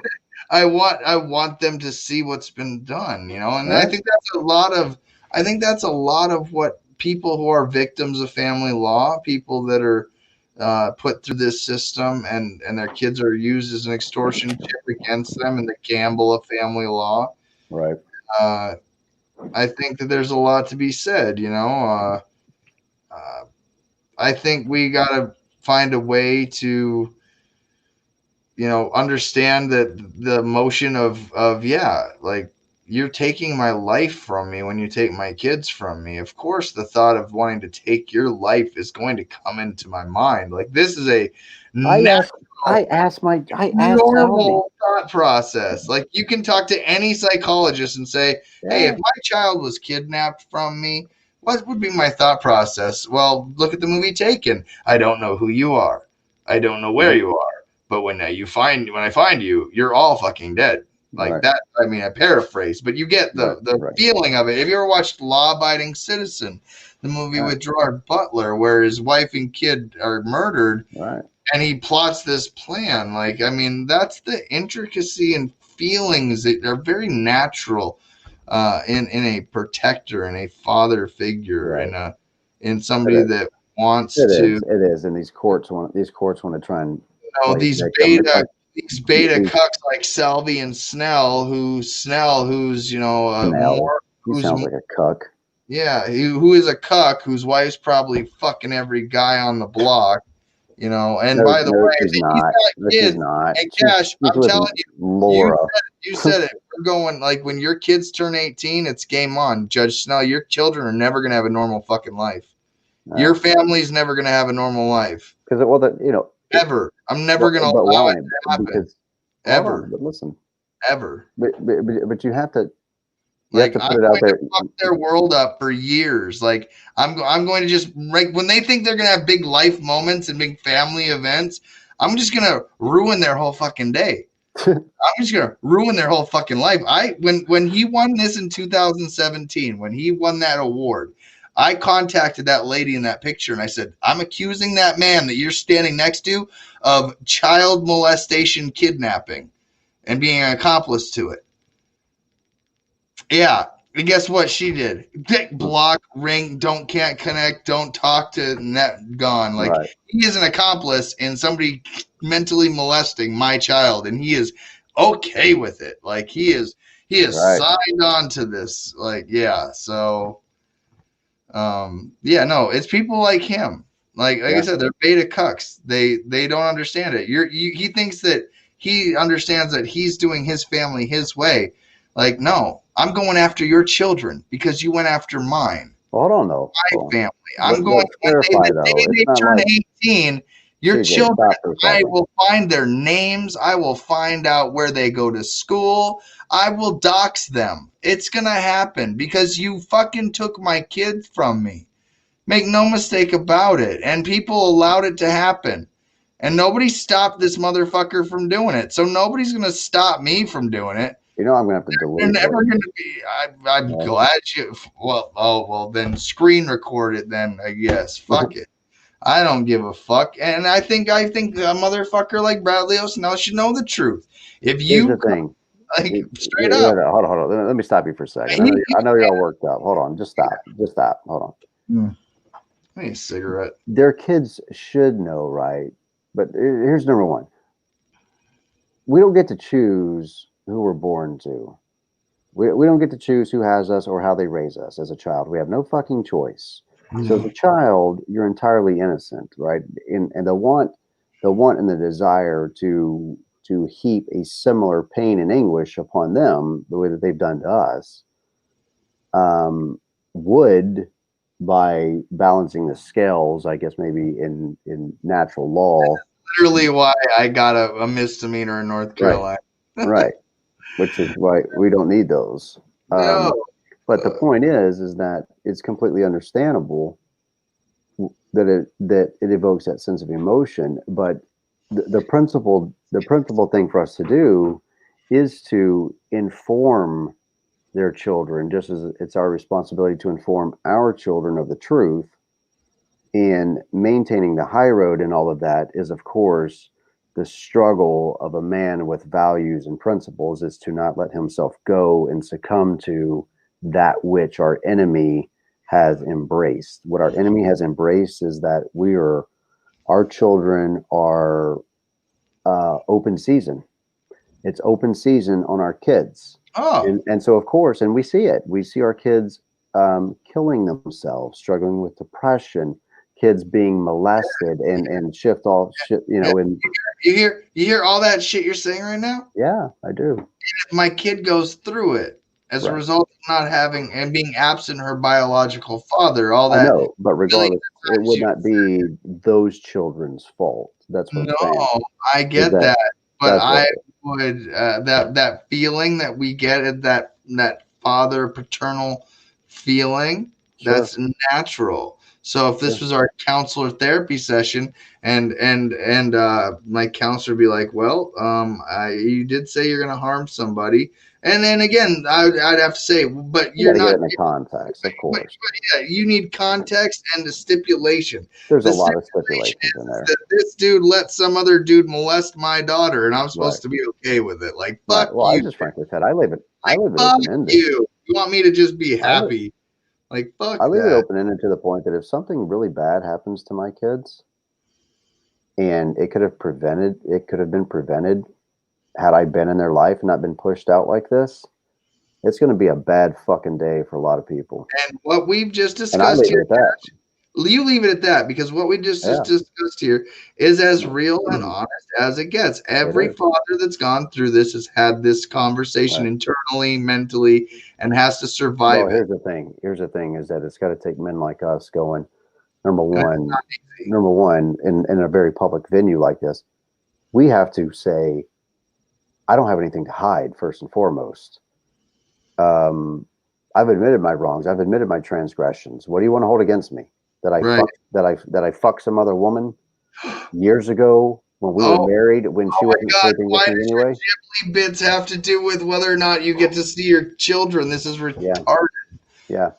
Man, why do they make it about your Ghibli bits when you can here's the thing go fishing? You just want to go like camping. It's not about our man bits. Okay, it has nothing to do with whether or not she had abandoned me for 2 fucking years, right? Because these are all the points that nobody wants to bring up.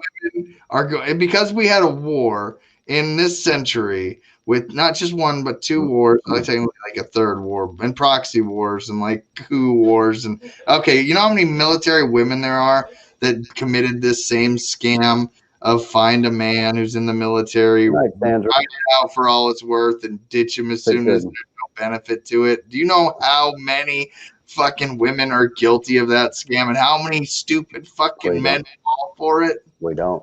I fell for it. I mean, I wish we did. I would love to have those numbers. Like, hate the woman though. Like, so I didn't have any kids with a woman, but I mean, at the end of the day, like, what ends up happening is that ultimately who's in the wrong here is the state, right? These fucking moms like this are just puppets for the state. That's it. They think that they're supreme parents and they're in control because the state gave them full custody. They're the puppet for the state. You understand? They're the puppet for the state because they'll jump to the state's to the will. Whereas if they gave you or I full custody, that shit ain't happening. I'm not jumping to Judge Salvy's fucking tune. I'm not jumping to Judge Christensen's tune. Let me ask you this. This is where I get the argument. If they were hanging from a cliff and you were the only one that could save them, what? I mean, what soda are you bringing in? Are you popping popcorn, or, I mean, are you helping them off that cliff? Are you gonna let them fall? I would imagine I would probably. It was a choice to, but you didn't have to, right. Would you? I wouldn't. I would watch Bradley I'll die is a horrific. I would probably just want to hang my feet over the edge. Ask if I I would could just get like it live notified. I If like I to could get it recorded so I could watch it over and over again. I prefer guillotine. I'm a founding member of the Guillotine Caucus for the Libertarian Party. okay. Like I'd like that All shit these on. weird caucuses, I don't think do us any favors, to be honest. Don't, but it's fun and I enjoy it and I want to be part of Ribbon Caucus and it helps people. Whatever. Man, I don't even know. Whatever. I'm not even gonna argue with the fucking party. I don't have the energy to do it. I think some of the shit that we do is stupid, though. Ribbon Caucus is a very important bonding experience for people. This shit's fucking dumb, right? If we're gonna be taken seriously at all, and look, the two mainstream parties don't want to take it seriously because, well, for some of the obvious reasons here, right? They think that we're kooks.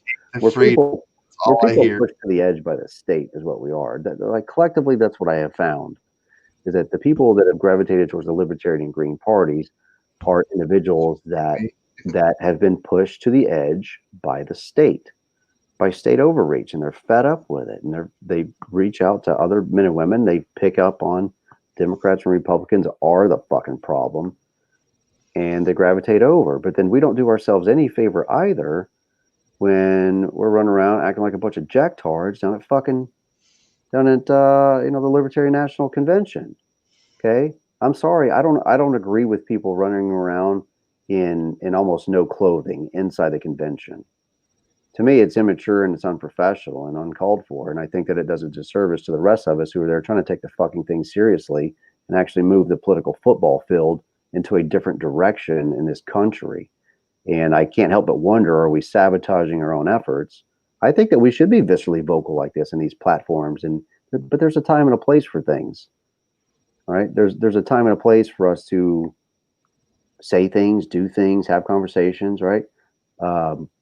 I think that any honest male out there is going to go, yeah, I like sex, but no, I don't want to be having sex out in front of my family and friends for all the world to see, unless they're incredibly fucking weird and, well, probably from, I don't know, wherever Salvy's from. The point being here, there's a time and a place for shit, okay? And, well, I don't know why, as the Libertarian Party, why we can't at least go, why don't we save all that for the after party and not in the convention? Let's save that for a time when, the drinks come out and we've made some measurable gains here as a party and some really definitive successes as a party. Let's do that stuff at the after party, have a lot of fun. But no, we want to do it right in convention. We want to fucking just roll through convention. It's just all da. We didn't even get to discussing the fucking party platform because we spent so much time pissing in the wind. You saw it. I saw it. Right? Come on. Now, one has to begin to wonder, why is this allowed to continue? Now, I'm not a real authoritarian. I just think there's a time and a place, and I think that other people are going to feel the same way. And I think that there's a lot of libertarians inside that convention that feel a certain kind of way about a certain kind of caucus or caucuses that just fucking like run amok with dildos and shit in conventions as though that's amusing or cool or mature. And we should somehow, I don't know. It's like you're a fucking child that really didn't grow up. We can go and do crazy things like this on like personal shows and podcasts. There's a time and a place for it. And you have zero self-control that you can't wait to do that or dress like that somewhere else, like where business isn't being conducted. Damn, Cash. Damn. Laying it on thick tonight. I want to see the party fucking grow. How's the party going to grow when we got a few selfish motherfuckers running around just going, well, this is why I didn't get naked or anything. This is why I wore. And those people should be admonished for it. They should be admonished. They should be publicly shamed. And then you got some jackass libertarian going, well, I thought you respect First Amendment rights. You fucking idiot.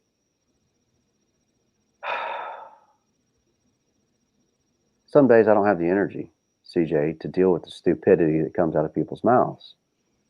You have a right. I'm not telling you that you don't. I'm not saying you can't do it. You can do it. But the respectful thing of others is to consider your actions and what you're doing. I try and do that. If I want to say something or do something like that, I do it on my platform. I do it here. This is my zone. This is my fucking zone. If you don't like this here, get out. Look, it's like you got a logo here and a logo there, and it says the like man on the title is you. Like, on this show, we have bacon and eggs for breakfast.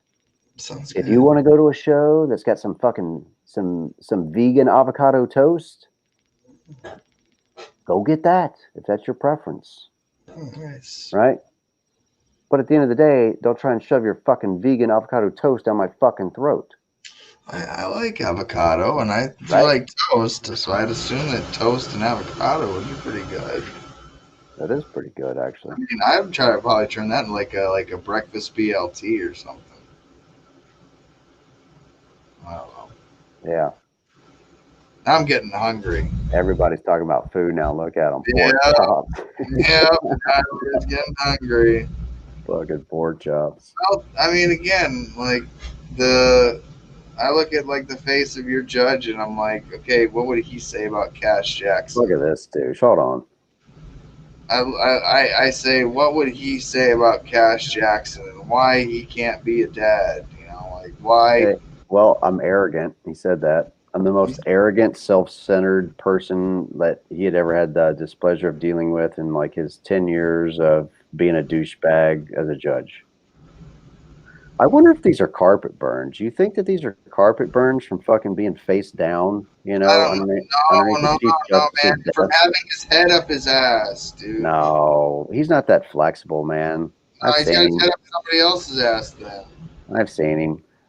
I'm pretty certain that this is carpet burn, right? I'm pretty certain somebody's had his face shoved down in the rug. Oh God, face down, ass up, huh? Yep. Yeah, he's been put face down, ass up in that. Well, I mean, I don't know, man. He went to Carmel Catholic, right? A really ritzy Catholic school. That's where. So as a reserve sheriff's deputy, we worked some details down there, and they turned the Catholic school into a bar, into a fucking street pub. You hop from classroom to classroom inside the high school, and guess who's working like coat check and shit at the high school where all these adults are drinking? I'm gonna guess, is this beady-eyed bastard? No, dude, no, the fucking kids. Oh, at Carmel. Pull up the school if you can, and I'll put it up here. It's there in Lake County, Illinois. Carmel. You're however about you to want to pronounce it. Carmel. No, Cash, I can't let you do it. No, fucking do it. Pull it up. No, dude, you're literally going to be doxing. Like that's what you just told me not to do. And then I'm not doxing. I'm telling you where I volunteered as a reserve sheriff's deputy. I think that's where he went to school at. Okay, well, what's the color gray? Lake County, what? What school you looking County, for? Illinois. What's the search again? Carmel High School. Carmel High School, Lake County, Illinois. Yeah, I think this is where he went to school at. As a boy, he went to high school here. And I was saying, as a reserve sheriff's deputy, we did details here. Right? I'm not doxing the fucking guy. I don't know where he lives. Gotcha. But Carmel, listen to this though. But Carmel High School is in Mundelein. Look, check this out. Carmel High School, it's in Mundelein. You know where the pedophile defending attorney practices law at? Where his office is? In Mundelein, right? So look, co-educational college prep class. I don't know what you're doing. Did I do that or did you do that? I did that. But anyways, So yeah, run jointly by the priests and brothers of the Order of Carmelites and the Sisters of Charity of the Blessed Virgin Mary, located in Mundelein, Illinois. Serves all of Lake County, surrounding counties, southern Wisconsin, an institution of the Roman Catholic Archdiocese of Chicago. Correct me if I'm wrong. If memory serves me correctly, didn't I read about some sexual molestation at the hands of some Roman Catholic priest here in Chicago? Wasn't that in the news? Oh dang! Let's see. Roman Catholic or what was it? What was it? Roman Catholic priests, Chicago. Okay, so what about them? I don't know. Was there any cases of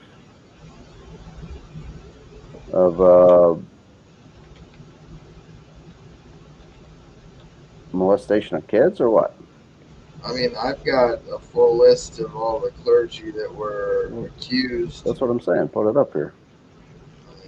Oh, there we go. Was there some there in Chicago? I mean, yeah. Okay, the Archdiocese, 78. Okay, listen to this. 78 credibly accused of abuse in the Archdiocese of Chicago. Now, what did I just read a moment ago?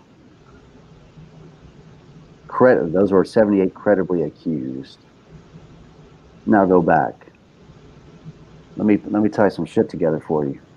Since you guys are fucking hanging out. Okay, so there you go. Look, the Roman Catholic Archdiocese of Chicago.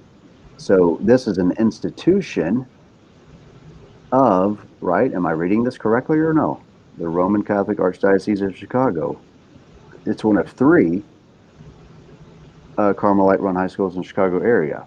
Oh dang! What are you trying to say, Cash? The others being Joliet Catholic High School and Mount Carmel High School. Now, do this for me.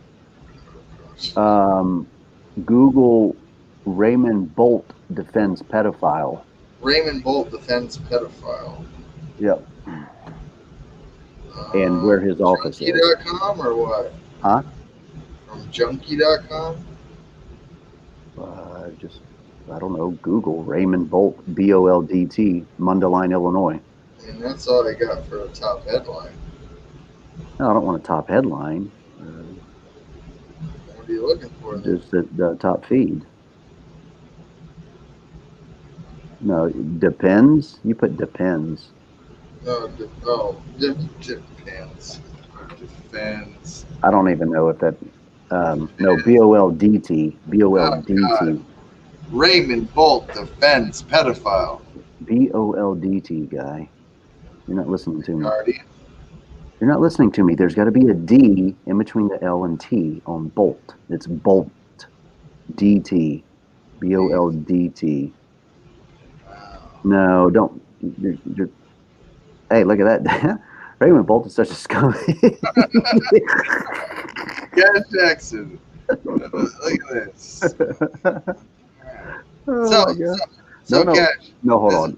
No, that's not what I wanted. That's not what I wanted. I wanted dead serious, though. This was serious. I didn't know that was going to come up like that. That's funny. That's not what I wanted. That's not what I wanted. Look at my post. Go to the top one. Raymond Bolt is such a scumbag attorney. Fuck these people, man. I mean, I don't know what you want me to put up here. No. God. Try Raymond Bolt. Just leave the defends out, right? Raymond Bolt and child molestation case. Mundelein in Lake County, Illinois, I think. It's going to pop up in a Chicago paper is what's going to happen. It's going to pop up in like Chicago Times or Sun Times or the Tribune or something. Not. I don't know. I don't know what you want me to do. Like, I do. Gosh, I think that's it. Well, one, it's an older article. Okay, I think that's it. one. You take my screen. You know what? I can do this. There we go. Boom. Let me see if I can do it. Yeah. One, it's an older article. I don't know what you're looking for, man. All I know is that I wish the judge that would come on here so I could tell him he's an idiot. Fuck him. Fuck them all. Every Well, last one of them. going back to what I was saying, though, you saw the direction I was going, right? Yeah. But this guy doesn't make any sense, though. Again, when we start looking at this kind of shit. You're being a million times nicer to him than I've been saying about the commissioner that did this shit to me. No, I haven't been. I've fucked him up. Yeah, but you know what though? Yeah, tonight, I'll say tonight, you've been the nicer guy. Right. Yeah, but fuck them both, literally. I'm gonna get this article because I think it's important, dude. This asshole. This asshole. Look, Catherine helped us out. I'm gonna see if I can get this to work for you. Go to, boom. Oh, look at that. What? And go ahead. She hooked you up, Cash. Go ahead. Put it on the screen. Hold on. I'm pointing at the screen right now. Go ahead. Boom. Catherine hooked you up. Thank you, Catherine. See, and this is why all of you can be citizen journalists, right? And thank you for doing that. And this is how we do it. Go ahead and show 'em. Ex-pastor pleads guilty to sex assaults. Now, this is 1996. Right after, the dates. Well, I was joining the Navy in Louisiana around that time. I was sitting down here trying to scroll down on it. So the former youth pastor of Crossroads Church in Libertyville. Oh, the church. Yeah, mind you, I've got a lot of problems with the church. Now, hold on, you're going too fast, man. I want to read that. So this 31-year-old youth pastor, go ahead and scroll up. He'd be sentenced to no more than 9 years in prison. I don't remember how much he got. I want to get the ages of the girls here. It's like 13 to 17. You're going the wrong way. There you go. 15 to 17.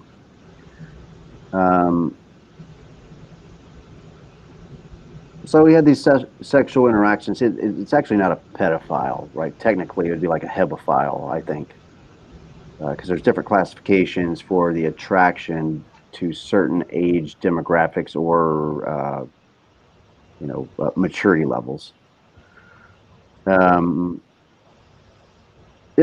Scroll on down though, CJ.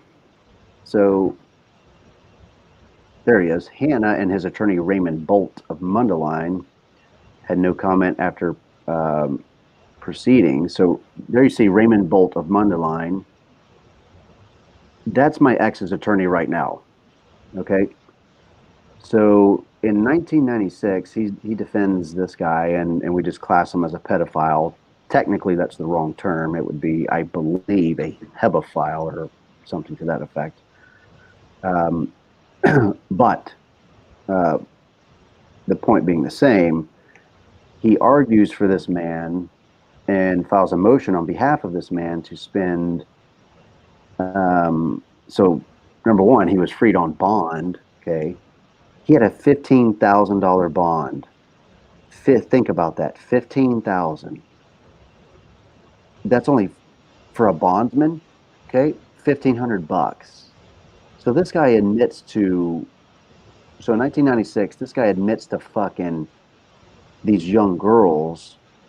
This youth pastor, Raymond Bolt, defends him in Mundelein.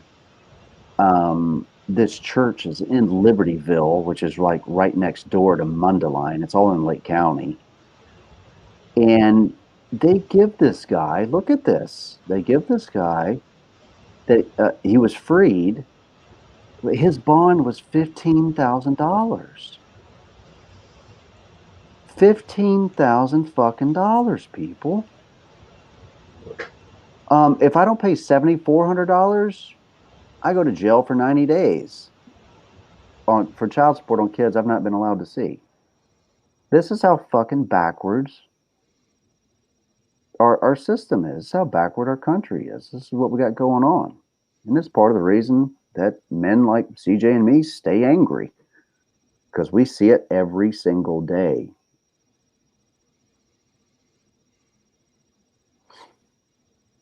It just pisses you off. I don't know, but anyways, Cash, it's a hell of a story, man. Well, it's not a story. It was just, just discussion about things that I know. That's Oh, all. it's a hell of a subject. All right. And here I am fighting this court system. And of course, they won't let me see my kids. Yeah, and it's a Saturday, and yeah, you'd like to wake up and spend it with your kids, but Yeah. ultimately, they've stolen that. But, look, we've been on the negative for a while, man. I want to talk about some of the. For sure. We're going to close it. It's Saturday morning. Now I'm going to go take a nap before I go do whatever I'm going to do with my Saturday down here in Louisiana. We need to be back to Arkansas. I don't know. A few days. I don't know. Whenever. Tomorrow, maybe today. There's no telling. I go back and forth because I'm right on the Arkansas border, Oh, okay. Not saying that bad. Yeah. No, it's not bad. It's, I can come and go. So, but in the midst of all this, what we're all dealing with, we have to ask ourselves,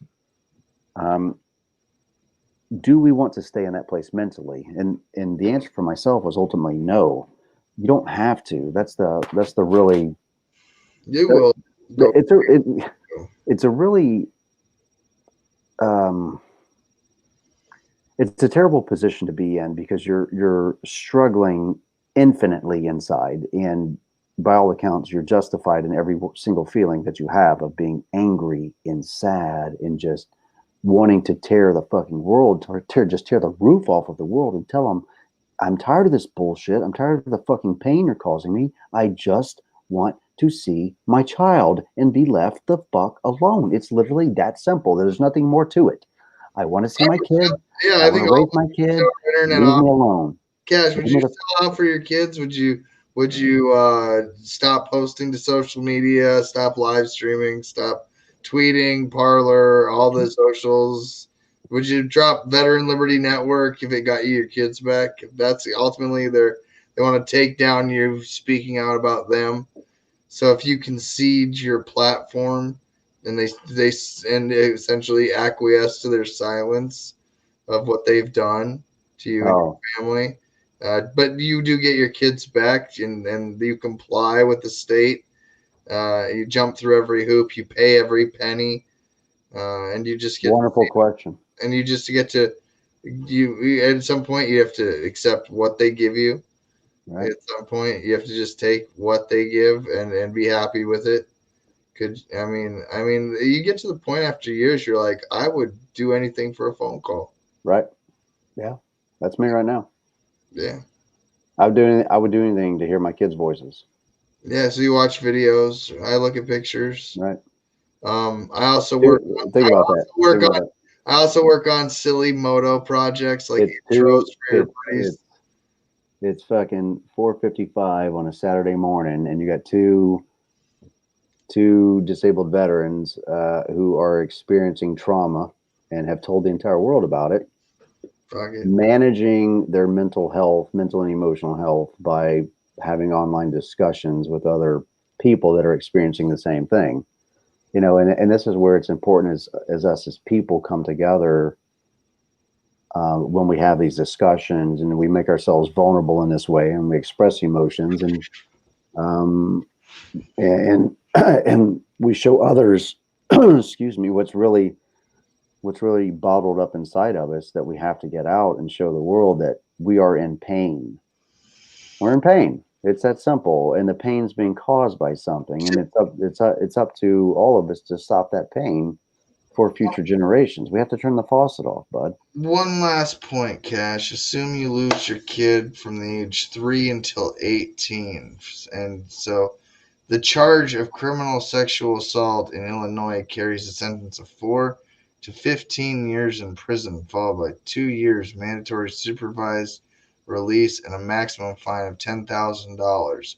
You get treated easier if you've committed criminal sexual assault in Lake County, Illinois, than if you just try to be a father. That's the status quo in Lake County and Cook County and several others. And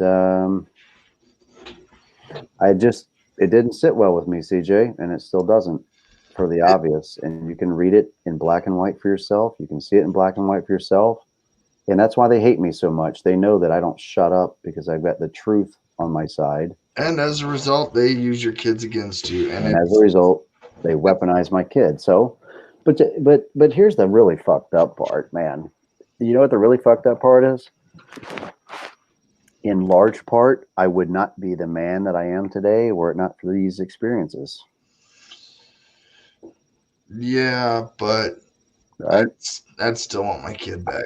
I would still want my kid back. If I had to do all over again, I would want my children and just be able to live my life in peace and never know that this shit was this fucked up.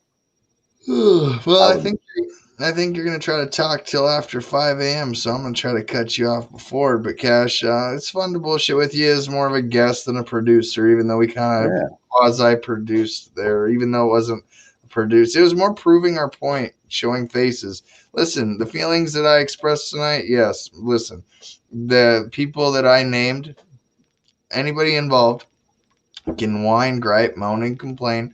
Call the sheriff's department, whatever. All of them know I've been saying this shit for years. They're still alive. They know they're going to be alive tomorrow. They ain't going to die at my hand.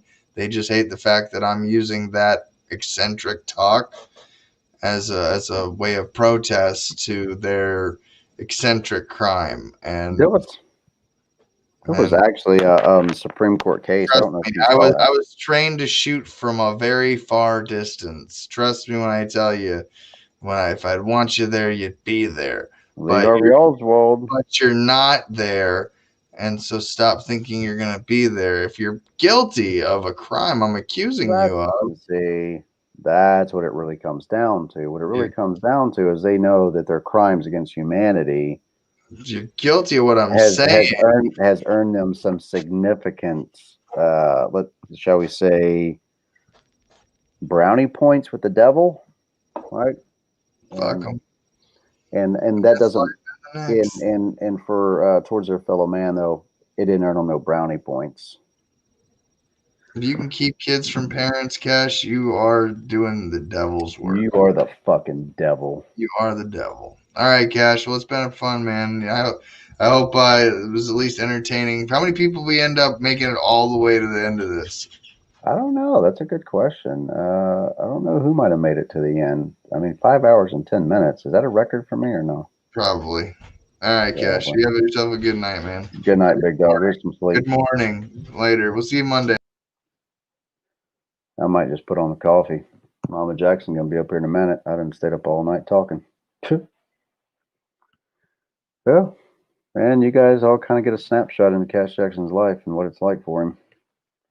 But most of the time, I'm not on the live feed. I'm just up, tooling around, reading a book, just sitting and thinking.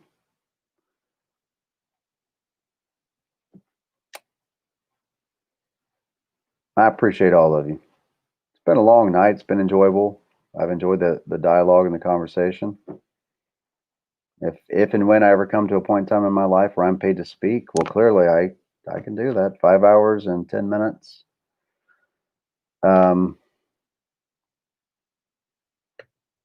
If you can't see the pain on that man's face and hear it in his voice, what he's been through, what I've been through, and so many others have been through, fuck. Words can't describe it. Words cannot describe it. The torture of human beings is sanctioned by our American government. And we just keep saying it over and over and over and over and over. And somebody's eventually going to listen, or they're not. And, you know, time will tell. It's like you give 1,000,001 fucking chances to rectify the wrong. And how long do you let it go? I don't know. Don't know. We'll see.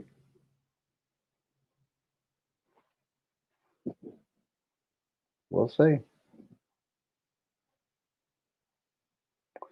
We're going to be broadcasting next week. Regular time will be Monday, Wednesday, and Friday. And I might go ahead and talk CJ into us going over to the evening schedule. Been doing mornings, 8 a.m., 8-ish is the hour.